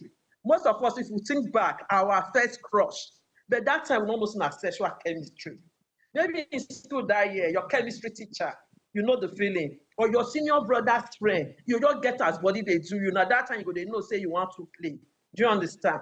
So, like celebrity, most time people crushed on celebrity in terms of sexual chemistry. Just hearing their voice, just seeing their image, even their write-up is enough to bring those things into what? Into play. Make a not come to talk more, they take us small to make a force. So honestly, if you ask me, I would have just said, oh, sexual chemistry is that connection between two people who are already sexually involved. That's why we have that word sexual there. You know, yes, it's okay to have a chemistry. You know, you can have any kind of chemistry with people, but sexual chemistry, there has to be something sexual about it, right? Sisi Ade? You have to be at the end of the day, now the end, sexual gratification. Okay. Because you are longing for this person desire. That desire all they talk about now sexual desire. Okay. You just want to be, if the person touch you, get as your body go do you. Just smelling the person in you. It does a lot of things for emotion. Anything they talk today now sexual, now everything say they go there. You understand? They go enter bed, last night. Okay, so what you were saying about the intelligent set of people, so you're saying that people can just be attracted or are sexually attracted or have this sexual chemistry with people who are just intelligent. That's the only reason why they're sexually attracted to them. Yeah, it can be because there are some people, before they even get involved with you, even on a normal level, there are some things to look at for. You might personality traits and all that, because there's a place for mutual interest. Okay. There's a character, there's a particular character or quality that you are looking for in a person. So when you see this person from afar, now that's how they use they hide the person with love. That was why I said you also come from a place of love, because this person get what you define. So what you remain. So when you see an intelligent person, I don't want to say no, it's not love language. I'm trying to look for the perfect word for it. Or the code. If I see this person, this is what will pull me. Okay, in a nutshell, this sexual chemistry, some people refer to it as electric or magnetic pull. There's a way it pull you, but you will know when it's pulling you. Do you understand? So because you know you are looking out for an intelligent person, it will automatically drag you there. Now, what you find out there will carry you go. Then if you can't see people say you're not savvy, just be asexual like us. Anyhow, we'll not get to know book, we'll not get to build the emotion. Because the truth be told, in a relationship, you build this, what's it called, sexual chemistry. The majority of the time, it also happens with singles. Do you understand? So when you are seeing that person for the first time, something is actually like magneting you to that other person. Something is happening that, like, I don't know who said it now. You cannot explain that feeling. That is why we said very intense. It can be overwhelming. And you can even lose yourself in that connection. You're just trying to like, oh, this is my guy. Oh, you understand? It can be one-sided. So let me get, maybe that's where you're coming from. It can be one-sided. That I have sexual chemistry for Precious. If she was, okay, 14K as a guy, does not mean he has to return my favor. If it happened that both of us feel the same thing, all well and good. It can be one-sided and it can be both-sided. In marriage, it's a continuous thing that you work on, because with whatever is happening right now, it's very easy for it to just die away. Okay. So basically, because, like I said, with the sexual connection, with the chemistry, it doesn't just happen with people who are already sexually involved. It could happen with people who even have not had sex, right? Yes. That's what we're saying. It was always marriage, but you know when it's happening, so you will not fit to say they catch you move. That is where discipline comes in. Okay, so but I want to understand something. Just, yeah. So when you say there's a chemistry, that means it's actually between two people. It's not one-sided. It can be one in marriage. No, in any, so between, so that's why I'm trying to, I want us to break it down, because let's not even talk about let's not talk about building. Let's not talk about building. Most times it's one-sided. Sorry? Most times one-sided. Okay. I said most times one-sided. Okay, so, but I want to understand. So sexual chemistry, if you'd ask me, I'm not a sex therapist, but I would literally say, oh, is that connection, that connection between two people, do you understand, that makes their relationship and sexual life fantastic. True. That's what I would say. Now, and I would say, because of just the word, I would say is something that, you understand, it comes naturally. You're not faking it. It's just, you might not even be the best of couples, but you guys can have a sexual chemistry, as in, you guys can just be fantastic when it comes to sex. On point. True. That's what I would, yes. So. But that is not all it is to it. Okay. That's what I'm trying to say. That's so not so what is, so because I want to understand, because when you say, I'm just speaking literally, chemistry is something, you have this chemistry with this person. And in my head, I'm thinking chemistry is when two things come together. There's a chemistry between you and that person. So that's why I'm trying to understand how it can be one-sided. Okay. Should I use this scenario? Okay. Maybe you're at a party now. You're at a party, a young lady is at a party. Okay. And she feel drawn to a gentleman, an handsome man, or whatever she's looking for. And the guy is also what? Responding. Is catching the chemistry. It's an attraction. But you don't understand. It's between two people. That's my point. That's what I'm saying, babe. You are not getting it. I'm not going to let this go. You can have this chemistry. Okay, when you have a crush, sexual crush, chemistry on a celebrity, somebody you've never met, do you believe in that? That is also so good. I like what you just used now. Is crush and chemistry the same thing? I would say that crush is like a layman language. Yes. I want to say that. Because at the end of the day, it's going to end the word physical or sexual intimacy. Now that, because with crush too, you still have your butterfly in your stomach. Yeah. That flush skin is still coming out. Your genitals can also still get erect and all that. Do you understand?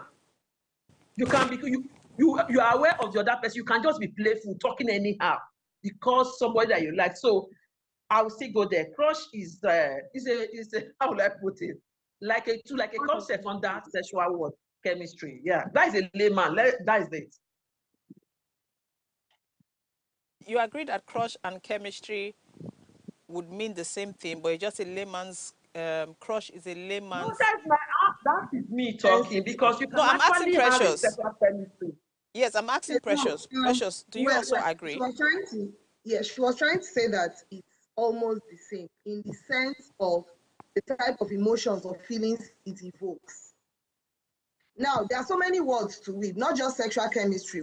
You brought about the word crush. That's another one. Another one is a turn on. When someone turns you on, the person turning you on might not even be aware that they are turning you on. So the fact that there is chemistry doesn't mean there is a reaction. So, but honestly, I don't agree. No. So the truth is, chemistry is mutual between two people. Exactly. So I think that chemistry can be one-sided. No. In the context of it chemistry, has to do with two things mixing together. Yes. So there's a difference between a crush. The right words to use. Yes, so pick the right words to use. There's a difference between crush and chemistry. But so a crush is short. A crush can be one-sided. It can be no. Sexual chemistry can be one-sided. That's what we're saying. Thank you. Once it is not acted upon by the second party, it is one-sided. Okay, so I think a woman. No, and so woman Precious. No, Precious. I think we're using the wrong word. Let me explain. Exactly. I think we're using the wrong word. We know what you are saying, but it is what it is. No. We can't. No, because we need to educate people to understand. Because it is okay for you to have a crush on someone. It is not a layman's word. Don't use the crush. Let's continue with the word we are using. Yes. So, but what I'm trying to say, but even at that, a chemistry, when you cannot say someone has a chemistry or has chemistry with someone. See, when people have chemistry, that means two people have this chemistry. Literally, English means that these two people, there's a connection between them. You can have a sexual chemistry with somebody and not have anything to do with that person because it's not being, how will I put it? It's not on the same level. I don't know. But it is what it is. It is what it is. I take my stand. My stand. It can be one-sided, it can be two-sided. Okay, so explain how I agree that it has to be mutual. That's where I stand. But can you educate us on how sexual chemistry can be one-sided? Okay, so you meet, or even if you don't meet someone, because there are so many ways to have sexual chemistry. We've said you can have sexual chemistry with someone that does not even know you per se. The way people say, oh, I'm idolizing this person, I like this person, I like the way. So we have actors, actresses, musicians that we feel turned on by them. Now, if in the eventuality that these people get to meet us and like us back, amazing. If they don't if they don't operate on the same wavelength with us, amazing. So sexual chemistry can be one-sided, where I meet Chente, I like Chente, I love the way Chente dresses, I like how he behaves. Chente and I might not even chat, I might not have his number, but I follow him across all his social media handles. And then perhaps one day we might meet in a particular circle and Chente says, oh, Precious, hi, and ends there. It might not even stop me from still having sexual chemistry with him. So sometimes people say words like, oh, on my bucket list of people I want to sleep with, this person is there. Now, when we say building, it means that you and this person are on the same wavelength. You don't build with somebody who is not on the same wavelength with you. So when we're talking about building, we're talking about people already in a relationship. Thank you. So here's what I feel, right? I feel like Franca is trying to understand, because I think when you think of chemistry, you're thinking about the mix between two things, right? Yes. And so I think what she's trying to understand is, how can one person have one chemistry? The word that I saw, right, when I was browsing this is, if it's one-sided, it is sexual tension. If it's two-sided between two people, it is sexual chemistry. When two people come to mix, when you people in one way or the other are having the same energy. But if it's one-sided, I think it's just the choice of words. I think not it's just choice of words. If it's sexual tension can also be in both in a relationship when two people are together. Sexual tension and sexual chemistry, they are not the same thing, please. They are not the same. Okay, well, so can I ask a question? What's the difference between perceived and real chemistry? Precious. Perceived is, I think, is an assumption of like, I feel like this person may be feeling the same. Do you understand? It is perceived is one-sided. This one, the person is feeling it. It's not assuming. It's not on a Precious, please talk. Precious, what did you say? You so, because you know why I say that? You know why I say this thing? That somebody is turning you on. Somebody is doing all that. And the other person doesn't even know. Exactly. Yeah, okay. You don't even know. You're not, there's no, you understand, there's no connection. They are not all. Okay. Franca, yes? pause. Franca, pause, please. Yes. I don't know, can you relate with this? When somebody sees, maybe the person is having sexual chemistry for whatever, I don't want to use the word crush again, they get wet. Can you relate with that? Do you believe in that? Because when you are talking about, when you look at for the sign that is registered, when this person is exhibiting this sexual chemistry, maybe you will understand better. It doesn't really have to, because when you're, okay, I'm married, we have sexual chemistry with my husband, why should I still be having a butterfly in my stomach? Why should I be sweating unnecessarily? Why should I all of a sudden become a talkative and I'm like longing for, do you understand? So except maybe, I don't know, we are not talking, we've not gotten to like building it. We're actually trying to understand. Yes, because we need to understand it before you can build it. Exactly. So I don't know why we you need are. To, yes, because we need to understand. There's no wrong or right answer. Yes, because so we need to. Not, if you have said in relationship, would have go. So we are trying to expand this thing. No, it happens both ways. For me, sexual chemistry, yeah, but for me, like I said, that's what I'm always saying. For me, I'm basically what we understand. But let's quickly go on the break. When we come back from the break, we would continue with this. Stay tuned. Heartlines will be right back.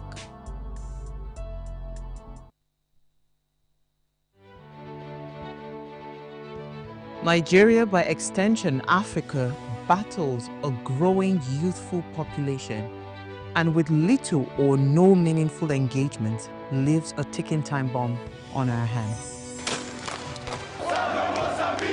We are a blessed continent with great wealth, both in people and material. Our focus on ways remains driving conversations that affects us all. Topics in the news, social concerns, politics, leadership, governance, empowerment, resource management, conflict management, finance, SME sustainability, technological innovation, food security, health, education, brain drain, our well-being, citizenship, and much more. Our goal is to continuously drive these conversations, keep them burning at the table to effect a positive change, both for our nation and continent. Ways, what are you saying, has a secret ingredient that completes the conversation every single episode, and that ingredient is you. Our past conversations shaped our yesterday. To shape our tomorrow, we must keep talking. So, I want to hear you. Be a part of our live conversations Mondays through Fridays. And let's all have our say.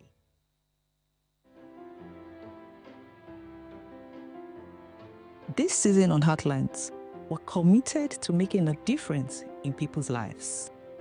So Heartlines, in partnership with Veda Consult, is offering 12 free slots of counseling every quarter for people in need of professional counseling. Additionally, we're taking on 2 pro bono cases for individuals navigating a challenging divorce. To participate, please send an email to counsel@vedaconsult.com with your story. Our team will carefully review all submissions and will contact all the shortlisted candidates. Heartlines is live Mondays to Fridays at 10 p.m. So engage with us.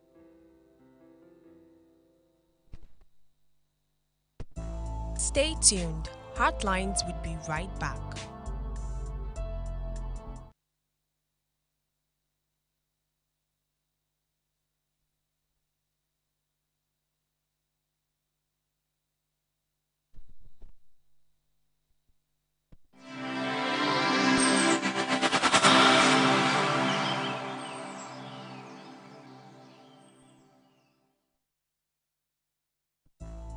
Thanks for staying with us on Heartlines.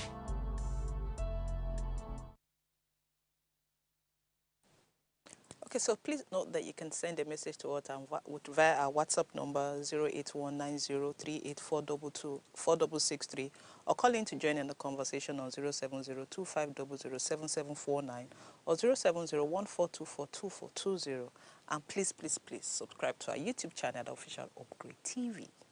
Okay, so before we went on the break, same way Sisi Ade is holding her grounds to say that sexual chemistry can be one-sided. It doesn't mean it's the proper thing. Sexual chemistry is supposed to be a strong and magnetic connection between two people. That's the ideal thing for sexual, that's the ideal definition of sexual chemistry. But before I went on the break, I asked a question. I was asking Precious. Precious, what is the difference between perceived attraction and chemistry?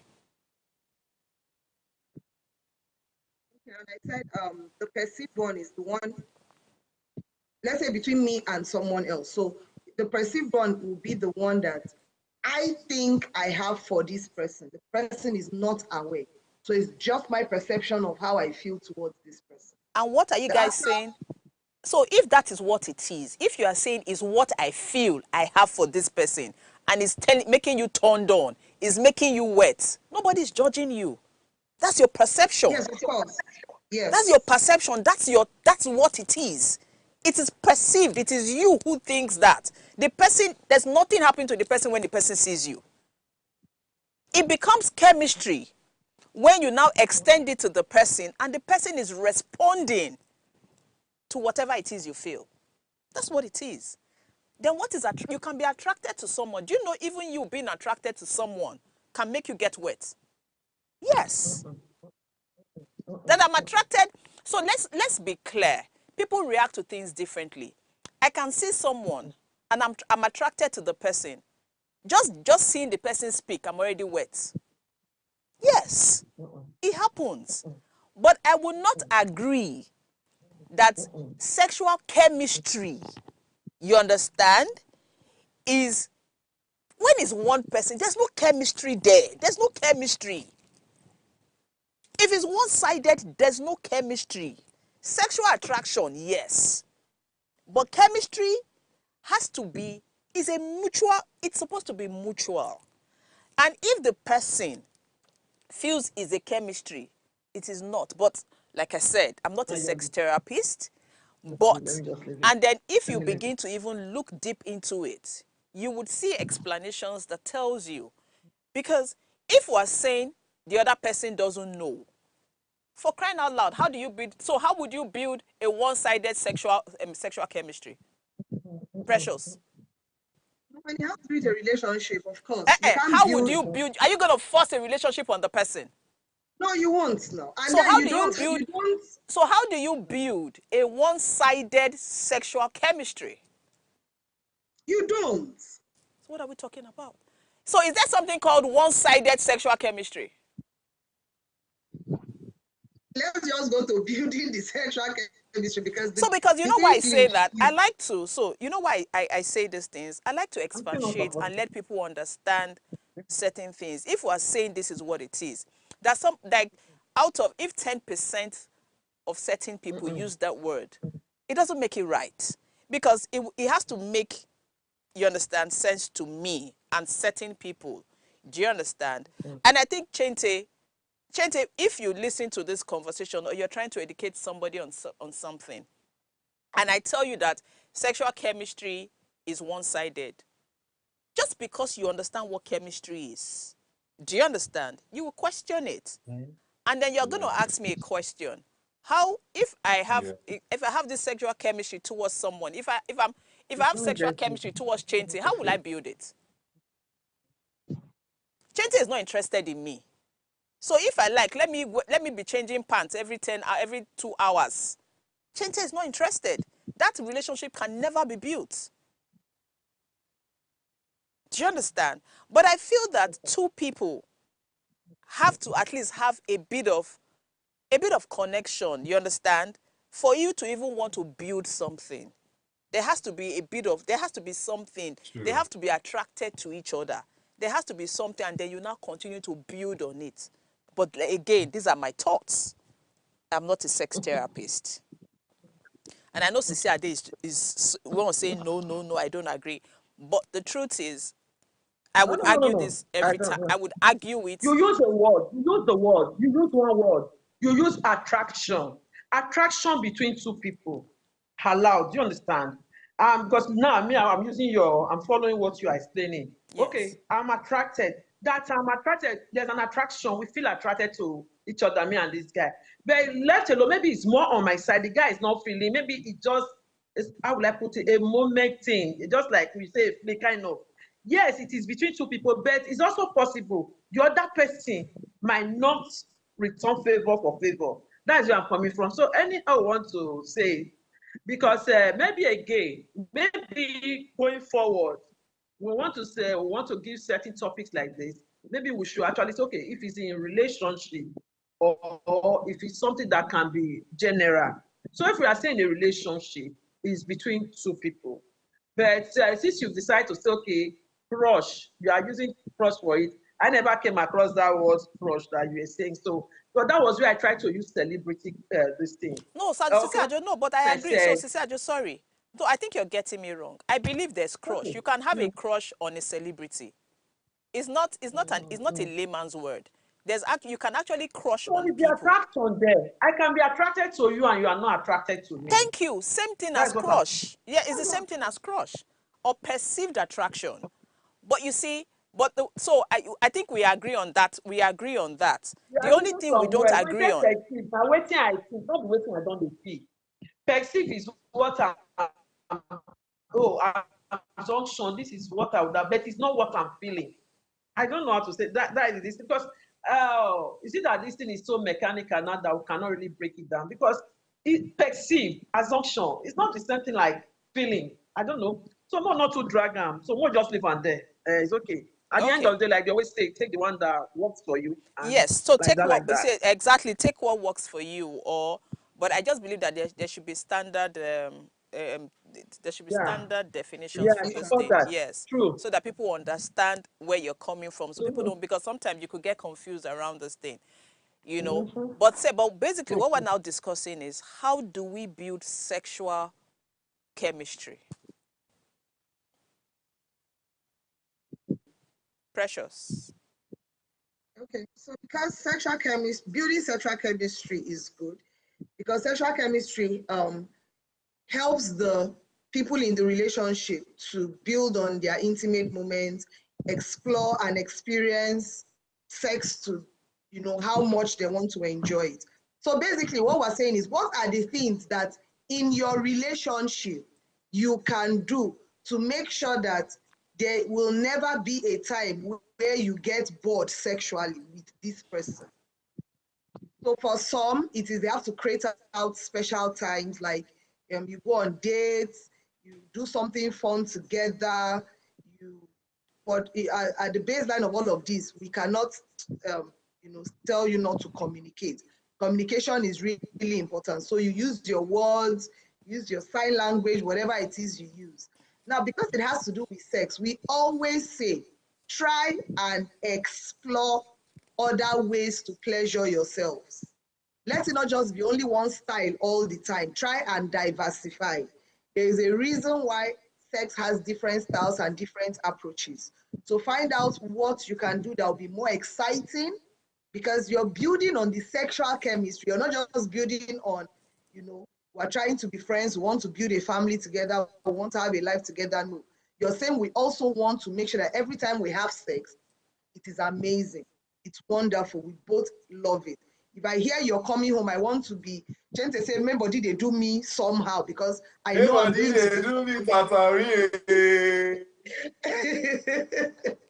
I know I'm going to get to see you. So there should be this excitement. So what is that thing that is unique to you as a couple? We have general rules. I mean, there's love, there's respect, there's all of that, but create time for each other. Even if you have kids, create time for each other, go on dates, do things together that, make you people happy. I've seen couples who is going to the library, like a book club, that is their thing.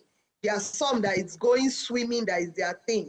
Whatever is that thing that you do to get you in the mood for your partner, that is what you're supposed to be doing to build sexual chemistry. Okay. I want to ask a question, but I want Sisi to comment on building before I ask the question I want to ask. Okay.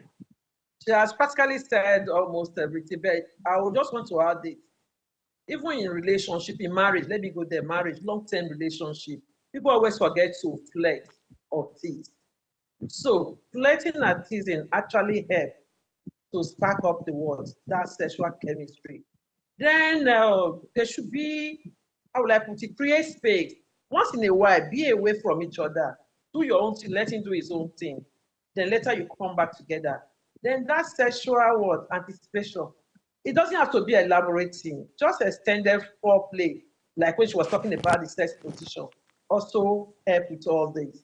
So we can go on and shared activities. Try to do things as a team, because you're actually team.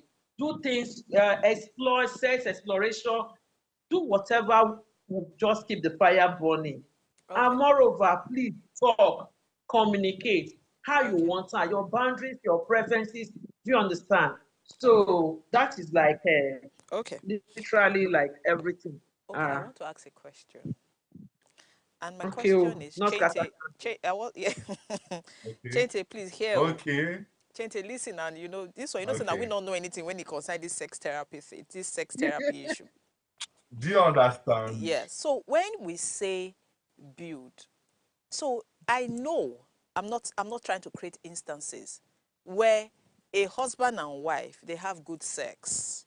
Do you understand? They have good sex, they do all the chatting, they do everything. You understand? But trust me, the guy has better sex. Not, okay, I won't say better sex. There's this drive when he's sleeping with someone else. Do you understand? Not because he doesn't love his wife. Not because the wife is not good sexually or doesn't know how to have sex. But he says that there's something, there's a chemistry, there's a way he feels with this other person. That she just, it's not about, it's not like they're doing anything together, they're trying to build. When they see, there's this energy both of them just give to each other. They don't speak about it. Do you understand? It's not like they say, oh, this is what you, In fact, sometimes they don't talk. Their body will just sink. You understand? Both of them, their bodies just sink. And it's fun. See, every time he sleeps with that girl, he says, it is always a fantastic time.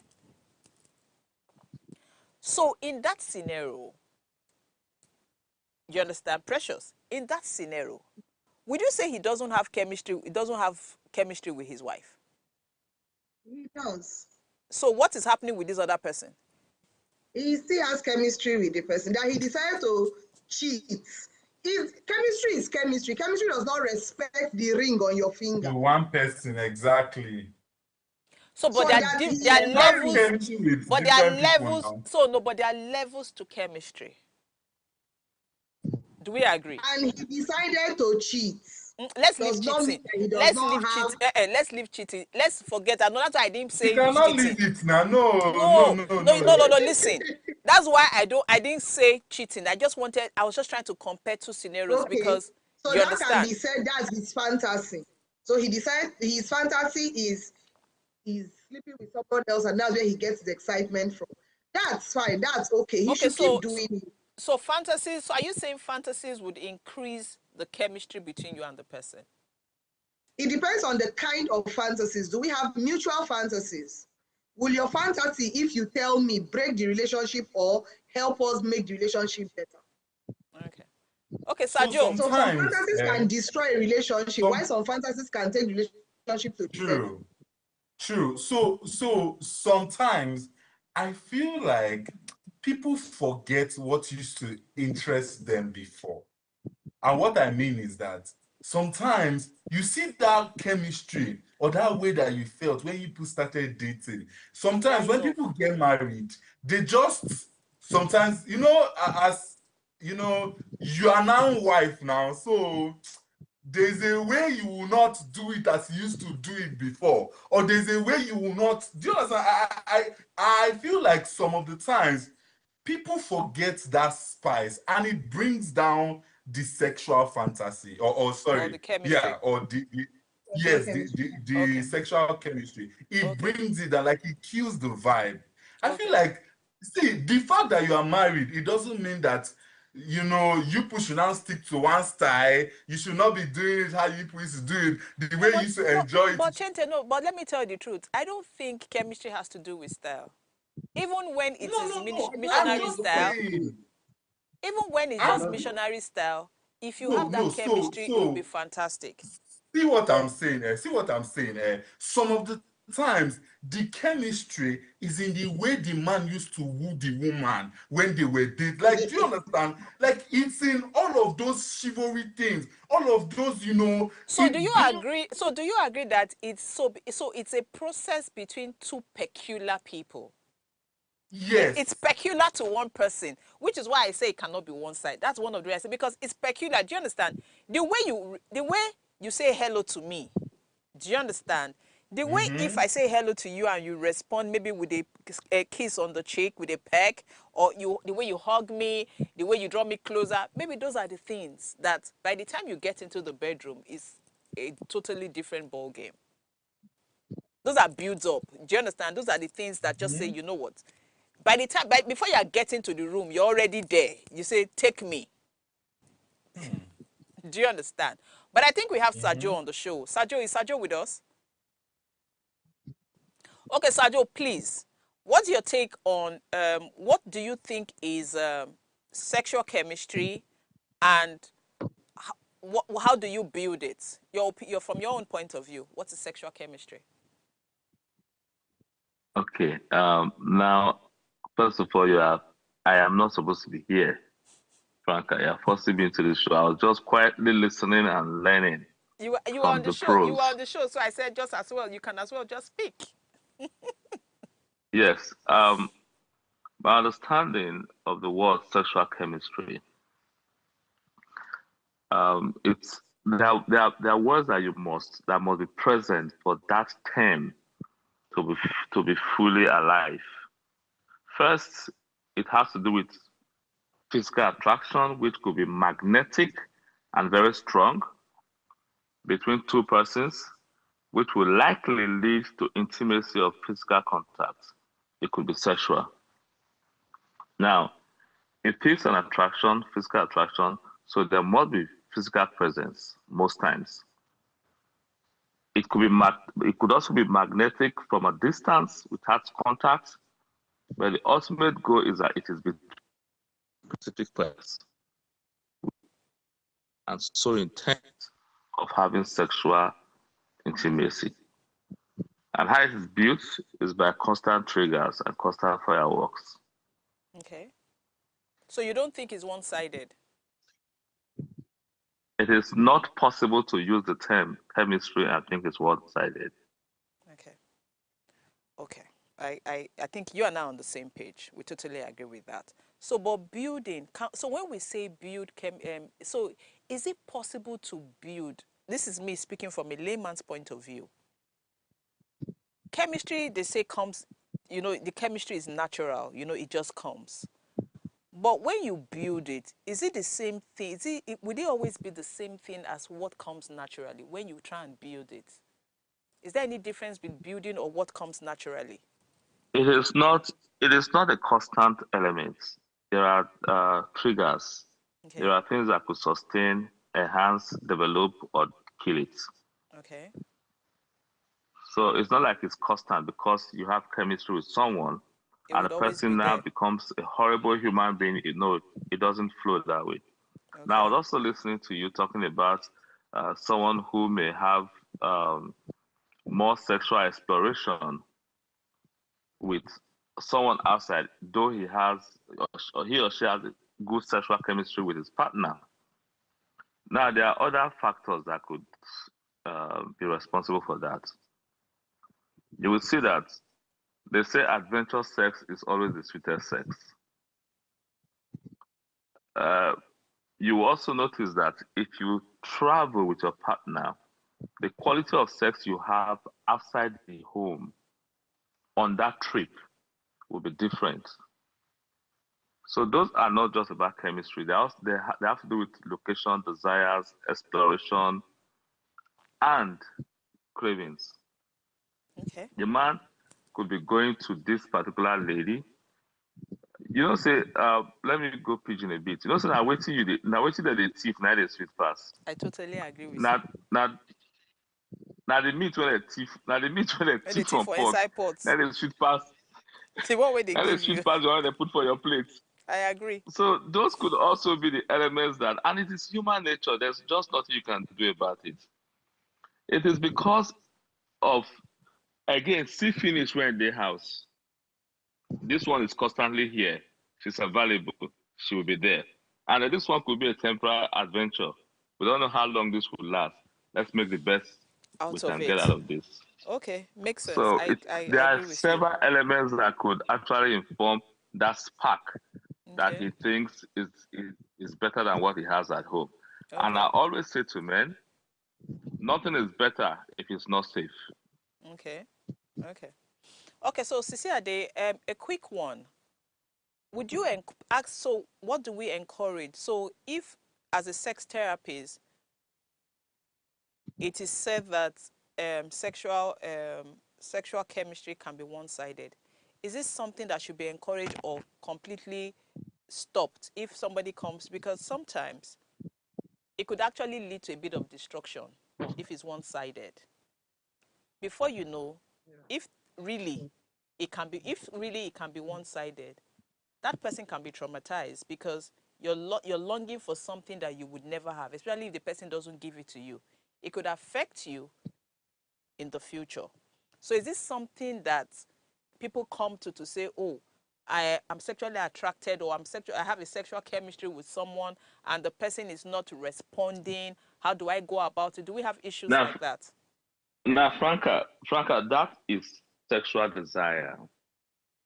It is desire, having urge to have carnal interaction with someone who does not know you, who you do not interface with. Okay. Saju, you were saying something? Chente is distracting me with his voice. Now, Chente, what did you say? I said it's the canal. No, he said the canal. I was like, it's the canal for me. Like, okay. Having such desire is not chemistry. Chemistry must be an admixture of feelings for two persons or by two persons. Okay. So those things you are describing is sexual desire, sexual cravings, sexual whatever, but it cannot be sexual chemistry once two persons are not connected or are desirous of each other's company or sexual exploration. Okay. So, but you see, like I said, we are not sex therapists. So it's possible that in the world of sex therapists, they have termed a particular word to be one-sided sexual chemistry. So, which is why I'm asking Sisi Ade. Sisi Ade, with such scenarios, since there are such scenarios in that space, when those things happen, how do you guys deal with it? Or how do you advise people to deal with it? To start with, if I want to answer this, if you believe that there is a good sexual chemistry and we also have bad sexual chemistry, then we are almost there. It's not to be, because I actually did my own work. Do you understand? And that's why I'm taking my stand, whatever term anybody decides to use. So it's not to be encouraged. Do you understand? If it happened that it is one-sided, reason why, it can become an obsession. Just like one being addicted, then manipulation comes in.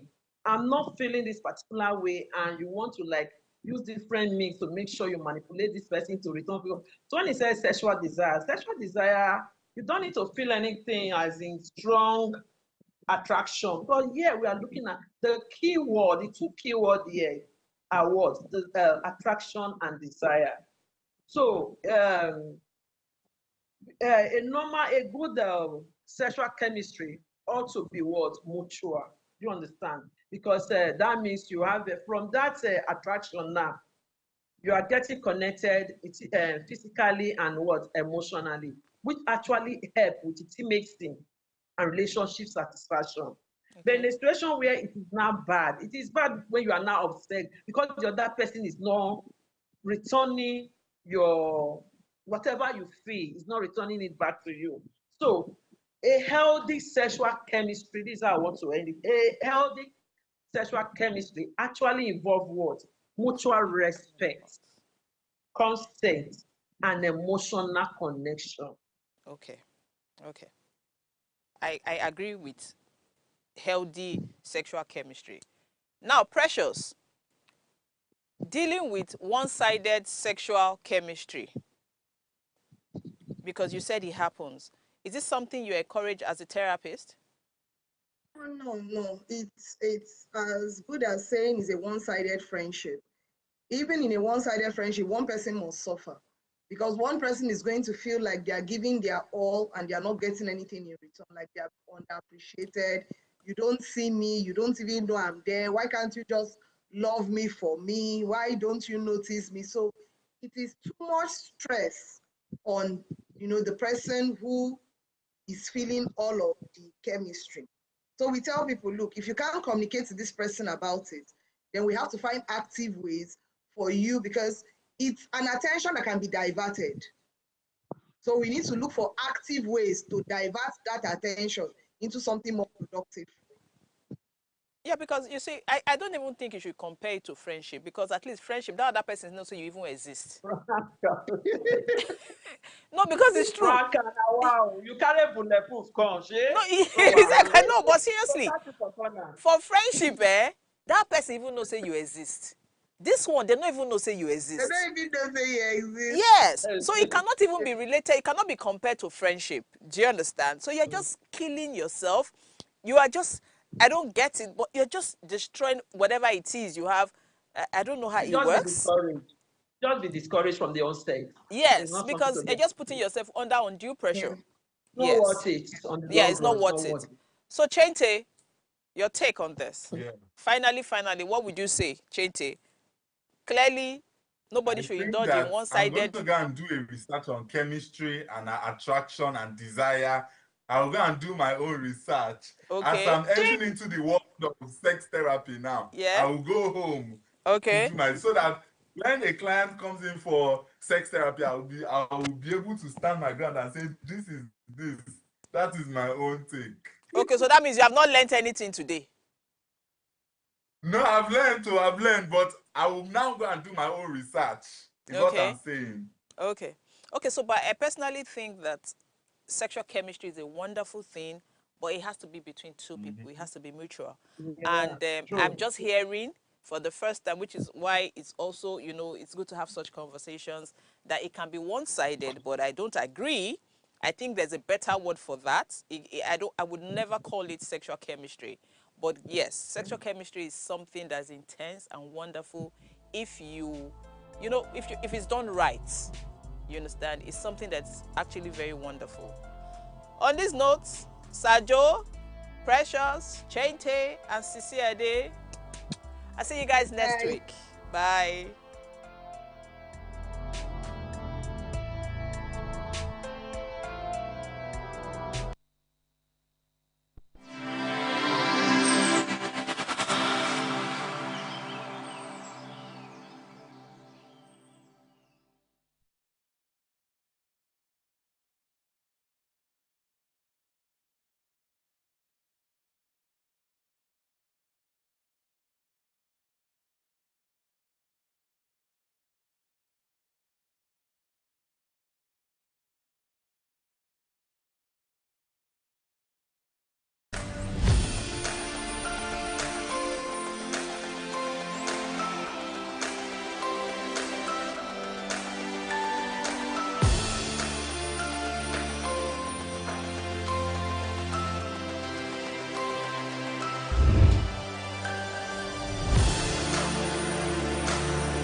Who has the right of way? Nigerian roads come with a lot of chaos. The chaos is caused by a combination of drivers, motorcycle and tricycle riders, pedestrians, and sellers who all claim the right of way. The chain of right of way holders in Nigeria is hierarchical, and car and motor drivers are at the top of the chain with pedestrians at the bottom. Car or motor drivers believe that they always have the right of way regardless, and motorcycle and tricycle riders don't even have any regard for who has the right of way. For fear of accidents and their lives, pedestrians have learned to cower.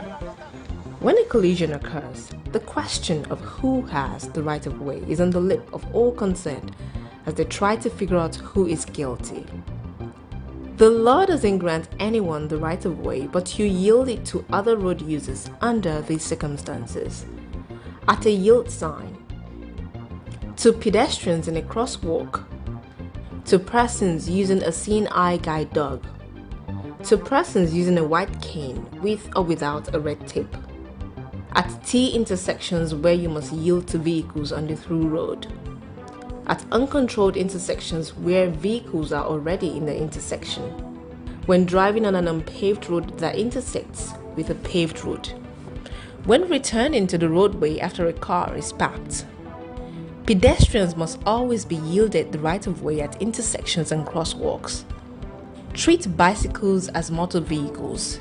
Yield to bicyclists in all situations where you would yield to a car.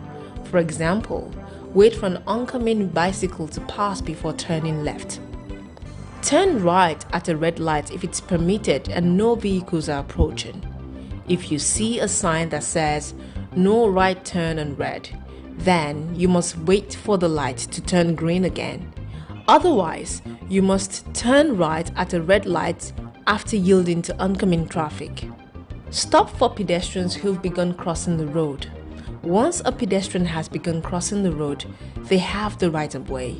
You should also stop for pedestrians waiting to cross at crosswalks that aren't controlled by a traffic light. Yield to oncoming traffic if you're entering a main road.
Welcome to My Period Stories. I'm your host, Funke Treasure. This is a video podcast series where we talk about menstruation and all issues pertaining to menstruation happening to girls and women. And here on My Period Stories, we bring you amazing people with fascinating stories to tell about their periods.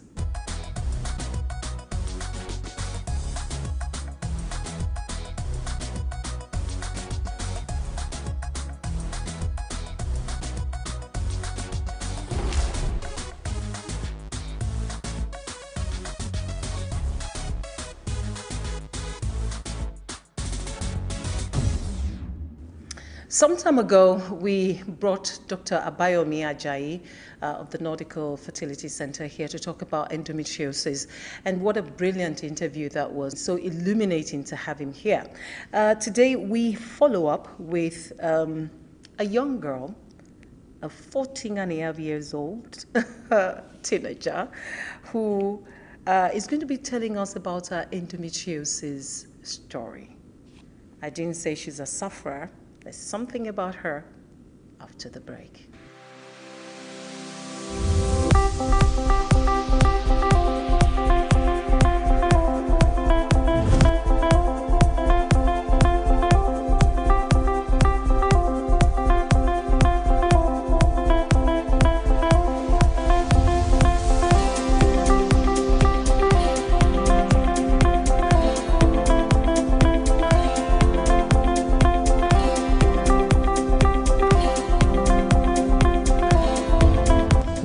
A scholarship for girls. A sanitary pad scholarship for girls is imperative given the level of poverty in the world in Nigeria. Economically, many homes are struggling. It's difficult for a lot of our girls to get the right materials to properly maintain their periods.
That finally we did the flag off of the Sanitary Pad Scholarship initiative, or scheme if you like. I was happy to see the girls and the participation as well. Our pad boxes have been unveiled and it's going to travel the nation and beyond by His grace.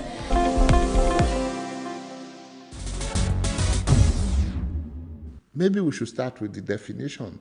Right. That it is the deposit of the tissue that lines the uterus, which is what we call the endometrium. When it occurs anywhere apart from where it's supposed to be lining the uterus, it's called endometriosis. So, and this can go anywhere, but the commonest places where it is usually below the umbilicus. That's the commonest places. But it can go into the chest, but it can go into even the brain. So, oh, wow. So because it's misplaced endometrium, So this, and those are part of the reasons why it's so difficult for doctors to make the diagnosis, because it's not as if, like in malaria, you have a headache, you have fever, it's malaria until it's not 2 + 2 don't add up to 4. And then you introduced the essay competition. Talk to me about that one. I mean, that excites me because now you've brought in the girl child. It's as if you're telling them to own this because there's something that pertains to you here. And so I'd like to hear, what's your experience like with the essay competition and the girls writing about endometriosis? Well, I think we've made wonderful discoveries. My belief in Nigeria is strengthened on a daily basis by the kind of people you come across in Nigeria. And these girls are so wonderful. Some of them are just doctors. Most of the time we make the mistake. We're always talking above people. We don't talk with them. We don't talk to them.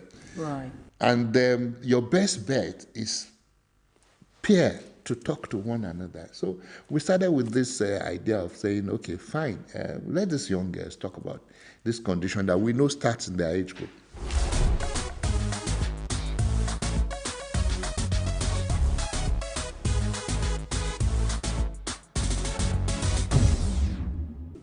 Right, so we have God's favor, Udom, with us on My Period Stories today. She has such knowledge about endometriosis that I thought she should be guesting on the podcast today. God's favor, welcome. Thank you very much. We know that you're a winner already because you were first runner-up for the essay competition about endometriosis. And I'm looking at you, you're 14 and a half years old, because I don't want to say 14. That half is very important, isn't it? Right. So welcome to the show. How come endometriosis? What do you even know about endometriosis? How come you were runner-up on that competition? Okay, well, it started from when my school posted the essay competition on the platform. Then my mom called me. She was like that I should write this essay, that it seems really good. And I really love writing because I've always been writing since I was very young.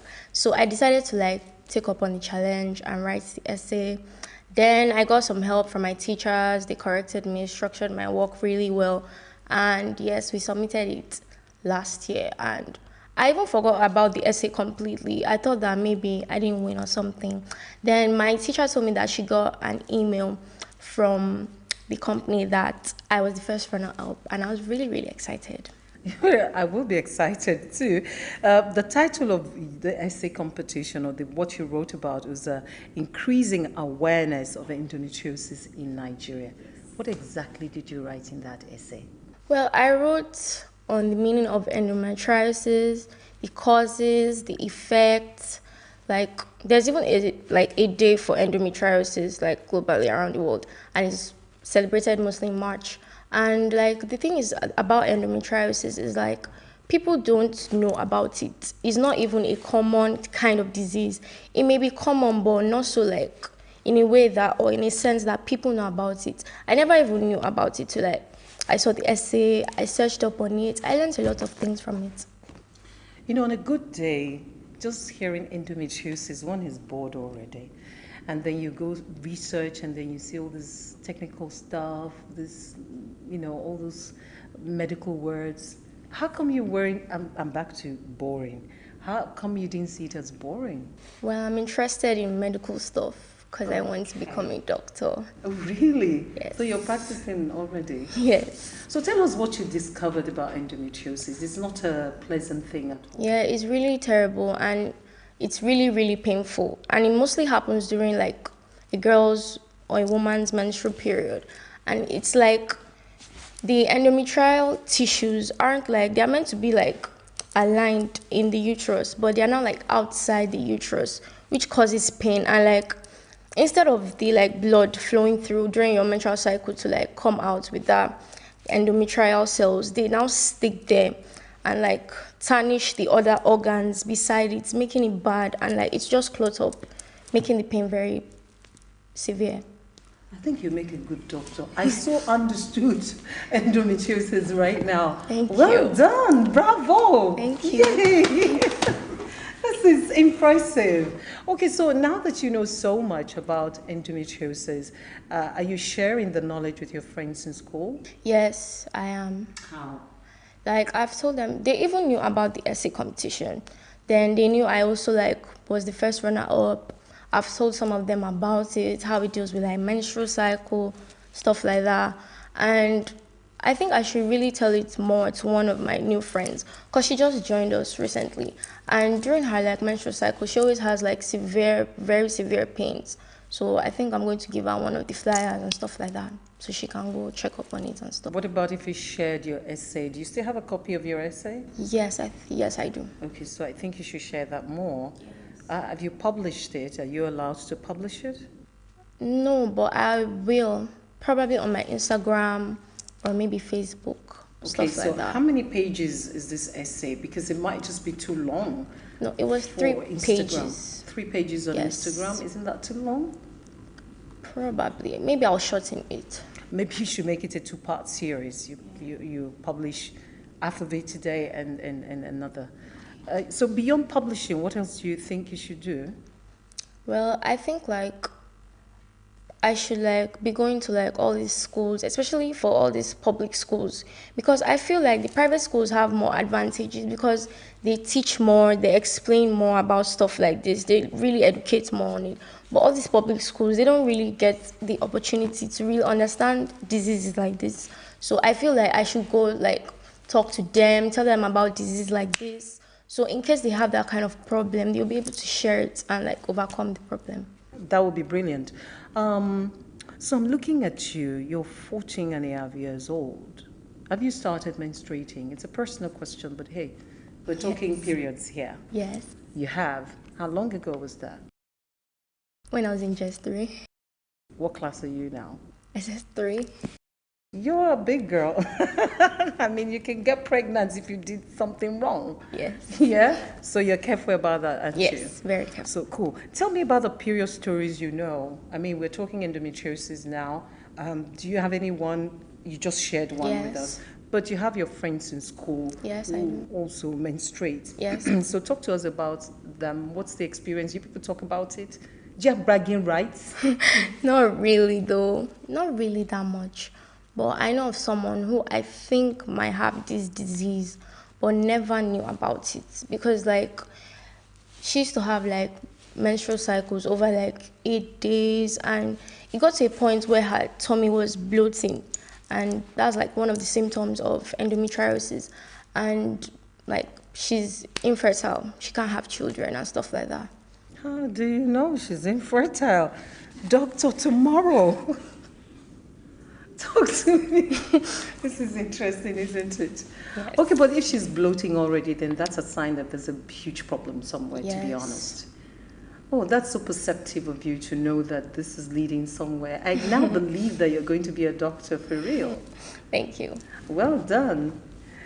You're watching My Period Stories. We'll take a break now. We'll be back to speak more with God's favor.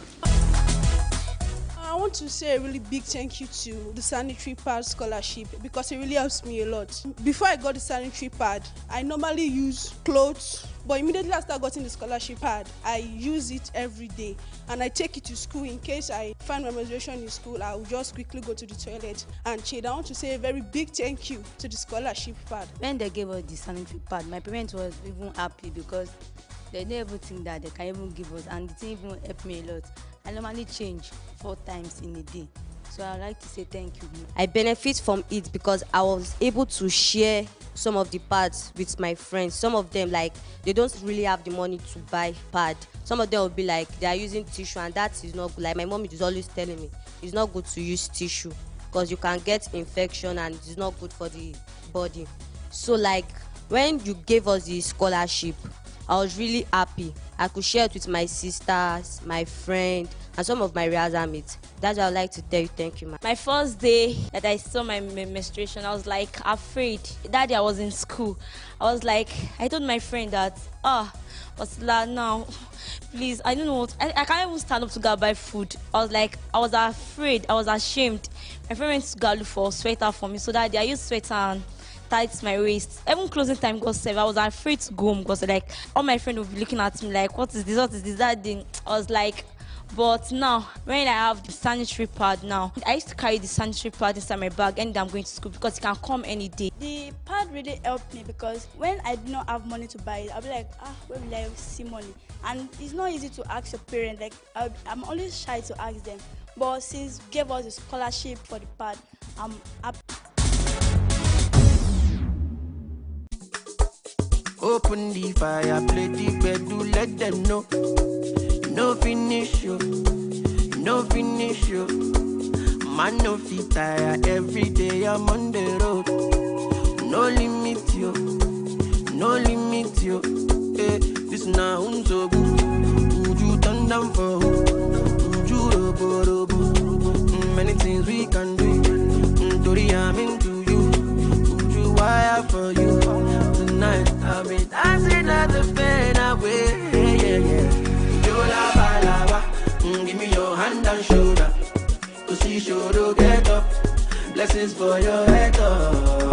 Yola balaba, give me your hand and shoulder. But I no go get us. Better go look at us. Yola balaba, give me your hand and shoulder. To see shoulder get up. Blessings for your head up. Yola balaba, give me your hand and shoulder. But I no go get us. Better go look at us. And I'm like Vuvuzela. No one can do you better. You body follow from me. Why now go shoddy? Lovely energy tonight.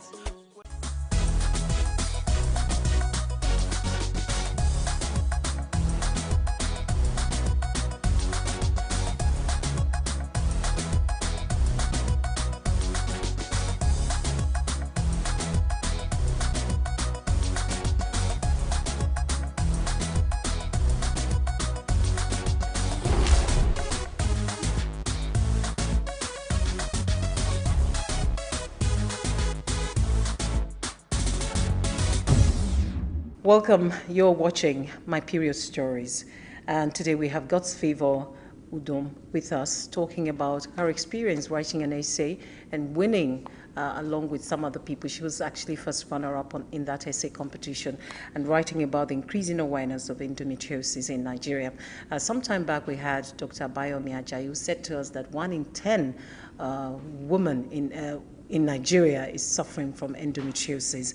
And isn't it exciting to find a teenager who's so aware about endometriosis and is sharing her knowledge with her friends and also thinking of sharing on a bigger platform, both on social media and offline as well. So God's Favor, thank you for joining us today. Yes. Right, so let's talk about you at home and your mom. What was the reaction of your mom when she heard that you were writing this important essay? She was the one who actually pushed me to write it. She encouraged me. She made me believe that I can win, even if you try and you don't win. As long as you try to do your best, there's no effort lost and everything. There's nothing like effort lost. Yes. I think I like your mom. She's a motivational speaker. Yeah. And she stays by her subjects, right? Yes. Okay, so did she help you with doing the research? Yes, with some. Then I showed her the stuff I wrote too. She checked them. She was even aware of it because she never knew about it too. So she also got aware of endometriosis too. Do you have other sisters at home? No, I have brothers. I'm the only girl. Ah, okay, that makes the two of us then. Right. So let's return to endometriosis. What was it that struck you most about it? The fact that while you were doing the research. Okay. The fact that it happens during menstrual pain. So you can never even know because it's normal for every girl to have menstrual pain. And you'd be like, oh, it's just menstrual pain. It's not anything serious. And you cannot know if it's actually endometriosis unless you go for a test, find out. And hearing different stories and some people and I don't even know if there's a cure for it because the thing is just so scary. I really don't wish for it for anyone. It's scary. Yeah, listening to you talk about it and seeing that you're getting emotional about it is not only touching, but also making me think seriously about how women deal with a lot of things because they menstruate. Talk to me. We have all of these here. And we have a PATH scholarship, and you've talked about public schools earlier, saying that they need a lot of these things.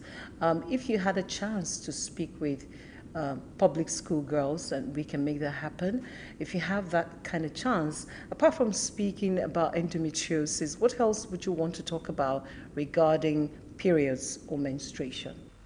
Yeah, I can advise all these young teens or even people that have even started menstruation, how it's better to use pads because the public people are not that really fortunate and some don't even have the money to buy pads and everything, and pads is more safer than using tissues or other stuff like that.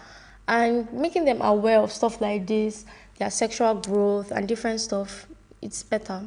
Like, it reduces crime rates in the society too. Crime rate. Yes. Tell me how it affects crime rate. Because like, if they're not like aware of stuff like this, they can like, somebody can just like come and like rape them and they won't know. They'll just be like, oh no. And it has already happened. And they're not aware of stuff like this. And people can like use them.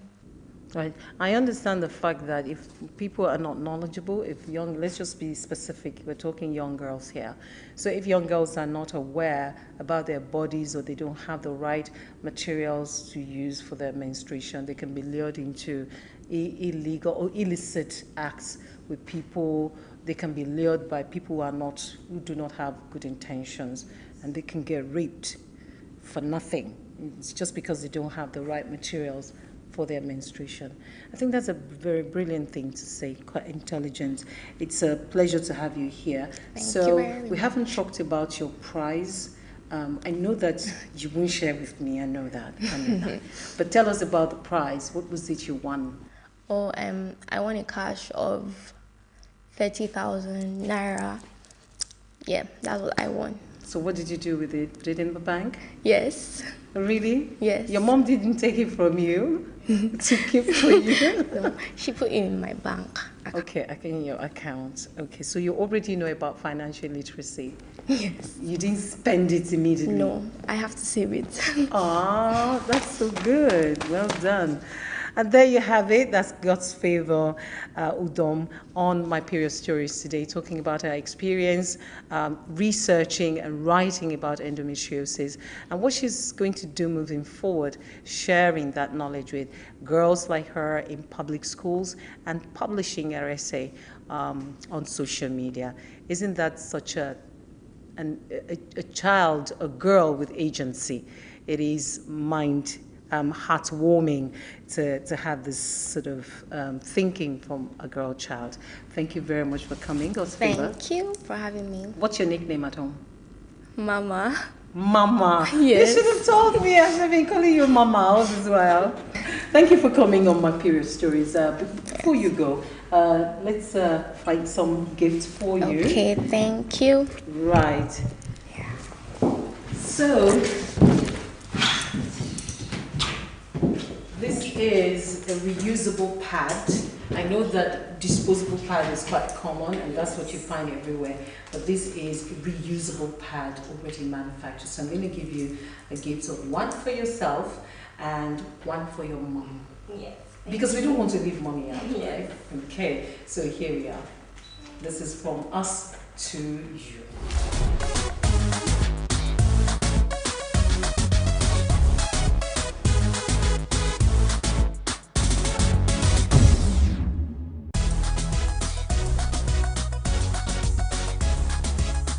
My aunt once said, I've had like 8 girls in this house and they have period pains. This is what kills it. I used it, very bitter black substances that kind of added more to my issues, and then I would be forced to take it because it looks like you are in pain. We're asking you to use this. You do not want to use it. Doesn't mean you don't want a solution. Oh, once you start your period, everybody's on period. Everybody is on period because I'm in so much pain. Because they're caring for They you. have to care for me. And there's this shame and stigma around period. Like, you are having your period, you are in so much pains, you're looking for cold surfaces to lie down because you cannot bear, you feel so hot. And everybody's like, why are you making a scene? You are not the first woman in this house to have a period.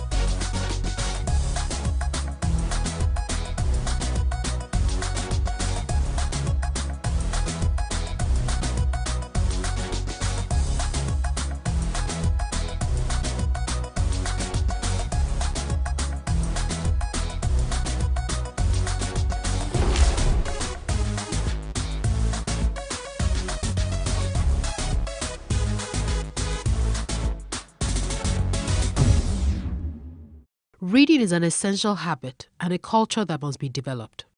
Nigerians are generally believed to have a poor reading culture.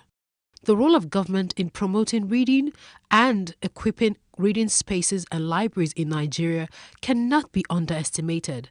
But first, we must look at the development of reading habits from the home and the role parents play in encouraging their children. My parents, my mom used to be a teacher, so reading was obviously part of a curriculum. And then my father used to be a professor and is an author. So I started reading very, very early, and I started reading books that were higher than my age grade. I was reading African Writer series from age 7, age 8, and reading encyclopedias by that time. So obviously my parents had a huge part and encouraged that in me. In the Nigerian book market, there's a high influx of foreign authors writing for children, but very few Nigerian authors telling relatable, homegrown Nigerian stories. If you start out reading stories even to your baby, even before they're 1, and then as they get older, buy appropriate materials that are colorful, with easy to read words, and read with them. I think that helps. Adedotun Enyade, a co-founder of Robin Heights, a leading bookstore in Nigeria, has tips for Nigerian authors and how they can improve on their work and get into the hearts of readers. The story has to be good, right? If you're writing, whatever you're writing, if you're writing fiction, if you're writing non-fiction, it has to be like, really, really compelling, one. Next thing would be like in terms of like the packaging, right? People have gone past the era where you just take your books to just about any printer to print for you. I think, publishers, self-published authors as well, they need to invest in ensuring that the quality of the book, the final output is one that would, stack up with any book, published, elsewhere in the world. So that's really important. Then I think, what would be like the most important tip for me to them would be just, they need to invest in marketing. The book business, like any other business, is challenging. If you ask anyone who's running the business in Nigeria, they will tell you capital, of course, right? Book selling is also, as with any other business, is also quite capital intensive. Getting to pay your rent, getting to actually buy the books and stock up like your shelves when you have them. Hiring good people requires decent amount of capital. So I would say it's getting the startup funds to set up something, and then if you're looking to do it at scale like we're hoping to do, then it also requires you raising funding, which isn't readily available in commercial banks, right? I don't think a bank would say they want to give you a loan to set up a bookstore. They probably will be skeptical about the number of people who read. So for us, I think it's just I would say capital is at the top of a totem pole. It is commendable that certain individuals and organizations are making concerted efforts to revive the reading culture in the country. The government should also redesign the school curriculum to incorporate more reading activities in primary and secondary schools.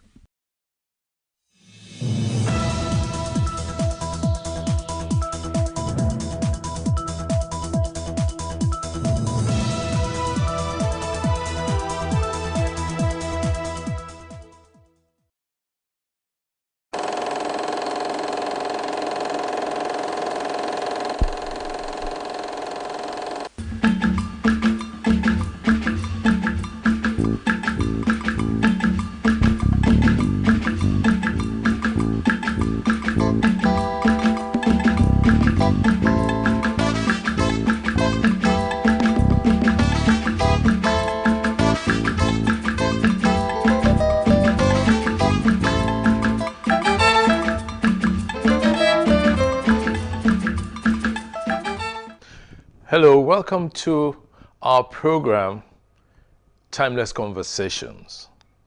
Today, my guest is a top-flight town planner, a former commissioner for physical planning and urban development in Lagos State, a man who recently headed the tribunal that looked into the collapsed building in Ikoyi. He's also an author, a happily married man, a grandfather.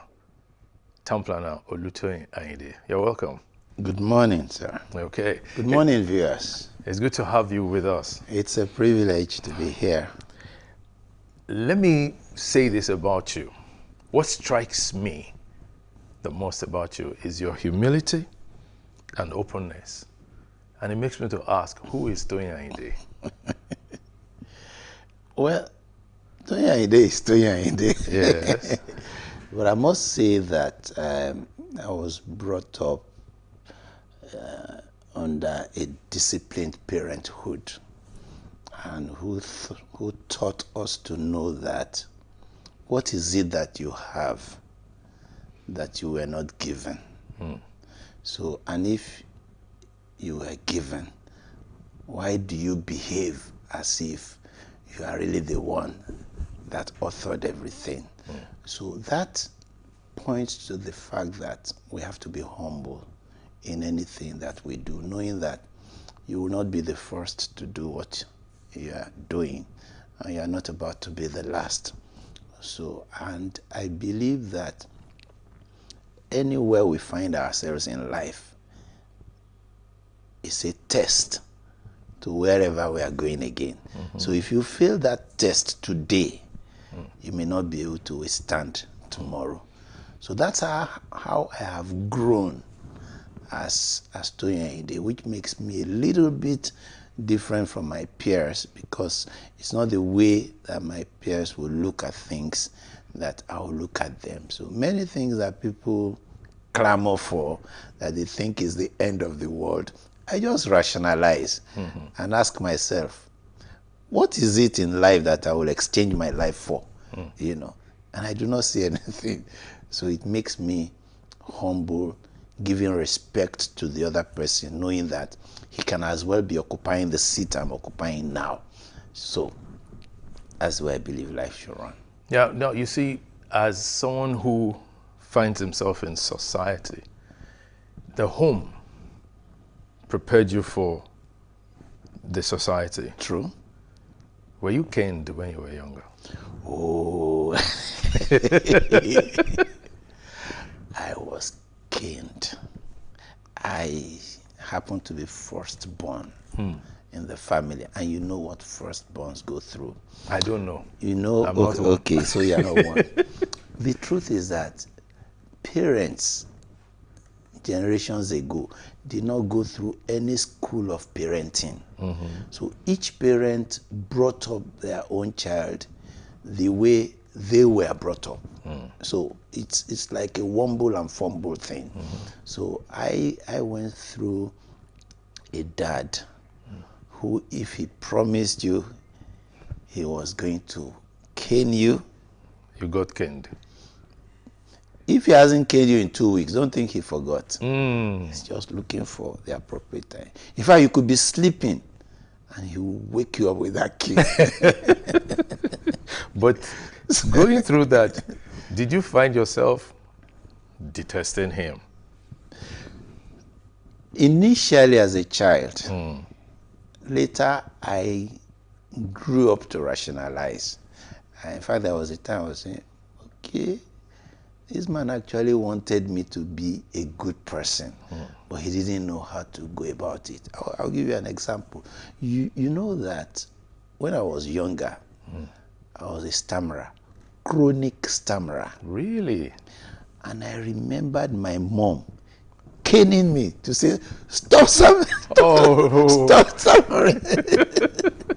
One day I had the opportunity to say this publicly, and she was there. I said, may God forgive her. Amen. You know, but how did I get over stammering? Yes. I learned on my own.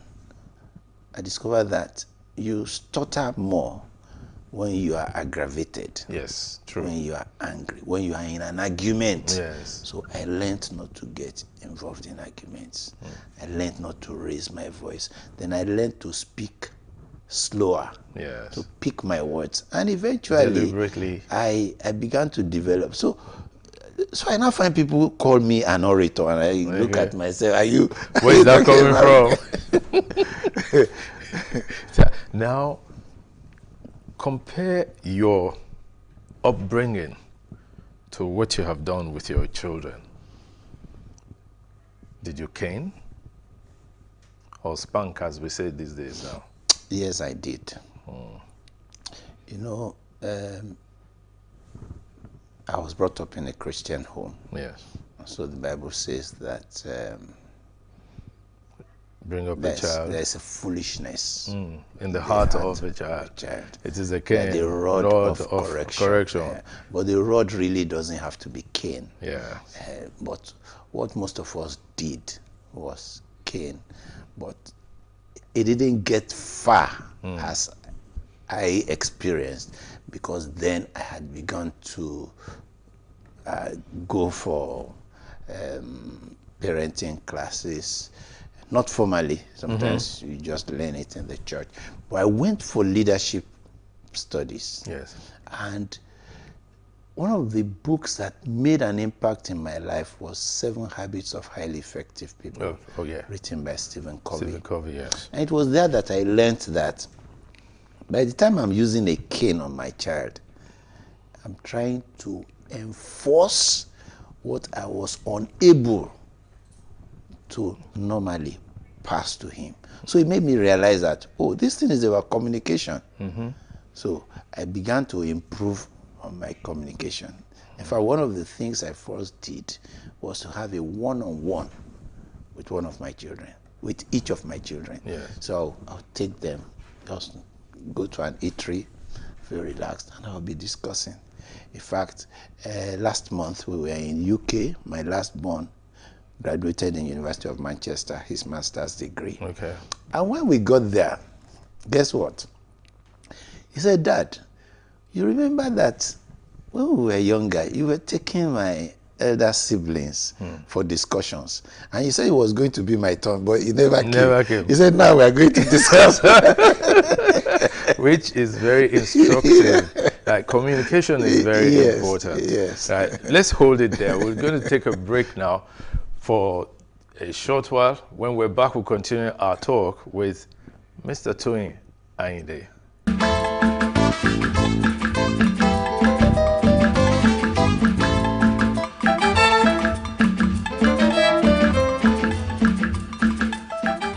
Welcome back. We're still on Timeless Conversations. My guest is Town Planner Toyin Ayinde.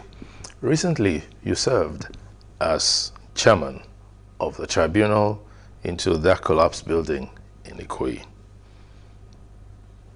I know you have presented your report, and without asking you to divulge anything that's already divulged, what basically did you come out with as a person about the building industry? Well, thank you for that question, and I think I would also like to thank the Lagos State government for the privilege to have been appointed as chairman of that tribunal.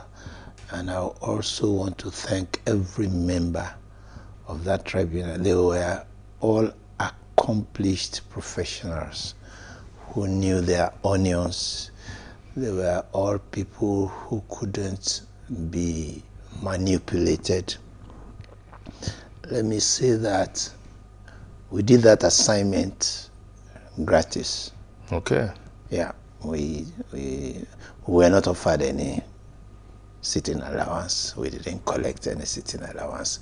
I think that probably gave us the courage to look into the issue realistically and come up with recommendations.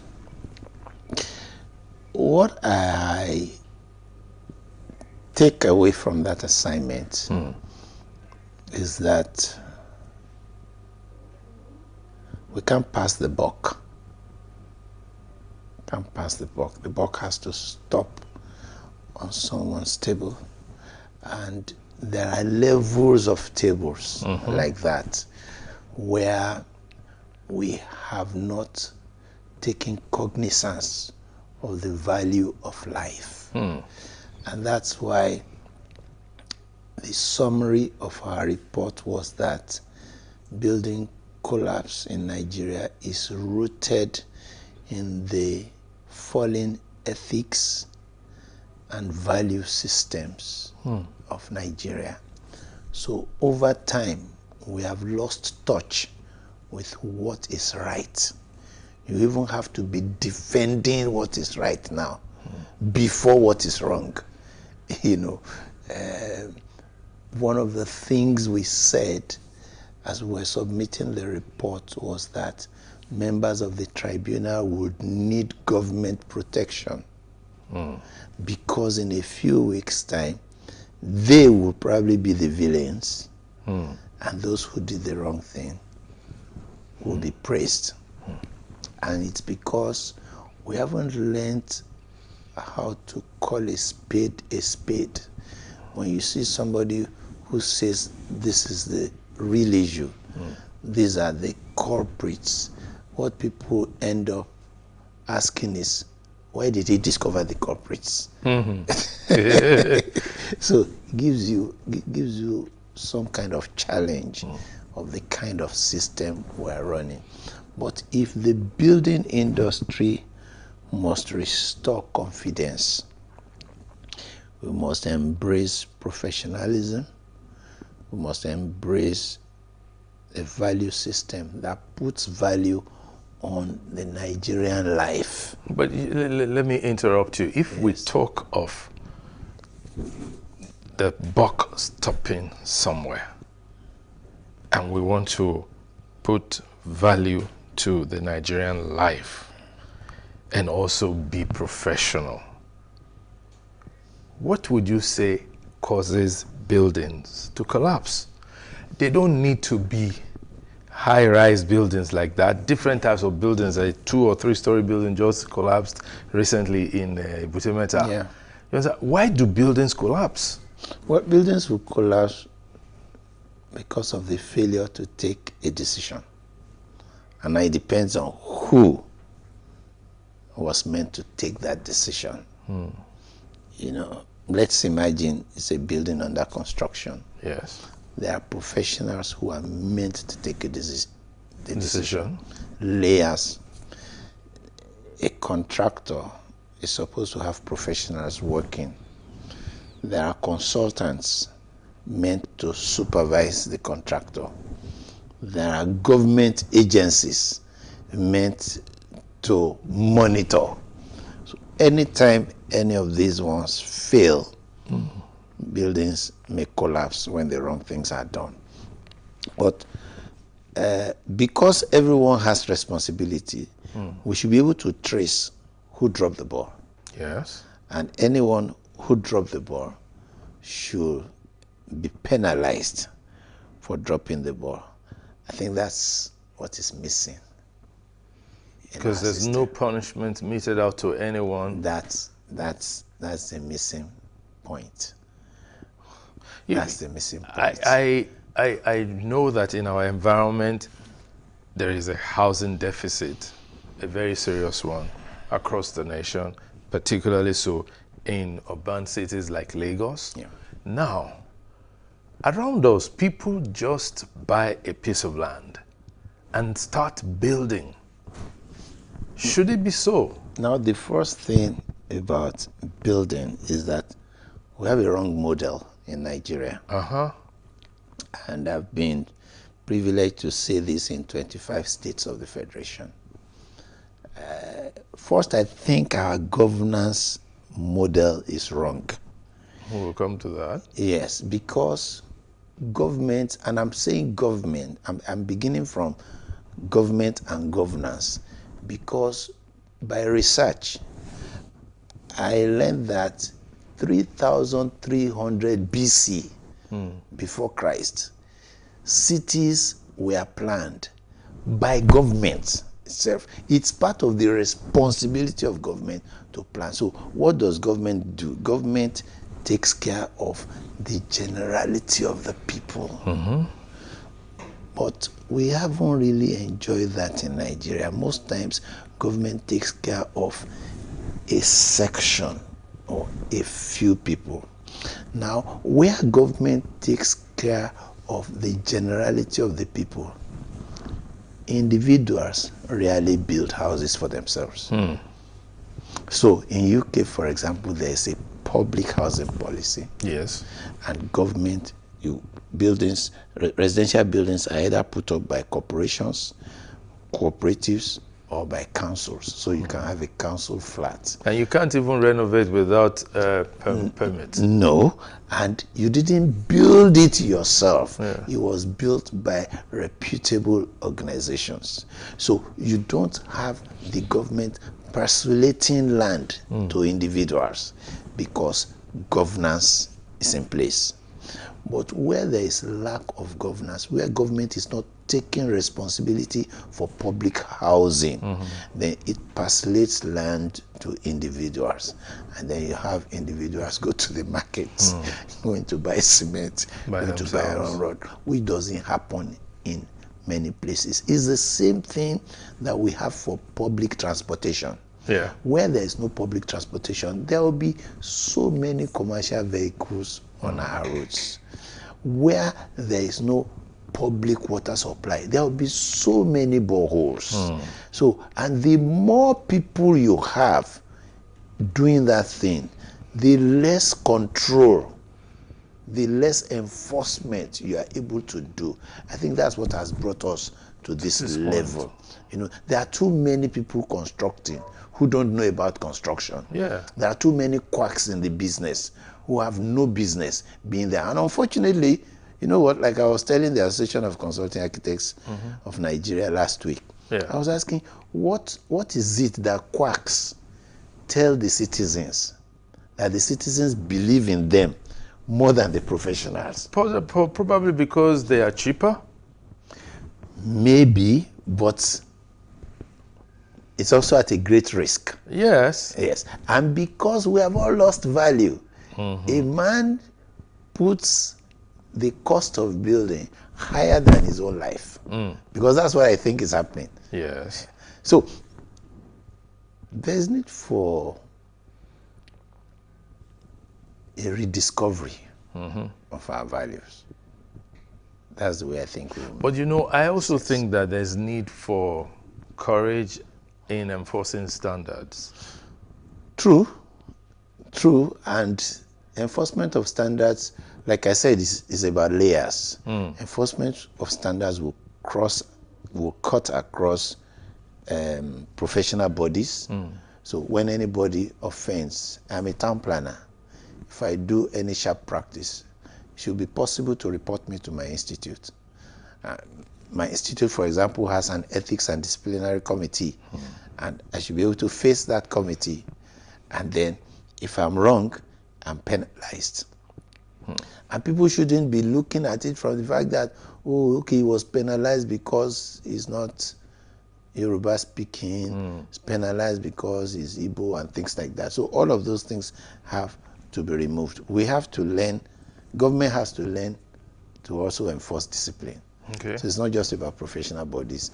Government must also do that. And government more, because government is the one that really has that capacity to put everybody in their place, especially if it's done within the legal framework. We'll come back. When we're back, we'll continue our talk. This time, we'll be talking about the quality of workmanship within the industry and what has happened to us in Nigeria regarding personnel and training and even preparing our youth to participate in the industry where you specialize. Stay tuned.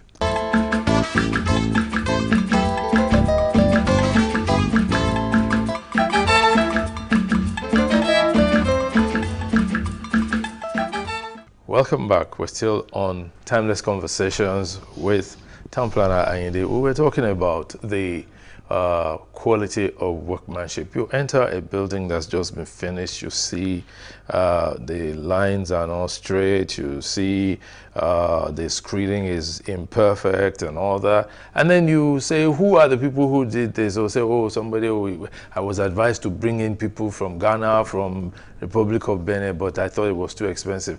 These Nigerian people are not. What has happened to our trade centers, to all of these government training institutes? Why can't even the private sector set up proper training institutes for the various levels of the building industry? I think over time we've lost touch with training personnel in Nigeria. In those days there used to be the City and Guilds exams. Yes. For craftsmen, masons, and things like that. I'm not sure we have that anymore. And I recollect that a few years ago, there was a young man, Shegun Sholade or something like that, who you know was trying to work on artisans and craftsmen, working in collaboration with the Nigerian Institute of Building to see that craftsmen are properly trained. Because indeed and in truth, even housekeeping hands in hotels, we don't even have them anymore. You know, so and these are vocations that really need training. I think we got carried away by the certificate syndrome.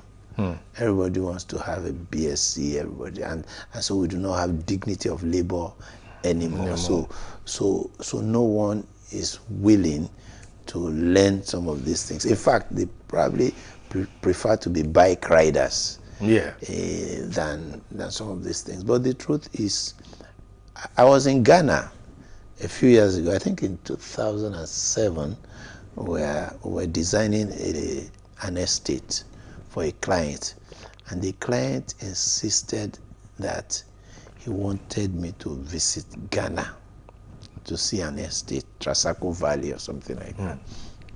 And when I got there, what I first saw, the masonry, I said, the bricklayers who worked on my mom's house will do a better job than this. Until I saw their finishing. One of the things you will find out about them is that when it comes to finishing, they are never in a hurry. If you flip that back to us, we are always in a hurry. So, because the longer it takes for you in finishing a job, the better the quality. So we see that, and that's why the science of project management came. You know, we don't manage our projects well. We are always in a hurry to complete them. Sometimes those projects are to score political points. So rather than do them well, do them quick. I've had a governor say that we are doing this road, I'll deliver it in 3 months. The design probably has not even been done. And you don't know the intricacies of those things. So I think we just must understand that there are processes. And if we must get good results, we must pass through those processes and do due diligence, which is what we're lacking right now. So what's the way out? The way out is to ramp up things like what the Nigerian Institute of Building is doing, trying to train. You know, what they're trying to do is concentrate on those artisans and craftsmen and build up a reserve of such people so that when you need their services, you can be sure that when you go to this body, they will give you people who are qualified. And by the time they are doing it, if we can replicate that in states of the Federation, cities and the Federation, then we should be able to put back quality workmen. And then our economy really has to support the building industry. It is said to be one of the largest employers of labor. You know, so if the building industry is vibrant, people will also be able to stay there and earn their living. Yeah, still talking professions. Now, you are currently the president of the Nigerian Institute of Town Planners. Do people really appreciate the work of a town planner in this environment? The way I put it is that Nigerians generally do not understand what town planning is. And I've had to say this before about 8 or 9 governors that I have met, that what people think is town planning in Nigeria is exactly what is not town planning. So what is town planning? Town planning is putting order into human settlements. But we will not understand this until we understand how a human body is. A human body has systems. Circulatory system, respiratory system, digestive system, reproductive system, skeletal system. That's how the human settlement too is. Every human settlement has a circulatory system. That's the root system. It has a productive system, the industry. It has a respiratory system, the recreational areas that allows the environment to breathe. It has an excretory system, digestive to excretory system. That's the waste management, how you produce your waste and how you manage it. So these are the things that have to do with planning. So every human settlement, every town, city or village needs to first be planned on how is it going to grow, just like a human life is planned. You didn't become a broadcaster by error. No, nobody becomes anything by error. You plan it. You work towards the subjects that lead you there. Many children want to become medical doctors. When it becomes time to choose their subjects and they are choosing English literature, geography, Christian religious knowledge, French, they will tell that child, you know what, you can never become a medical doctor. It's the same thing. When you want a city to be organized, you plan it before you now begin to put buildings there.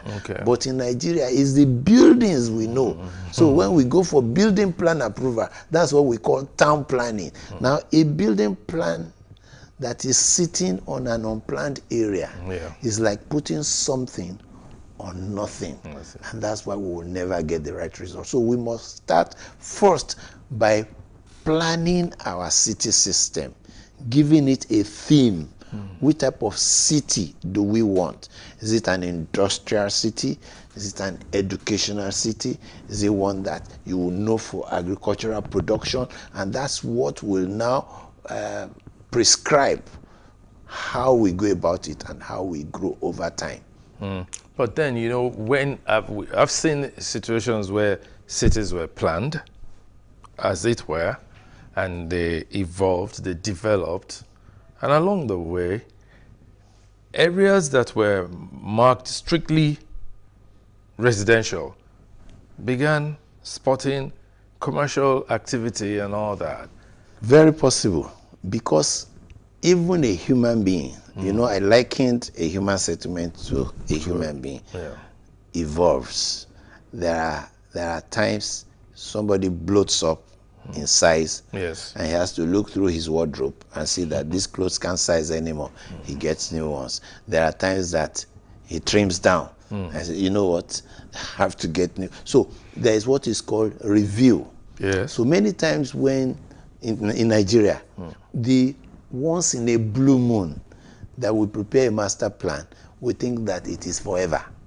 You know, plans are supposed to be reviewed because it's a dynamic system. And things are subject to change. So every 2 years, you look at it, what has this plan achieved? Has anything changed? If something has changed, for example, if you have an estate where those who started it were baby boomers, and then after some years, people have gone. They remain old. If you are still retaining an educational facility in that place, it will not make sense. I was in Manchester, I think in 2013, and somebody was pointing to a building that was apparently a church building. I was saying, sir, it's no longer a church, that it's not a residential building, but the facade still shows church, was left as church. So it happens like that because the human settlement is a dynamic entity. So you respond to every change, making sure that what you want to do is promote sustainability so that you can live, work, and play. But living, working, and playing in such an environment becomes almost impossible when you look at, say, Victoria Island that is now apparently more commercial than residential.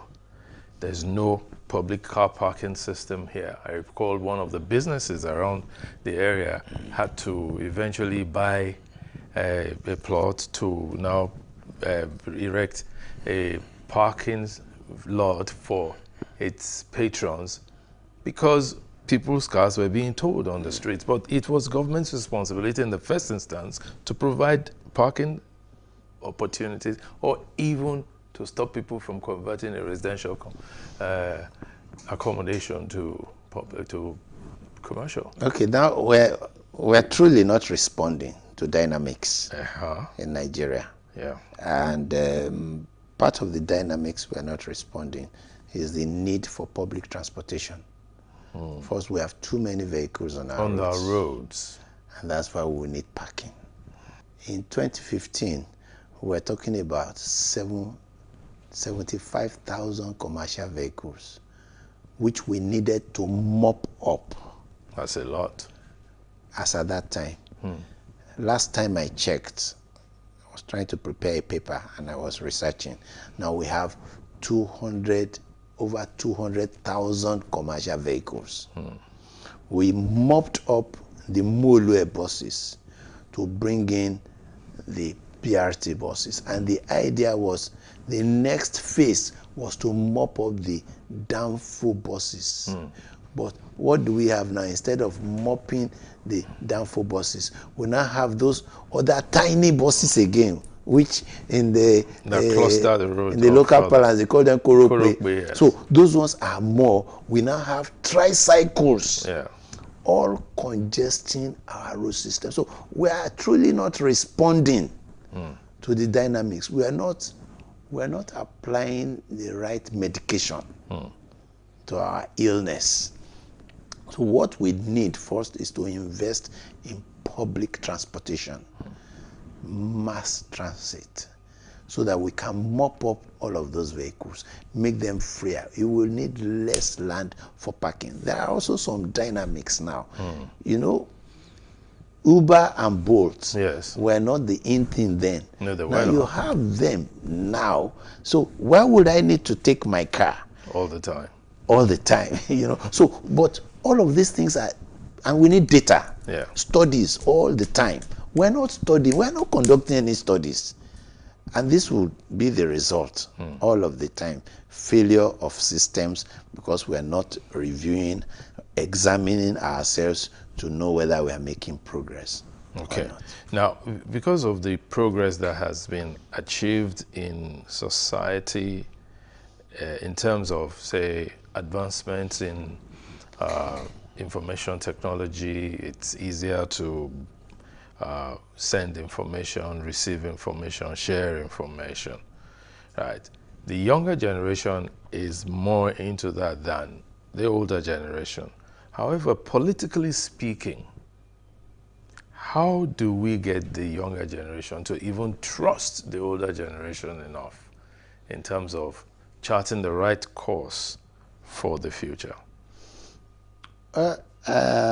Because they're the ones that will solve this problem we're seeing. I agree with you. It's a matter of trust. I'll give you a personal experience. I was going to, before I left for government service, I went through a leadership course, and one of the things that I came across was the fact of some businesses that have stayed over 100 years. And they all started with individuals. Yes. Family businesses.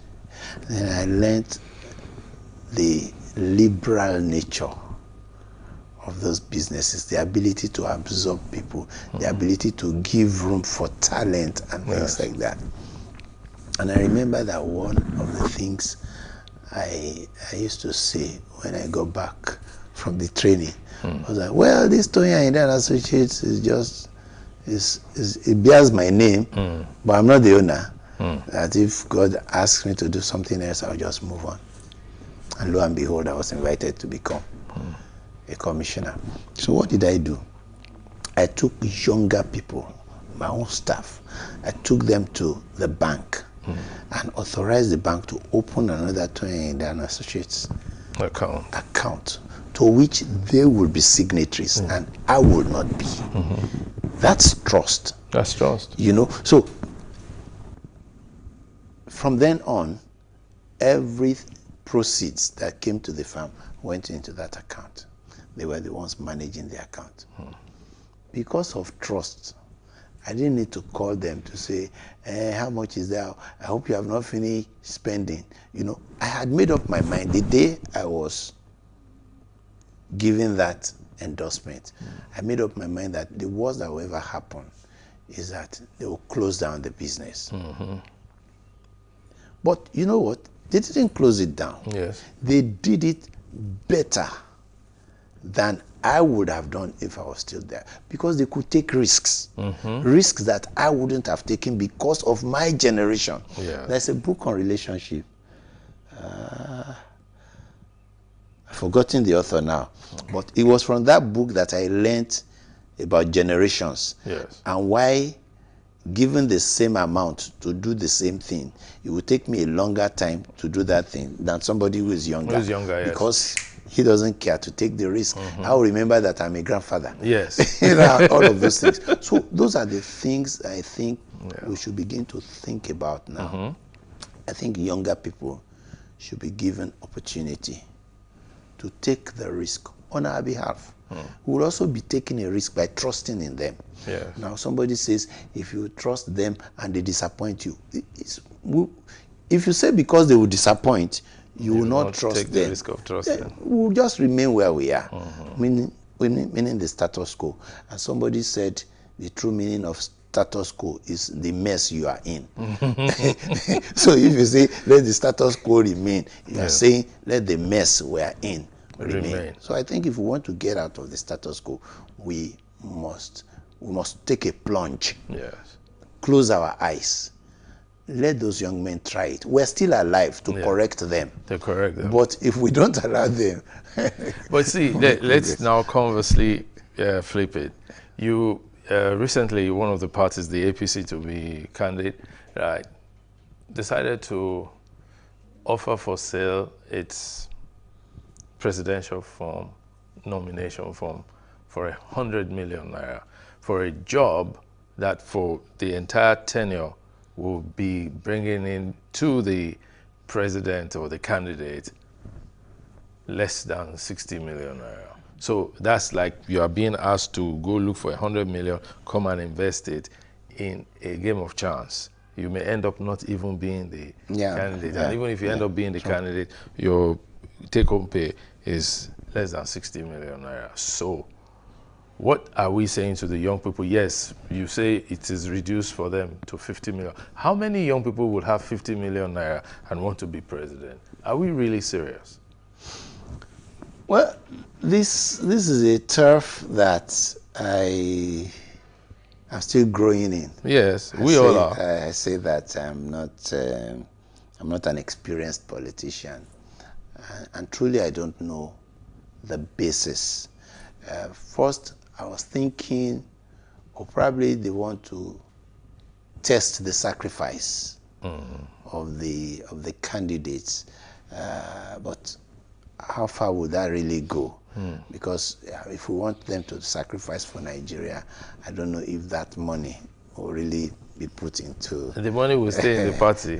So I really don't understand. But for me, I think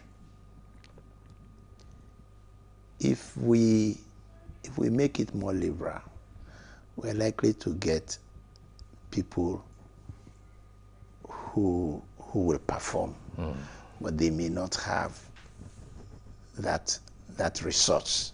You know, because it's not every time that your resource determines that you have something here. Exactly. All right, we'll take a break now.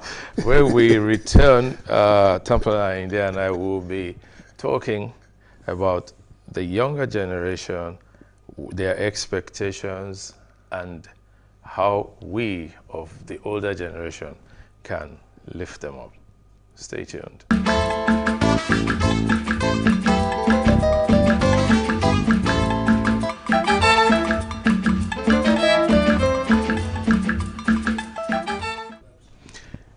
It's still Timeless Conversation with my guest, Town Planner Ayinde. Now, young people, have we failed them, really? Or have we helped them? Or do we even understand them? We are quick to look at them as having a sense of entitlement, which is valid. And they're also quick to let us know that they are irritated by our style of administration or our style of doing stuff. Even when you employ young people, sometimes I've heard somebody say that, I don't understand my staff. Do we understand young people? I think we should understand life as a continuous process. And when something is continuous, then we need to also learn as we go on. I look at the younger generation from the angle of my children. I have 4 children. And the first thing I know about them is that they are all different human beings. They all have separate ideas. I have the one that is carefree. I have one that is focused. I have one that is moody. His mood can just swing and things like that. So, and I know what to ask one person to do and the other not to do. So it takes time to study human beings and know what they are good at. And it's better to play with people's strength rather than bring out their weaknesses. I think part of the things we don't do is to see the good in the younger generation. I was part of a committee recently. We're still working, and we're trying to hold a professional summit. And then I was told that the theme they were considering was to look into drug abuse and things like that. So I said, so why are you looking at our youths only from drug abuse, things like that? Why are you not looking at their potentials in a challenging nation? You know, things like that, which we eventually agreed on. So I believe that given the right environment, given the guidance, our youths can actually do a lot better than us. Like I said, they have the energy. I go back to my background again. I said I'm a Christian and I've looked through the Bible. Anytime God wants to do any change, he does it through young men. That's deep. That's true. He does it through young men. When Moses was choleric, when he was young, he saw somebody oppressing the other. He said, why? He went out, as a young man, he was drunk, Joshua was full of strength, David, look at how very exuberant. He was a game changer when he saw Goliath. I mean, Saul was probably a grandfather and everybody was afraid. He was running away from Goliath. But this 17-year-old boy ran towards him. So I've seen young people effect the change. So when we are looking for change, we should be looking for the people whose blood is still hot. They are damning the consequences. I know what I could do when I was younger. There are things now. Moses Ogunleye, my colleague, made an observation when I became a commissioner. He said, Egbon, I can see that you talk, you are slower now when you want to speak. And there were a lot of things to think about. As commissioner, anything that came from my mouth would be a policy statement. So I have to think and be slow about it. That's what happens to the older generation. There are a lot of things, a lot of sentiments at times to consider. So I think what the youths have as an advantage is that energy. But you can now channel that energy. And if we truly begin to trust that, we send them to school not to be stupid. So and we are not giving them the opportunity to use it, And I think part of the reasons why some of us don't want to leave power now is that we are not given the opportunity to test our leadership potential when we were young. So it's at 60, it's at 65 that you are now becoming somebody. You won't want to leave. You don't want to leave. But you have to go. That's really not the right age to now be showing as a leader. When I was going to contest as president of my institute, I was 57. And many people were asking me to step down for another person so that the person, and I did my calculations. I said, look, at 57, I will be second national vice president for 2 years. I'll be first national vice president for 2 years because it's a grooming process. And then I'll become president. I said, by the time I'm president, I'll be 61. I said, if you ask me to step down and we try to do some zoning kind of, by the time that opportunity comes to me again, I'll be 63. 2 years as second vice, 2 years as first vice. By the time I become the president, I'll be 67.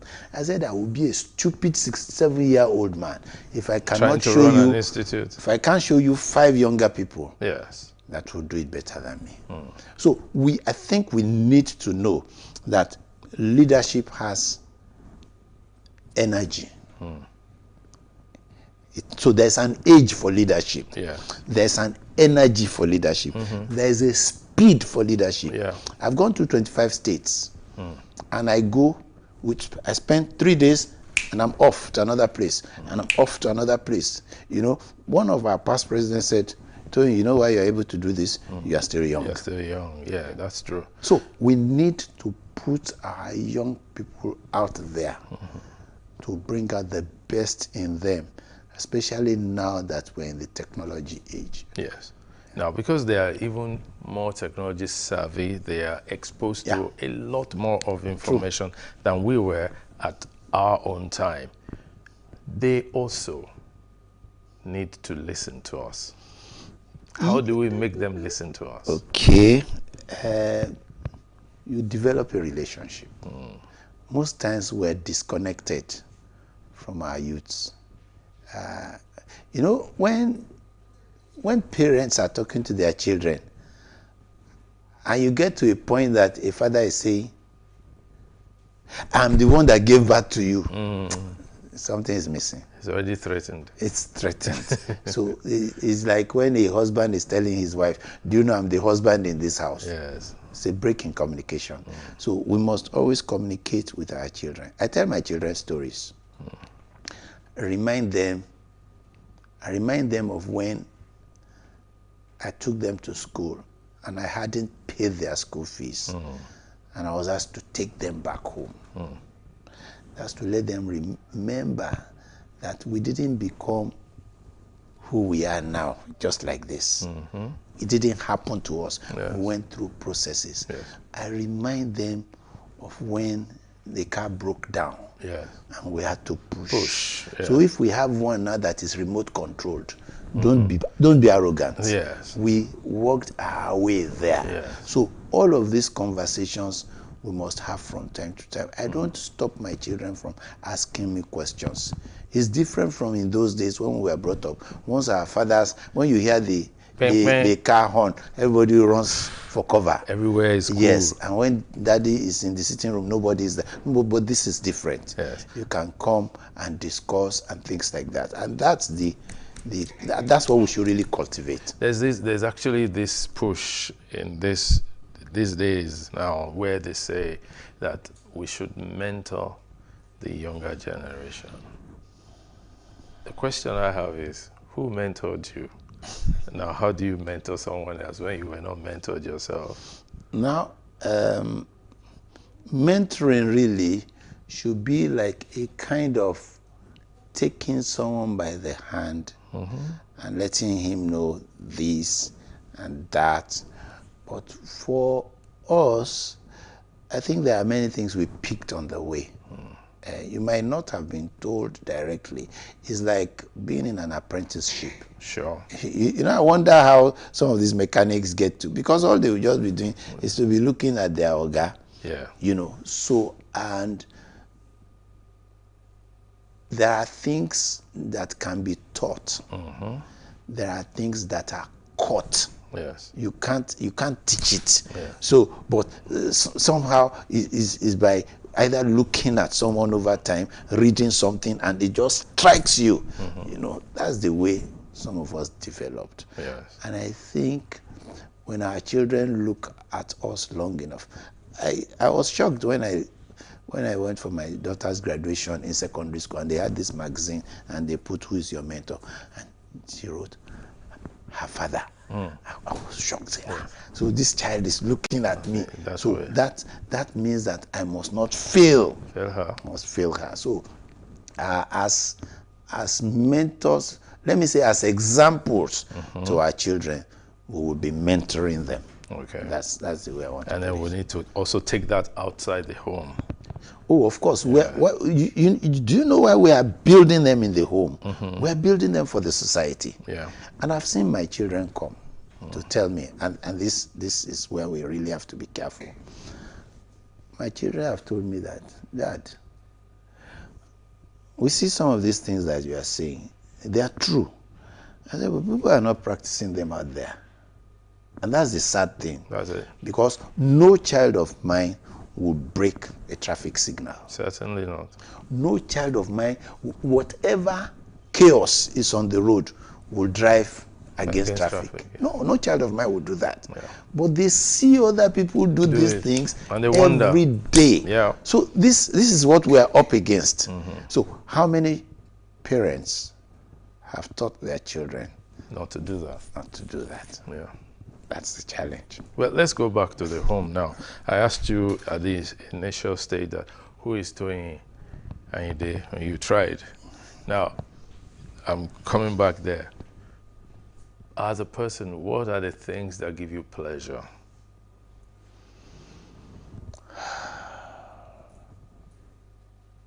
Let me start by saying my relationship with God.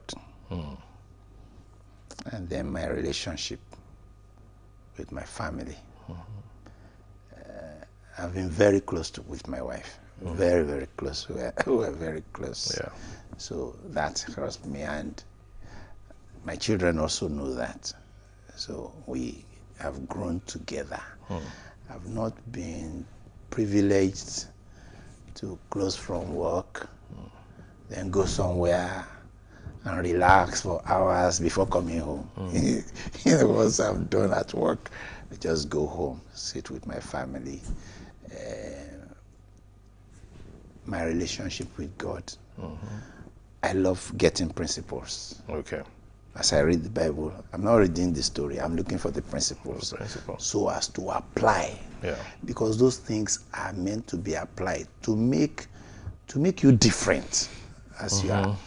So if you are disciplined, why are you disciplined? I've read people who are disciplined. Yes. I've read about people who knew how to add value. Yes. You know, so, and I hold that I'm God's representative. Okay, so at any time. What's your favorite food?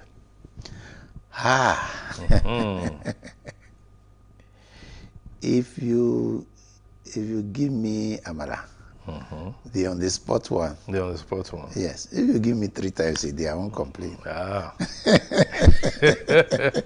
You know, I remember when we were talking off the camera about the simplicity of the food, that Gari and Ekpa any day is a good combination. Yeah. Yes. Which I've taken quite a number of times in my office. I used to say when I was in government service that I did not, on account of becoming a commissioner, relocate my lunch area to Sheraton. Exactly. Because you stop being commissioner one day and then you go back to the basics. But how did you become a commissioner? You were not a politician then. I wasn't in politics. I was not a politician. It started from service. Because many people will know. There is a tendency to think that it just happened. But no, it didn't just happen. I remember when I used to send emails to the governor. When I noticed anything, I would send emails to the governor. I went to Nanjing in 2008. I saw some things. I took pictures. And when I arrived, it was my personal trip. Yeah. And I sent to the governor, I said, this is possible in Lagos. And then I had an opportunity to consult for Ministry of Housing. It was a project for which I had no letter of award, for which I had no dime as advance payment. But just I saw it as a privilege to be invited to come and give service. Yes. And I prepared a 12-week schedule, and I dived into that assignment. And, you know, I didn't know that the governor was seeing this product being done free, not being paid for. And it was there, and then he asked that I should be given a project. And when I submitted that project, when I presented, he said this was a very good work. And then I was given a second project, and I was given a third project. It was while I was on that third project that one day I received a phone call. And it was the governor. And he said, "I'd like to discuss with you. The rest is history." So what I have learned from that is Proverbs 22:29. Do you see a man diligent in his duties? He will stand before kings and not before men. So this is how I got to government. But having been in government, I served the APC government. So, and so you became APC. Courtesy demands, courtesy demands that I'm a carrying member of APC. Let me thank you for your time. We'll do this again as soon as we can, and I wish you the very best in your tenure. Thank you very much. As President of the Nigerian Institute of Town Planners. It's been Timeless Conversations with Town Planner Toyin Ayinde as my guest. Thank you for coming. It's a privilege, sir. All right. Thank you all for watching. We'll be with you sometime soon. Thank you.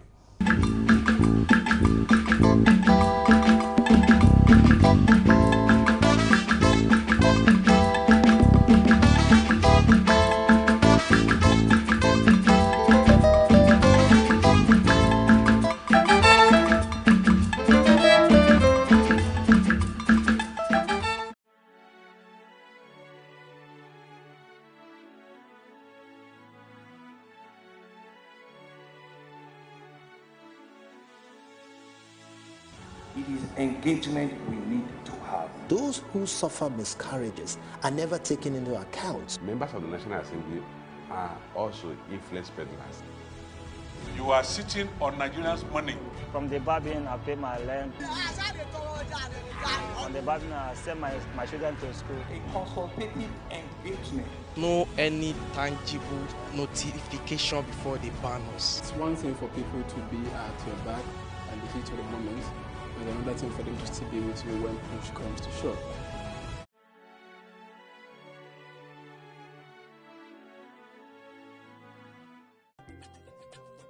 My name is Mona Lisa Chinda. You're watching Plus TV Africa.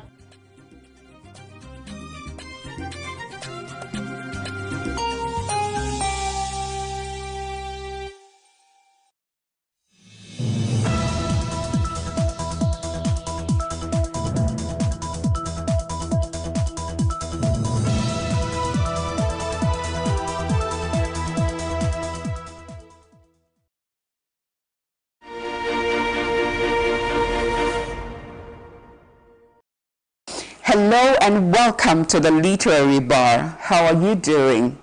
I hope you're thriving and not merely surviving.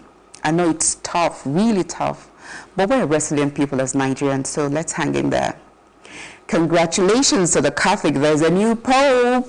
And from all indications, Pope Leo XIV will be as great as his predecessor, Pope Francis.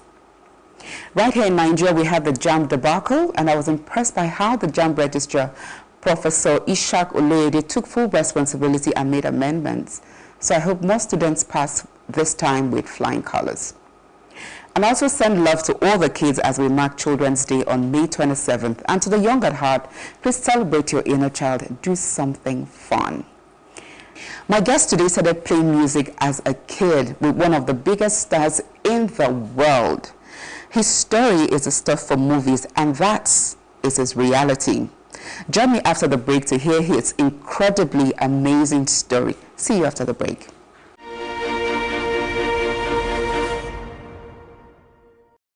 Fela Anikulapo Kuti created a musical genre called Afrobeats, a category of music that is imbued with the rhyme and rhythm of Africa that took the world by storm. Fela's musical genius still reverberates throughout the world. Afrobeat has become a major influence on Nigerian and international music superstars. Behind Fela was a great band, most popular being the Egypt 80 band. My guest today is KG Hamilton, who played, toured, and recorded some great hits with Fela: Beast of No Nation, Teacher Don't Teach Me Nonsense. His proximity to the maestro led to his proficiency as a keyboard player and a guitar player. However, with stardom and fame came substance abuse and drug addiction. After years of battling drug addiction, KG had a personal encounter with God. His extraordinary life journey is captured in an upcoming memoir, From Fela's Shrine to the Pulpit, a book so captivating that it's been adapted into a movie.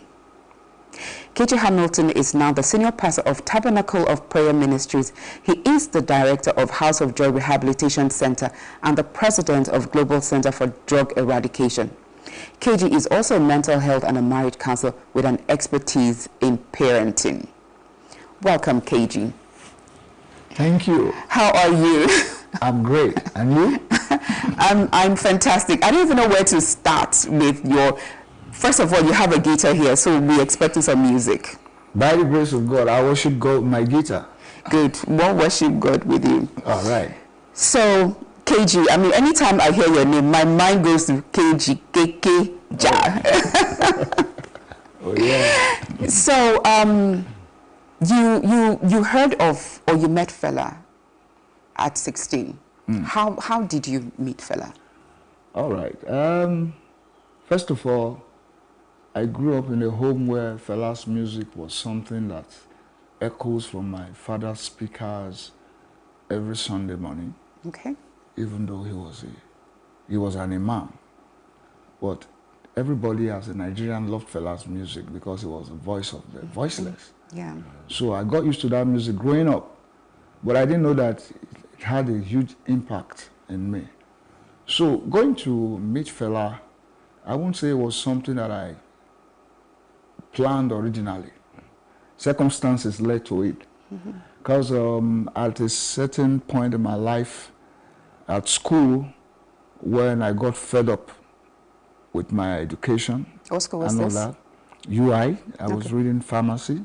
Okay. And though that's not what I wanted to read, my dad forced me to take that course.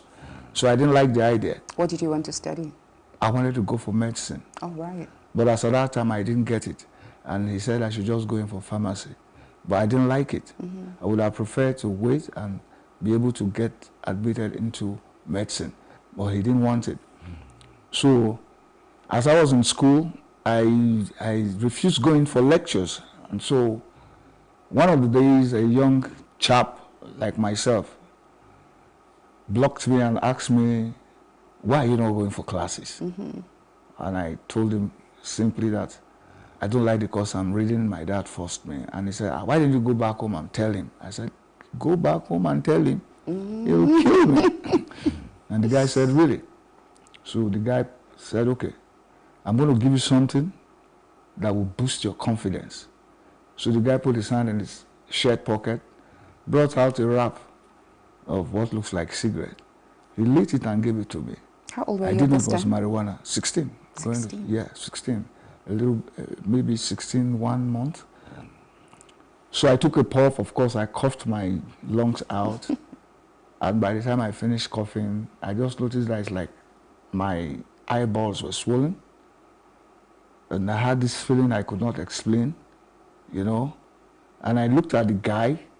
The guy was looking like a little boy before me.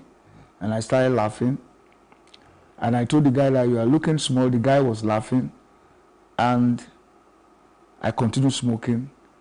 And then after he left, I just sat there and said, why don't I tell my dad that I don't want to go to school again? And that was it. I spoke to my dad back home and told him, I want to come back home. We need to talk. He said, okay. So I came back, met him in Lagos here, and I told him, Dad, I don't think I want to continue with my education. And he said to me, why? I said, I think I have something else I want to do. Already I've thought in my head, maybe I should go for music. But Fela was not in the back of my mind.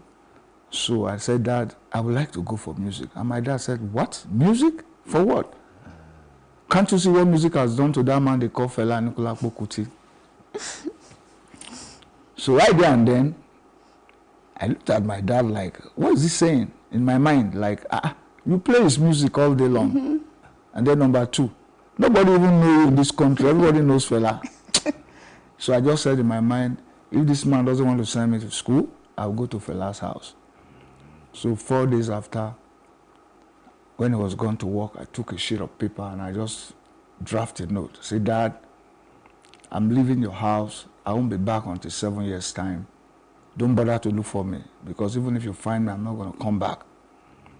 Thinking that in 7 years, I would have, you know, made all the money I wanted. But at this time, you didn't know where Fela was living? I didn't know where I was living, but I knew the shrine. Okay. I knew the shrine. Where was the shrine? Pepple Street. Number 7 also, Pepple Street. Ikeja. Ikeja. So I dropped the note and I walked straight to Pepple Street. That's where my journey started. Could you play any instrument at this time? At all. I wasn't a musician, you know. I could sing along with music, but I couldn't play any instrument. So what did you tell Fela when you got there? Well, meeting Fela, the first time I met him, I was introduced to him. He said, okay, they should give me a room upstairs to stay. So I was now trying to say, okay, let me see how I play music. I met a bassist in the band. I said, his name is Emeka. I said, Emeka, teach me how to play bass. The guy was just dribbling me. At a point, I was frustrated. And so I was wondering, how will I know this music? Apparently, books were flying all around, collections of Fela's books, library. So I've read a couple of books. There was this book. Yeah, Fela loved reading, right? Oh! Yeah, that's why his philosophy was so rich. Yeah, he loves reading. He loves reading. There was a time he was giving lectures around campuses when he goes to do shows. You know, because he speaks pidgin most of the time, people always assume that, you know, he wasn't learned. They don't even know he has a degree in music. Yeah, he was learned, well learned, and he could speak good English. Yeah. Good English. If you heard some of his interviews, yeah. Okay, so from his book, how did you now encounter your... So I read this book, and inside the book, it was a yoga book. And I saw what they call in metaphysics, astral projection. Wow. How to get out of your body and go into the spiritual world. And I said, okay, I'm going to try this. Let me see what happens. Do you remember the title? I cannot remember the title of the book. There were some authors, Lobsam Rampa and Co. I read all majorly spiritual books. I was reading Lobsam Rampa. What is the other guy's name? Alex Costaneda and some other books. Of course, I also read books on human rights activism in America, books by people like Angela Davis, Malcolm X, Martin Luther King. It's amazing. I don't think a lot of our musicians are this in-depth with reading. No, because the focus is different. The focus is different, you know. The focus is different. So I decided to carry out the exercise. There was an exercise there that will help you project, you know, like there's something you would draw on the floor in the middle of the room. You lock yourself in. You sit in lotus position. Position your elbows on your laps, and then you start chanting a particular chant from the book. I said, let me carry this out. Enter the room, lock the place up. I was inside, you know. Remove the key so that they will feel that I'm gone out. Because in astral projection, actually, when you leave your body, just as you are seated like this, if you project like this, if you're going to come back, your body should still remain like this. If anybody comes in and probably move your legs from here and down, you can't come back to the body, right? So I had to lock the door and drop the key. So in 3 minutes of chanting, I saw that I was looking at myself down. I was looking at myself. What? And then, before I could say, as I was saying, KG, that's you. I just saw that I was left through the roof, like that. And I was traveling with the speed of an aircraft that is on the runway about to take off. After all the run. True story. Yeah, true story. True story. It's my story. It's my story. And I was moving with that speed towards what looked like a dot of light. Up, beyond these clouds you're seeing. And as I was going further and further and further, the dot started expanding until I went through the dot and I saw myself in a spiritual realm. I saw beings that had... Is that like heaven? It can't be heaven. Okay. Yeah, it's a spiritual realm, you know. I saw beings there. They had legs and hands, but they were not wearing clothes. They had fur on their body like hairs of, you know. They're like human beings. Yes, they're like human beings, but they have fur all over like that. And one of them walked up to me and said, "What do you want?" He wasn't speaking. There was no sound. Okay? It's called... vibration. Telepathy. Okay. Mind-to-mind communication. And I answered with the same mode of communication. I said, "I'm here, I want to learn how to play music." And he said, "Follow me." So we walked towards what looks like a hall. And as we approached the door opened. And both of us went in. And inside the hall, just as we walked into the studio now, I saw three beings like him seated across a table. And there's a bench on the other side. So he told me to sit on that bench, facing those three beings. As I was facing them, one of them said to me with the same mode of communication, "So what instrument do you want to learn?" I said, "The rhythm guitar." And he just said to me, "You can play it now." There was no guitar. I said, "You can play it now." So the next one said, "What instrument?" I said, "Bass guitar." He said, "You can play it now." The third one, I said keyboard. He said, "You can play it now." And then that was it. The one that brought me in came back inside and said, "Let's go." We came out of the hall and he said, "Return back to your body." I went back to my body, stood up. Is this not a dream? It's not a dream. It's not a dream. It's not a dream. As I came out of the room, somebody met me outside the door and said to me, "Where have you been?" And I said, "What do you mean, where have I been?" I just went into that room, not quite 30, 40 minutes. He said, "We have not seen you for 3 days." What? I said, "Do you mean what you are saying?" He said, "Yes." I said, "No." So I went back into the room. I looked at the calendar, thinking that it was the day that I saw that I spent nothing less than 72 hours outside my body. It didn't make sense to me until I became a believer. And I knew that the time on earth is different from the time in the spirit realm. And I understood when the Bible says a day in the eyes of God is like 1,000 years. 1,000 years is like a day. So when did you get to try out this? So it was acquired talents. It was after this. Mm-hmm. When I came out of the room again, I went straight to the parlor, meet Fela, and say, "Fela, I want to play in your band." My band? When did you come into this How house? long had you been at the shrine before this encounter and then with Fela? It had been up to about 2 years or so. Okay, okay. So he said, when did you start playing instrument? I said, "Fela, why don't you test me?" Is that what people called him, Fela? Oh yeah, everybody, even his children call him Fela. Okay. There's nothing like daddy. So he said, "Get out of my front. Do you think music is what?" So that night I could not sleep. The next day I came back. I said, "Fela, test me now. If I fail, if I pass, you take me." He said, "So what instrument?" I said, "Rhythm guitar." So he called somebody and said, "Bring the guitar." Is that what you have there? Yes, this is an acoustic guitar, okay. But it's a 6-string guitar. So they brought a Yamaha. So he said I should sit down, sat opposite him. He called chords for me. Play C major, play F, play this. I played all. Then he asked me, "When did you learn this thing?" I said, "Have I passed?" He said, "Okay, play me scales."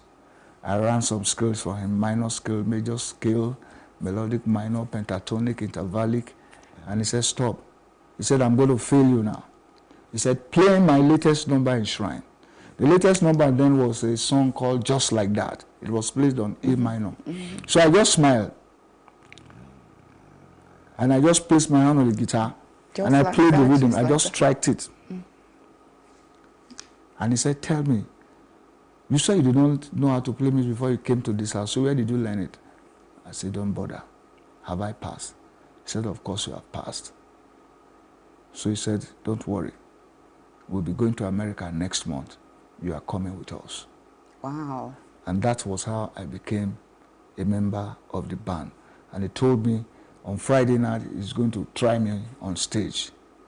And that Friday night, I played for the first time live on stage, you know, and that was how. So from then on, I became the guitarist of the band. One of the guitarists, were about 3 of us or so. So I became one of the guitarists. And then the tour came.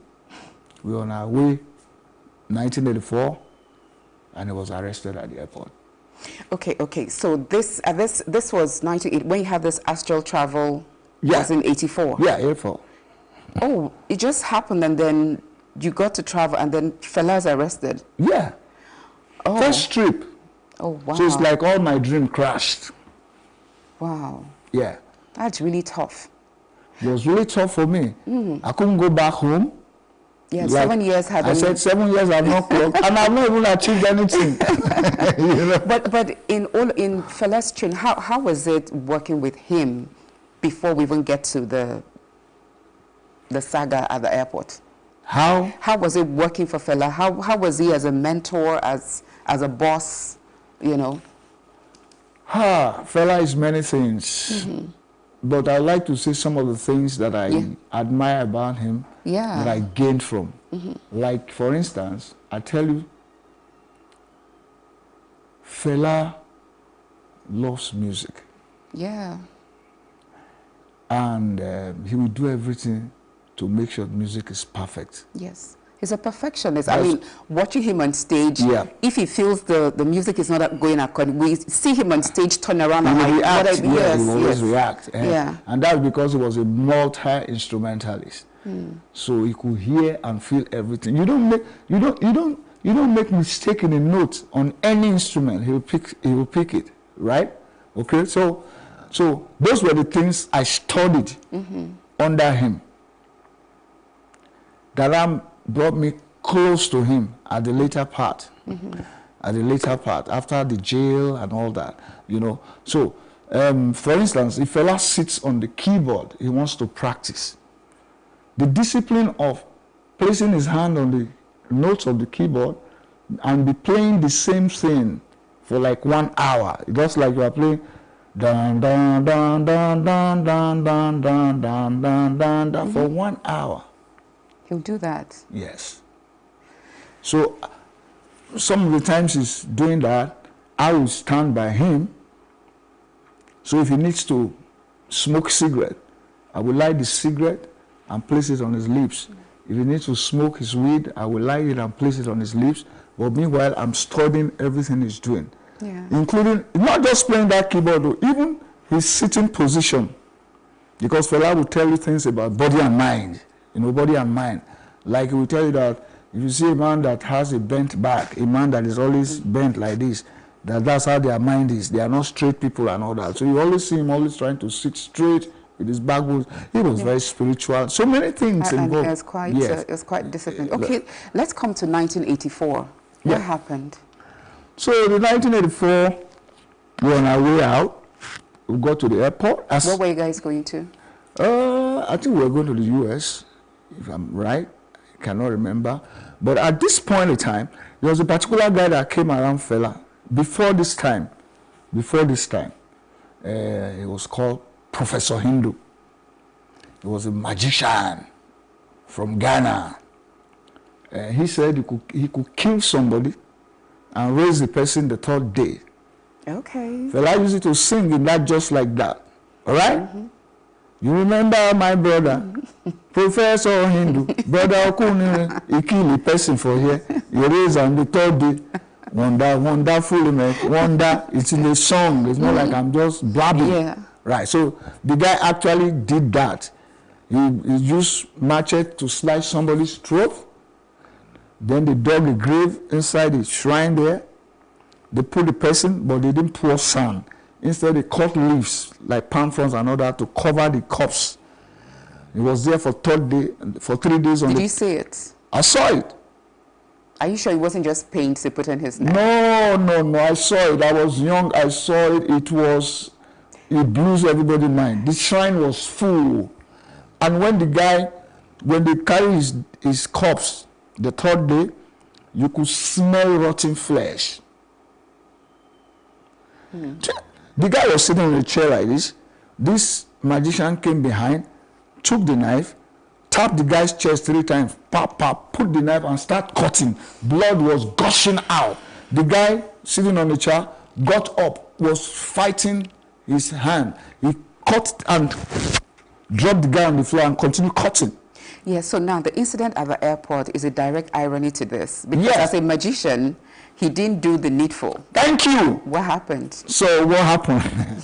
So at this period, the Idi Agbon and Buhari regime had just made a law that every Nigerian that wants to travel cannot carry more than 500 pounds. This was Fela traveling with about 50 to 70 27 people. wives. Yeah, everybody, we just going like that, big group.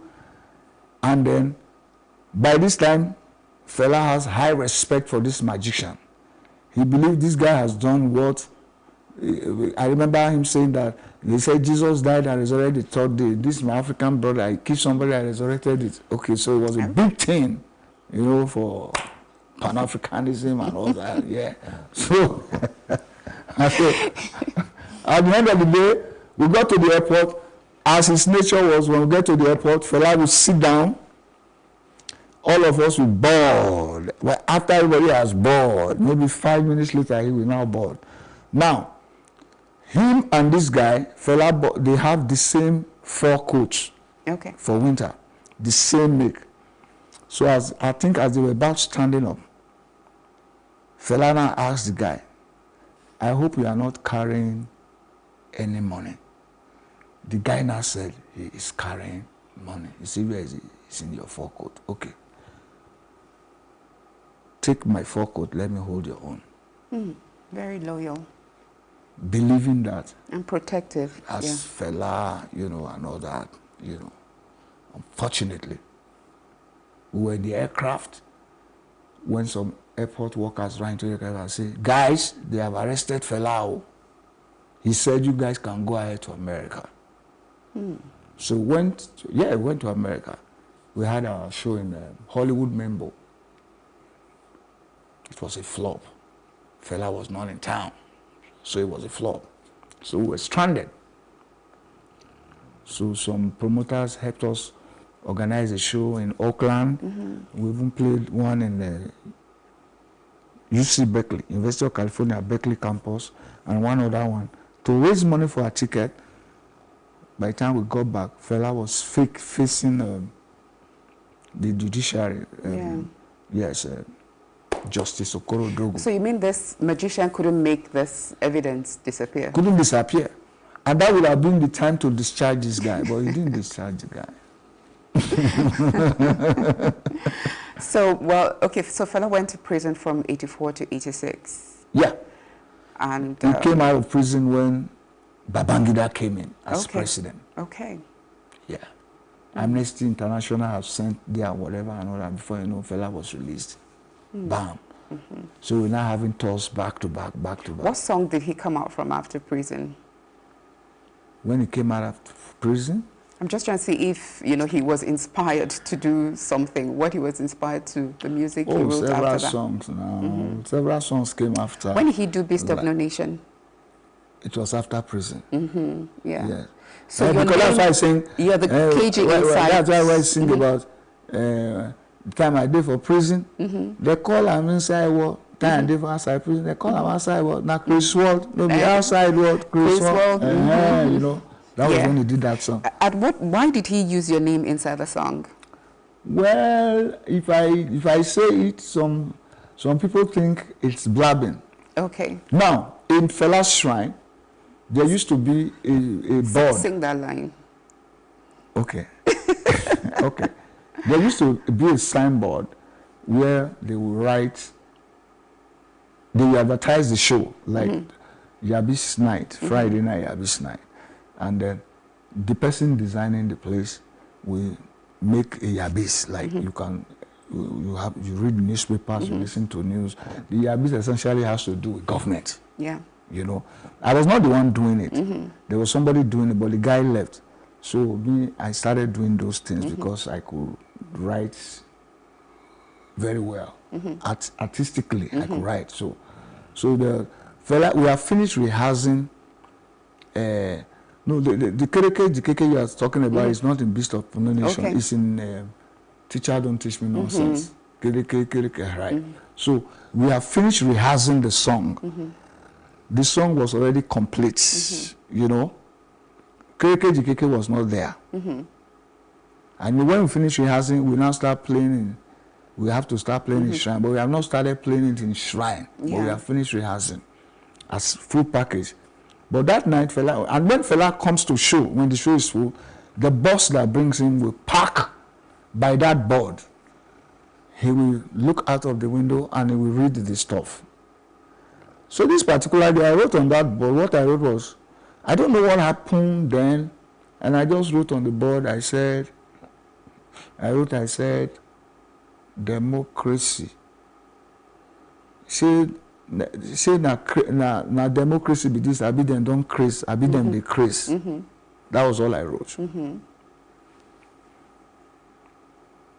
The next day, my attention was called.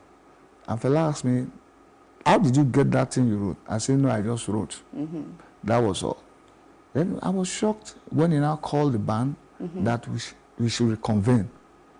They now rehearse the song. And they now said, now this song, as you are playing it, is going to break. When it breaks, that he's going to say something.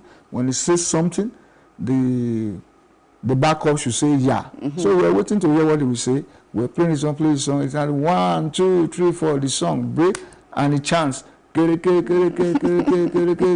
yeah. That was how I started. So in Beast of No Nation, he still mentioned KG, KK, you know. Okay. So and that was for you. Yeah. Yeah, that's really impressive.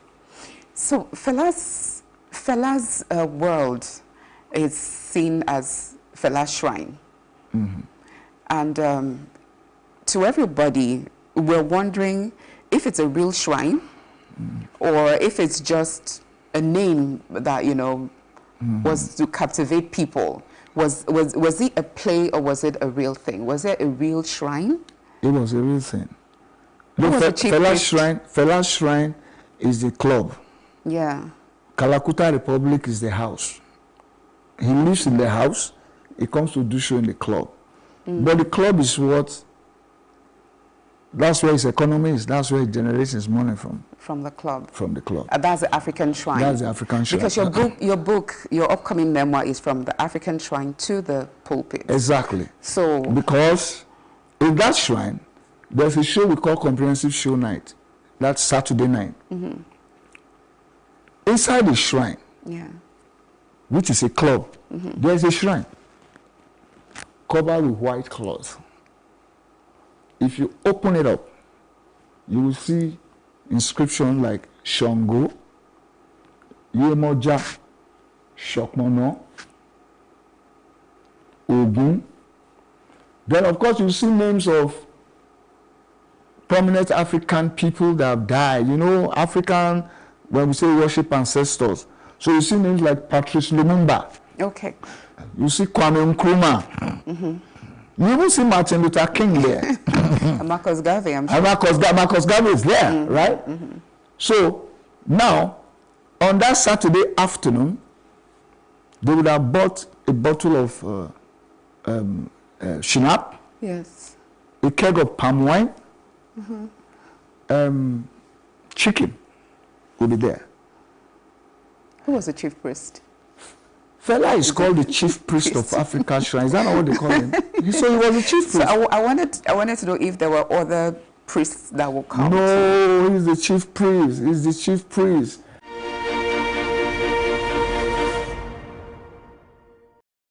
Thank you for watching. That's it for part 1 of this incredibly amazing story of KG Hamilton. Please join us next week as we continue with his book and memoir coming up, From Fela Shrine to the Pulpit.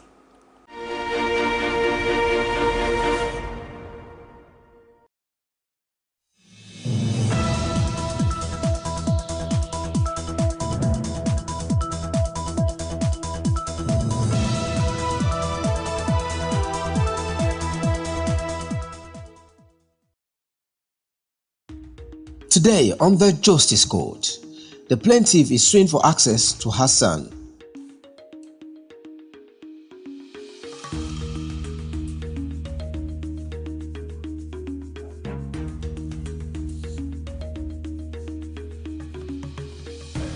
All right.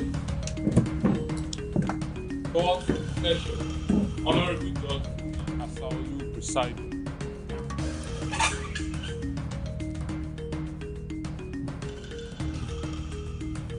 Please be seated. Your Honor, this case is between Sandra Ebere and Stanley Emeka. Parties sworn oath. Thank you. You're welcome, Your Honor. The evening, I asked him, this girl you brought, she your girlfriend? Since you guys came, you didn't contact me. He said no, that it's just a random girl in the street. That was what he told me. She took my phone, dialed her number, and called her phone. That was how I got her number. She did that, not me. And when she called me, she was asking me, how is my hand? Because I was on bandage. How was my hand? How are you feeling? So that was how it started. Then she asked me, when next will she come around to see me? I said, you can't come to my house because I don't know what you and my friends are doing. Then she said, he's not her boyfriend. Then I said, okay, now this is what he told me. So if he's not your boyfriend, I am into you. I like you. Then that was how she came. Then we lodged. That was how we started, and we made love. We made love first time. I went home. I came back the next morning, and we'll go 2 more times before she left. Now, do you call that rape? When there was no friction, I don't understand why we would not inform them that you want the baby to spend some time with you. You willingly dropped the baby. Ma, this is what happened. The boy has been with them from 1 year till that 5 years, all back and forth, not allowing me to see this boy and all of that. Then he has moved out of his father's house. So I used to hear that, I got an information that his girlfriend used to take him out. So that was why I said about his girlfriend. I was not like, so me, I've never taken this boy out for lunch, for garden, or for any party or any outing. You are not allowed to do that. Eh? Is that what you are saying? Never. I was not allowed. It's not true. Ma, please, let me say something. I even went, the day I came to give him something, it was not enough. They started telling me things that he does not have. His younger brother, Norris, followed me to Just Right. That's where his girlfriend works. Followed me to Just Right. I bought, you know, those 1, 2, 3, 4, 5, 6. I bought those things. I saw his girlfriend. And I told the girlfriend that I know that things are going. I don't know what you've heard about me. I don't care. But I want to thank you for what you have been doing. Because I heard that you are taking care of my son as your own. I want to say thank you. She works with Nivea. So I want to say thank you. And she said, thank God. So we hugged and I left. I bought the remaining things and I left. I'm not saying you had the best relationship. But pertaining to access to that house, you had access to that house. And I've not seen any reason not to say that you're taking the child away without informing them. It's totally uncalled for. Yes, ma'am, I know. You agree? Yes, ma'am. It's very wrong. It's traumatic, it's emotional. I did that because they don't allow me to see For him. elderly people, you know what it is to start calling your child, that the grandchild that is with you is missing. Do you understand?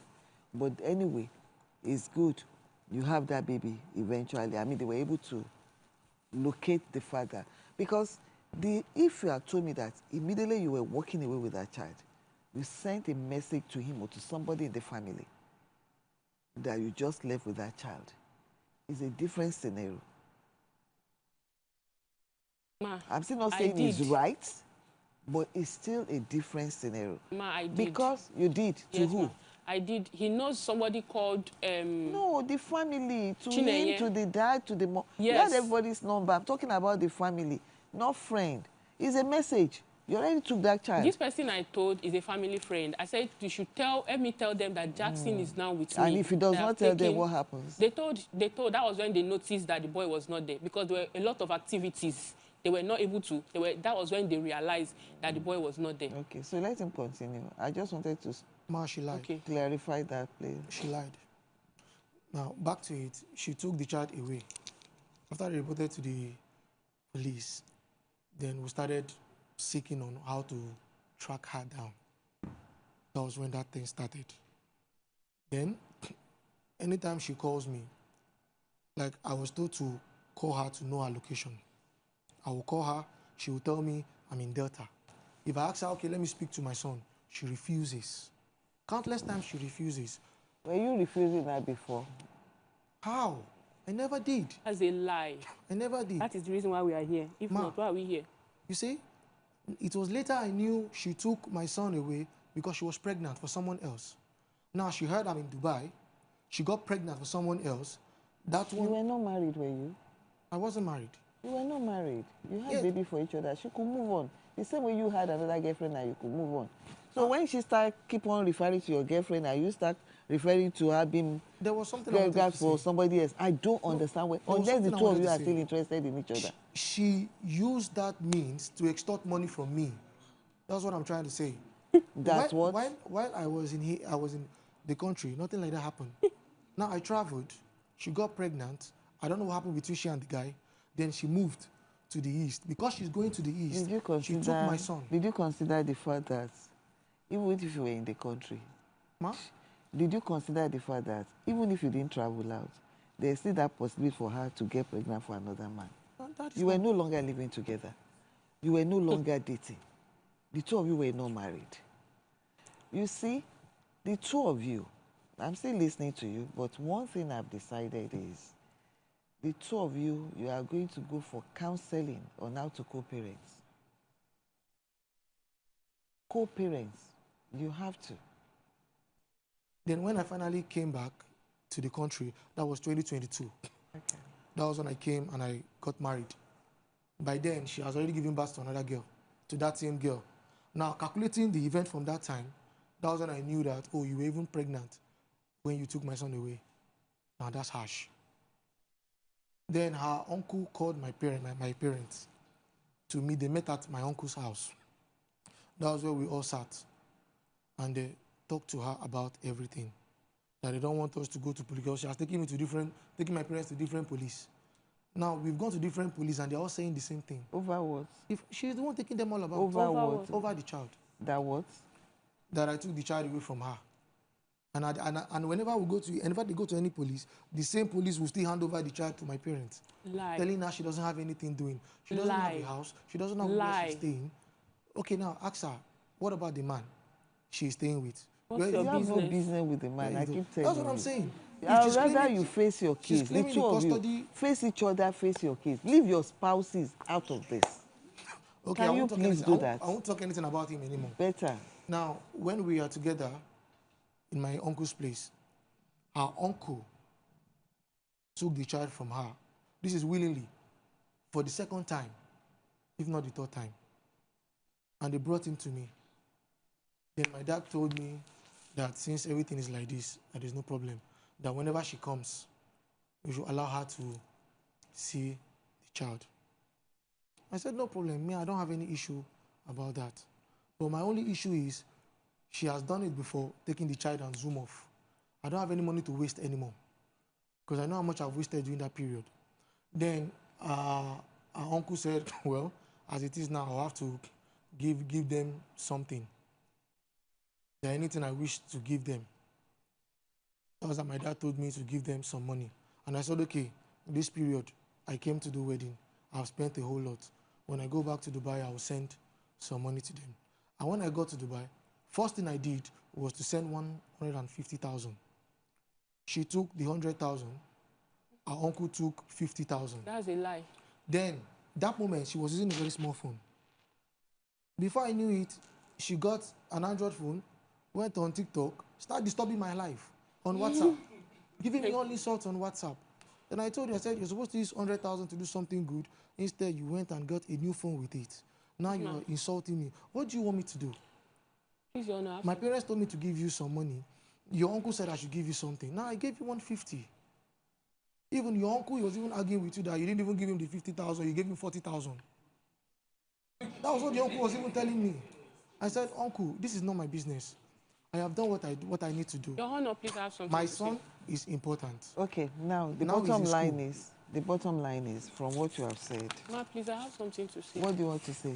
Concerning the agreement between the money, I have no agreement with anybody to collect money from anybody. No problem. His uncle called me and said that they want to support me. You collected money. They want to support me in my business. I said, what business am I doing? I say I sell thrift. I sell children clothes. So that's. She has none. I knew her more than everybody here.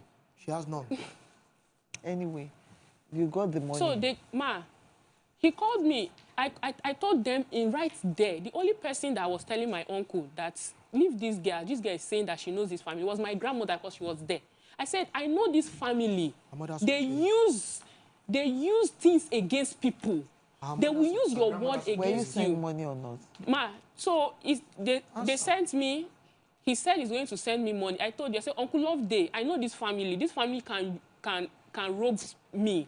I don't want, because tomorrow I will hear that they will tell me that I sold the boy to them. Please, I don't want any money. And he assured me that it was nothing like that. That they're just giving me to support me. And he gave me. And the following year, I did not even send. Call him. I can go to and get he called me. For that. I'll tell you why I said that. The following year, Your Honor, he sent me 100,000. I want you to obviously cry. It's obvious the money was sent to you. The purpose might be different. And the reason why he's alive. That is it. Do you understand? You are the reason why he's alive. Let me tell you one thing that you need to understand.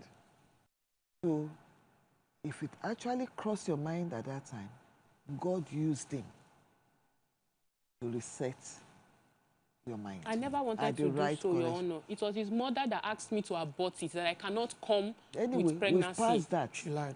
Whether to remove the pregnancy or keep the pregnancy, we have a child that is alive now. You see why the two of you need to go for counseling. You can see.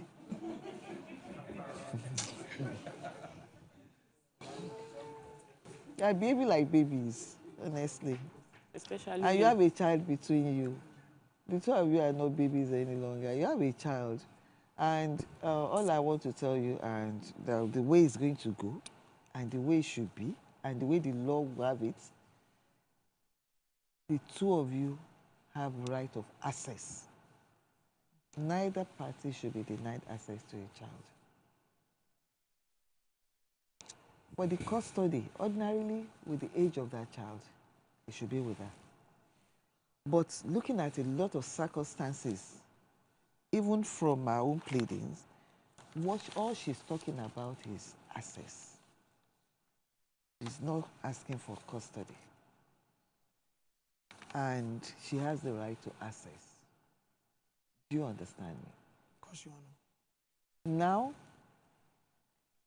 Sandra, Your Honor, if you are granted access here today, that child must not be taken outside Lagos without his knowledge. Yes, sir. And consent. There are two things: knowledge and consent. Ma? Knowledge and consent. Because I'm putting that in place because of the circumstances in which you took that child earlier on. That's why that caution is there. I understand.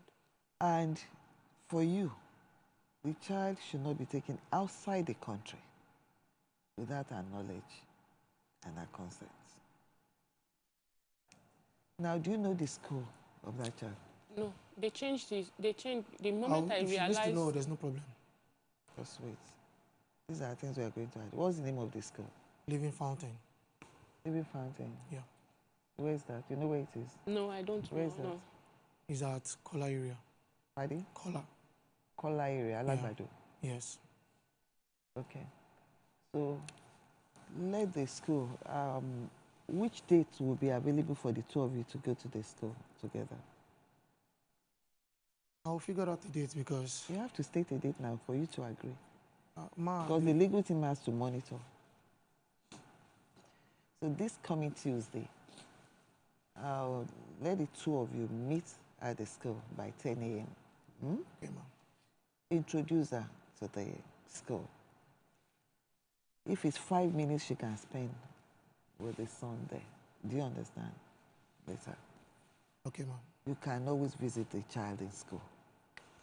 In fact, when you are with your son, you don't ever have to say anything negative about him or the family members. Don't do that. And the same way with you. And tell your wife to tell your spouse as well. Don't mess up their psychological welfare. Do you understand what I'm saying?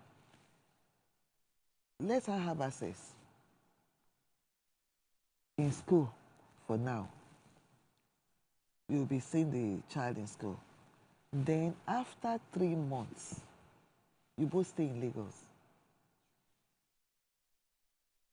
The child will have to be spending some weekends with her. You have to start alternating the weekends. Do you understand me? If the child is with you this Saturday, because that place is custody, you can only have access to that child on a Saturday. And you return on Sunday because you go to church with the child, right? So that means first thing, where do you stay? Where do you stay? What's the distance? Stay at Kola. You stay around the same area? No. I stay at Ayobo. And where do you stay? Kola. Is that far from each other? Yes, Ayobo is at the back of About Yanapaja. how many minutes A little distance? bit, like 30, If you are 35 driving, minutes. like Yeah, 30, sure. 35? Yes, ma'am. That's not too bad. What do you do now for a living?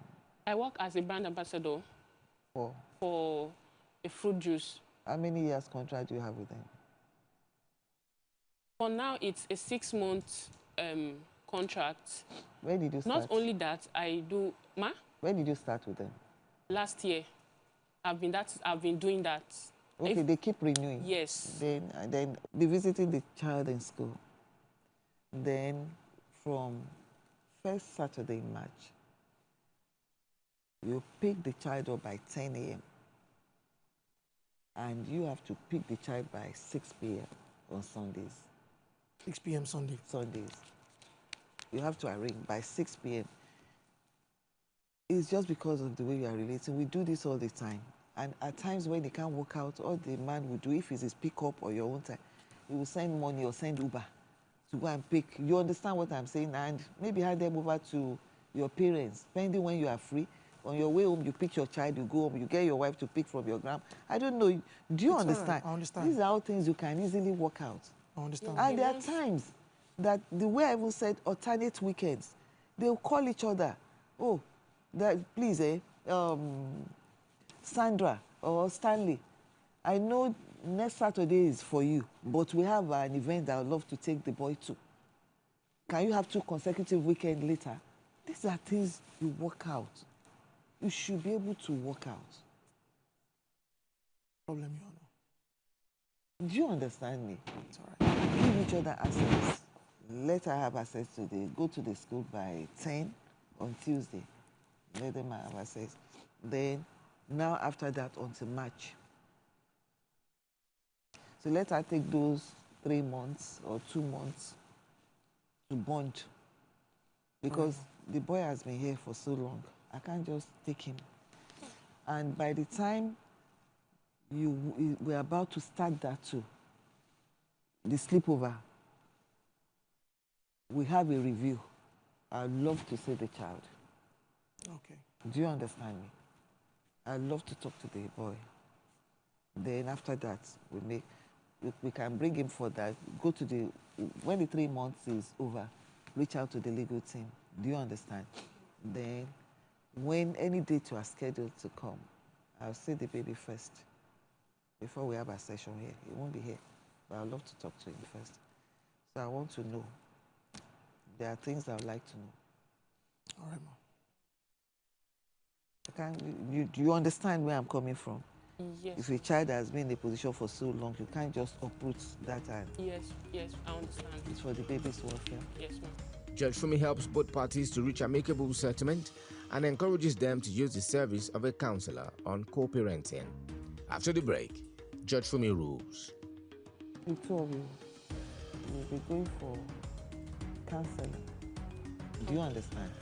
But there's a way it's done, it doesn't disturb where you are and what you do and the work. Okay, ma'am. So the legal team will work it out with you. It's strictly about co-parenting. I'm very concerned about that. It's about co-parenting. So All right.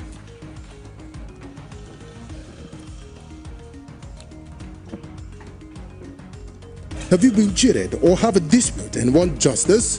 Don't take laws into your hands. Log on to www.thejusticescourt.com and submit your case.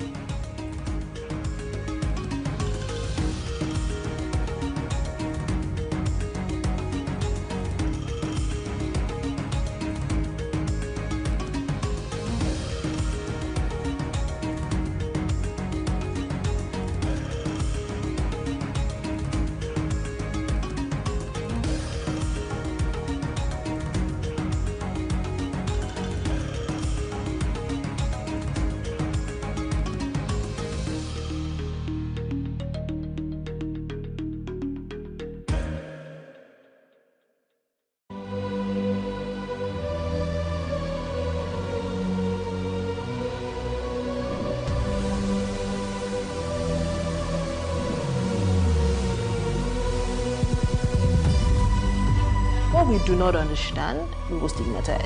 What you can see is the remaining of the tanker that exploded. The suspect equally confessed.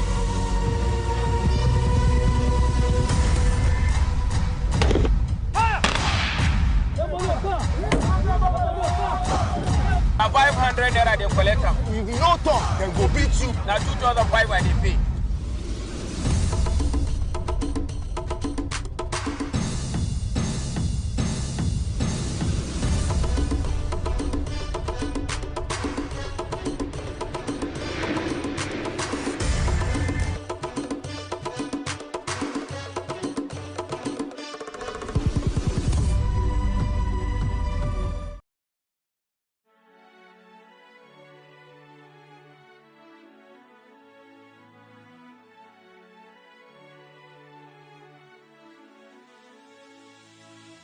It is engagement we need to have. Those who suffer miscarriages are never taken into account. Members of the National Assembly are also influence peddlers.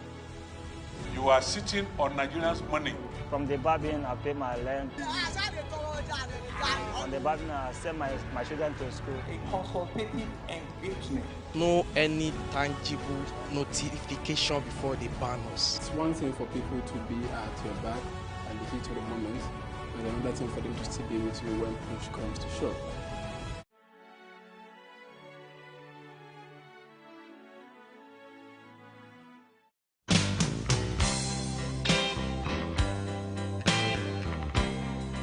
Fundamentally, hustle culture is about work dominating your time in such an unnatural way that we have no time to live our lives.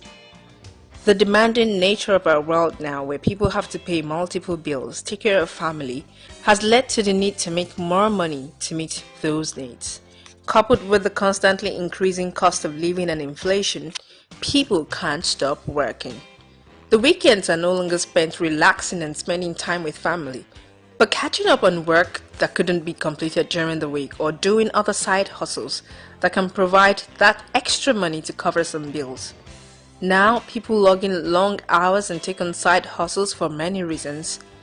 Eloho, a 28-year-old woman, has to take on multiple jobs of being an editor by day, an English language tutor by night, and an invigilator on the weekends. The cost of living has really increased. Like, the inflation is at an all-time high, and salaries are not increasing that much. Even if they are, a friend of mine calculated it for me and said, even if you're earning like 100% more, now your expenses are not like 100% more. For example, I moved houses twice in the last 3 years, and now the rent I'm paying right now is like 200% of what I started with on this same salary. So I say my salary is for 3 different things. So like the day job is for living expenses. Electricity tariff has increased twice. There's water bill, there's light bill, there's so many things to consider. Then my 9th job is for skincare. Your skin starts caring when you take care of it. So and skincare is now more expensive, just keeps getting more expensive. So like things that make me happy, that's what one of my income streams goes to. Another is for rent, specifically dedicated to paying rent. And you know, I'm also a firstborn, first daughter, first granddaughter. So there's black tax too. Oyidamola Abati is another young person who has found herself juggling many jobs and gigs.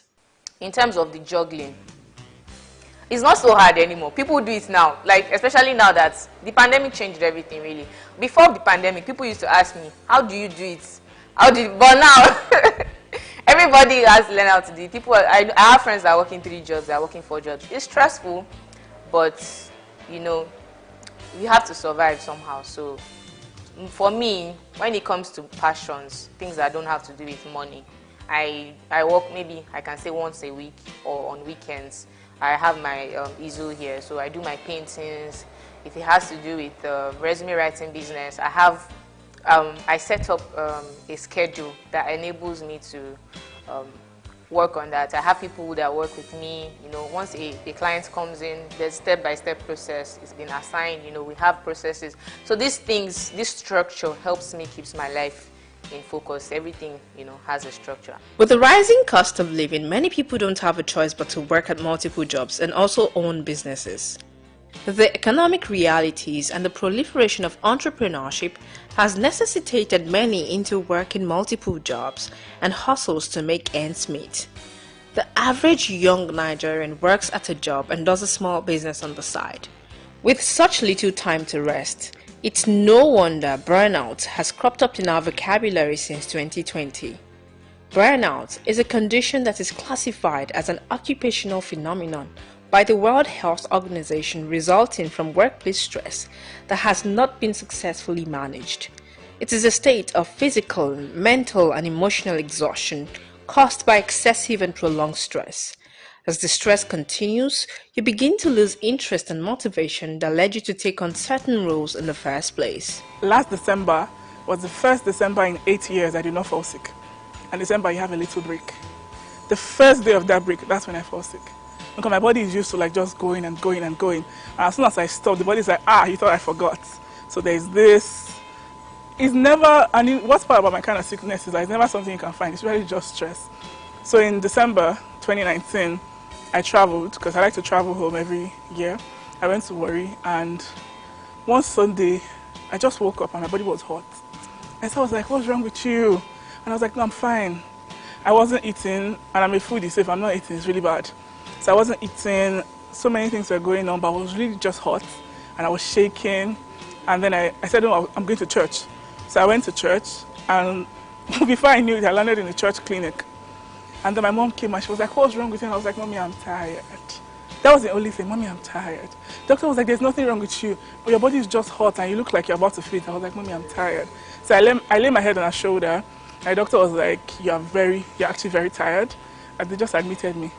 So I was just lying there on the bed. I remember I was wearing a new dress based on it was December. And I keep saying, I tell people that my new dress was christened in the hospital. I was just lying on the bed, like IV in my arm, and I was just tired. I was like, I'm done. And I was like, for now, I'm just going to focus on my lecturing job. I know that even though it's a little, it can still pay some bills during the month. And I'm just going to manage for this period. So I took like a 3 to 6 month break. I said I wasn't doing anything else. So eventually, when I was ready again and I felt mentally up to it, I started applying for jobs again. While hustle culture glorifies overworking as a badge of honor, it often sets up an environment of fear, guilt, and shame, especially when you don't feel like running at the same pace as everyone around you, according to Nicole Kamak, a clinical psychologist and the CEO of Black Mental Wellness. To avoid burnout, here are some tips. Seek support. Make time or find time to rest. Burnout can be preempted by learning to take breaks in between work projects. Don't wait till you're tired and burn out before you take a deserving rest. Take note of the activities that re-energizes you and schedule them into your regular activity.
Praise God, from whom all blessings flow. Welcome to your favorite program, The Moment of Truth, brought to you by the Citadel Global Community Church, CGCC, formerly known as the Lateran Assembly. Today, all across the world, there are rumblings. Nations are plagued by perplexing situations. Societies are drowning in unprecedented upheavals. Cities are grappling with complex problems. Families are overwhelmed by seemingly insurmountable challenges, while multitudes in the valley of decision and people are in dire need of hope. At the same time, there is a stirring in the hearts of those who know their God and are said to do exploits, those who understand the times and the seasons and know what their nation ought to do, those with a compelling call to respond to the mandate of God in this decade. Brothers and sisters, this decade is a decade like no other. It's a decade of the designated favor of God upon his people. To accurately position ourselves for this current move of God and to be adequately equipped for the call of the hour, we must shape the decade by the word of God, which is why I'm so glad to welcome you to the Moment of Truth, a life-transforming time in the presence of God and under the influence and power of the Holy Spirit, as well as the Word of God. So invite your family, neighbors, and friends as you sit back, relax, and receive the engrafted Word of God, which is able to save your soul. When he speaks, some will say he thunders. Some will see the vision and not hear the voice. Some may hear the voice and not see the vision. But I ask him to show you both today, not only to hear, but to see, and also to understand what the Spirit of the Lord is saying in this hour. Father, we humble ourselves under your mighty hand. We thank you, Holy Spirit, for utterance at this moment and for grace to speak the undiluted word of God and grace for your people to receive and run with. We receive inspiration, illumination, and revelation. In Jesus' mighty name we pray, and the people said, Amen. By the grace of God, today's session of Sunday Scripture is the concluding part of our series titled, The Preeminence of Jesus Christ in His Church. In part 15, I use the story of Joseph and his brothers to illustrate how Joseph was a type and shadow of the Lord Jesus Christ, in that God gave him the preeminence among his brothers, albeit for their own benefit, and they did not realize it. Just as God did for the brothers of David, by extension the whole nation of Israel, by exalting the throne of David. God exalted the throne of David not for the benefit of David, but for the people of Israel. God gave preeminence amongst 12 sons to the 11th son for the sake of his brothers and the nation of Israel. But because people did not realize it, they rose up against both people. Joseph first, David later.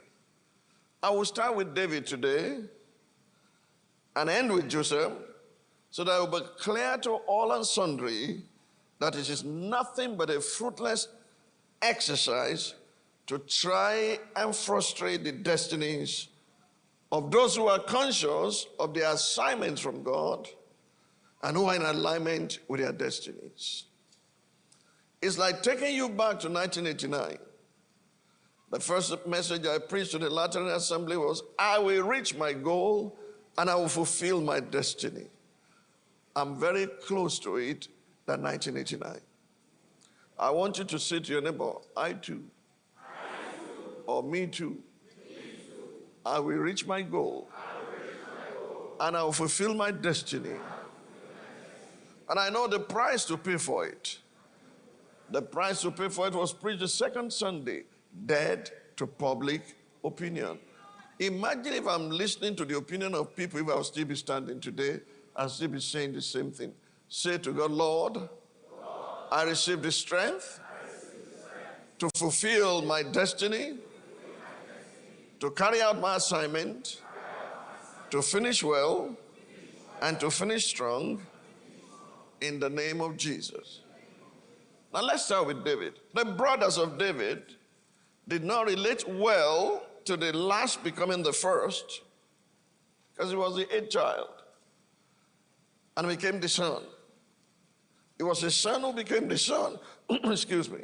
His brothers did not realize it. You remember when he went to deliver groceries to them in the battlefield, Eliab, the firstborn, said to him, what are you doing here? I know the naughtiness of your heart. You have come to spy the battle. And he simply responded, is there not a cause?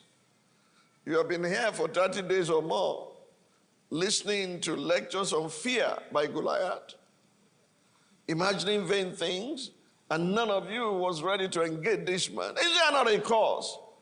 That somebody should stand in for God here, and let this uncircumcised Philistine know that he doesn't have any time to mess around the people of God. He defied the armies of Israel.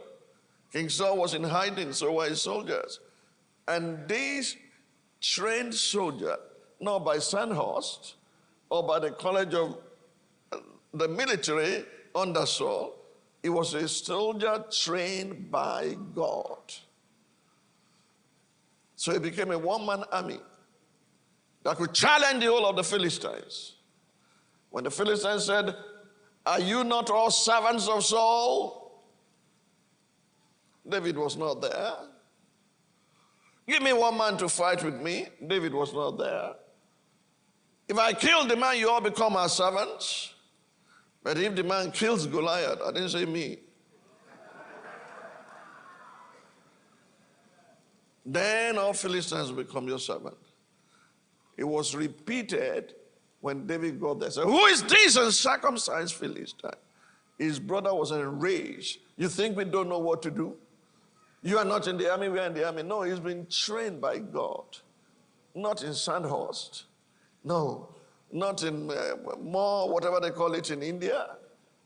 All these, okay, no. Soldiers who ruined our nation. Thank God for those who fought for our nation. Thank God for those in the battle line always risking their lives. But many of their leaders embezzled national wealth. They are richer than rich now. And they call the shots because of taking advantage of the insecurity in the nation. The beginning of David's unusual exaltation was from his father's house. Sometimes if you are not visited in your father's house, you'll be grasping for everything that you can see in another man's house. And God positioned you in that house for his own reasons. I pray that my memoir will bless you. The last, but definitely not the least. I was number 22. The 21 before me are gone. God spared my life to this day for a reason. I will reach my goal. I'll fulfill my destiny. And the rest of my generation and the generation of my siblings, we continue to thank God that I came. So with this nation, thank God one day. In the mighty name of Jesus. I'm sure you know I didn't induce anything from Afebabalola University. I didn't write to them. I didn't seek any honor.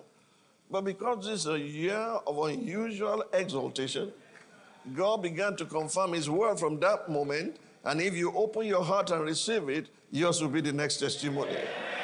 In the mighty name of Jesus.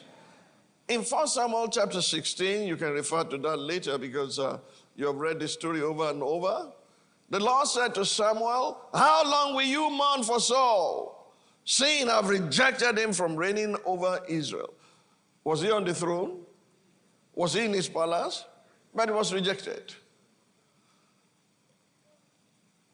Fill your horn with oil and go. I'm sending you to Jesse the Bethlehemite, for I have provided myself. I don't know how you read that. It didn't say I provided for myself. I have provided myself. In this version, New King James, I have provided myself, a king amongst his son. What is he saying literally here? I'm going to be inside of him to reign as king.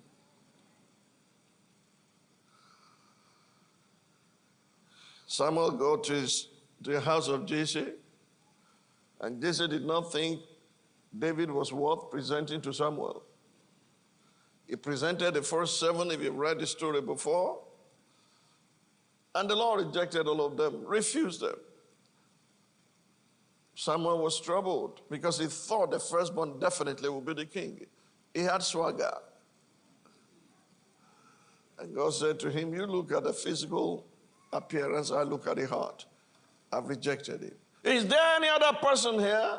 I was like, oh, okay, there's still one more. But it's with the sheep. And he told Jesse, we will not sit until he comes. And while he was standing, when David showed up, he said, arise. Hey, your day is around the corner. I want you to write in capital letters, man's reject is oftentimes God's elect. I've taught that over and over again here. I hope you remember it forever. That when others reject you, you may just jolly well be the elect of God. Hold your peace. Let them have their parade. When your day comes, even the elders will not sit until you have been crowned. Can I hear amen? Amen. Furthermore, God orchestrated David's relocation to the palace using just his ability to play harp. He played harp so skillfully that it was noticed by people at parties. If you can afford it, you are likely to hire the best musician for your party. It was the skillful playing of harp that God used to catapult David into the palace, so that the ex-anointed will have the opportunity of meeting the anointed. You know that rest of story. Now, if David's skill at playing harp catapulted him into the palace, how did the whole of Israel got to know of this young man? He was a teenager. He was still in his teenage years when God catapulted him now into national limelight, his father simply sent him on errands to go deliver groceries. The father of Saul sent him to look for donkeys. In the process, he found the kingdom. The father of David sent him to run a little errand. He obeyed God, and what happened? He became a well-known celebrity in one day. And by the time they were returning from the battle, do you realize that Saul, before whom he had been playing the palace, did not recognize him? Some things are going to happen to you when the glory of God breaks forth in you that people will not recognize you.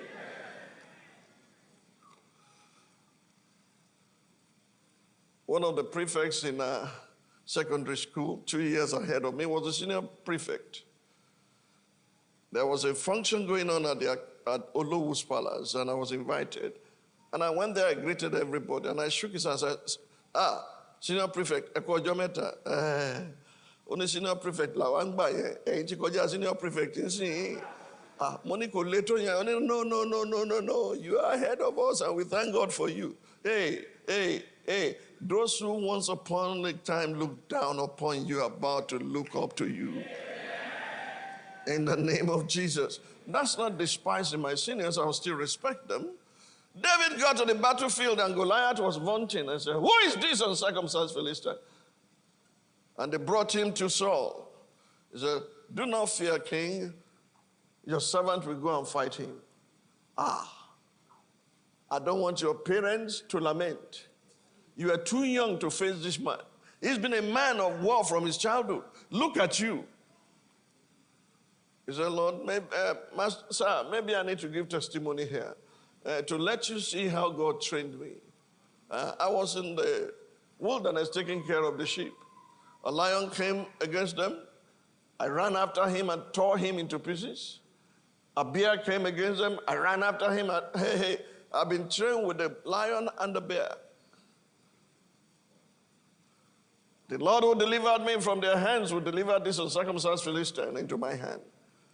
And God will be glorified today. He said, okay, you can go. But before you go, let it be known to all Israel that I give you necessary tools. But height was not comparable. Saul was taller than anybody in Israel. David was about my height. Is the right height. If you are too tall, God created you.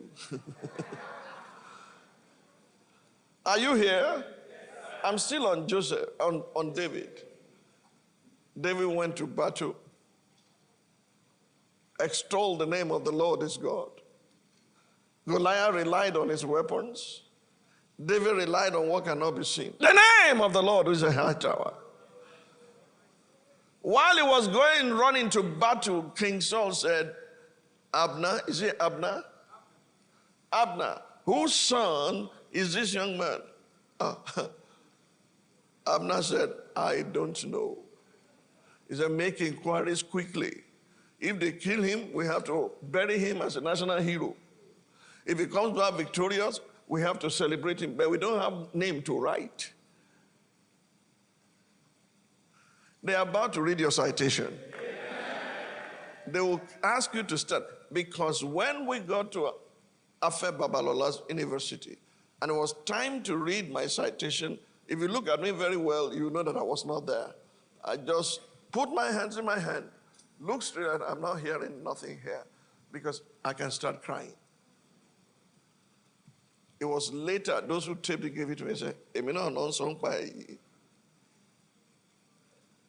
Enita about Raka Fitwa Tupa. What then Antono? Inquire! The king said. The brothers of Joseph were there, nobody spoke. They said, our father is about to mourn. But when he returned with the head of Goliath, they asked him, whose son are you? He said, Shamali. I know my father. I know my mother. I know my address. I know where I came from. I know where God has brought me. And I have an idea of where he's taking me to. They returned from the battle. And you know, women know how to create occasion. Saul had killed his 1,000, David his 10,000. Immediately, his mentor became his tormentor. And the Bible says he behaved himself wisely. The ultimate end of all that I've told you was all of Israel now recognize what David knew from the beginning. Let's see 1 Chronicles chapter 11. What Israel realized later. Then all Israel came together to David at Hebron, saying, indeed, success has many fathers. Indeed, we are your bone and your flesh. They began to sing. And nothing happened until all Israel realized that you are our bone and you are flesh. Also in time past, even when Saul was king, they knew this, but Nabal still said, who are these young people that ran away from their masters and despised him? Also in time past, even when Saul was king, you are the one who led Israel out and brought them in. And the Lord your God said to you, you shall shepherd my people Israel and be ruler over my people Israel. The Lord said, what did you do?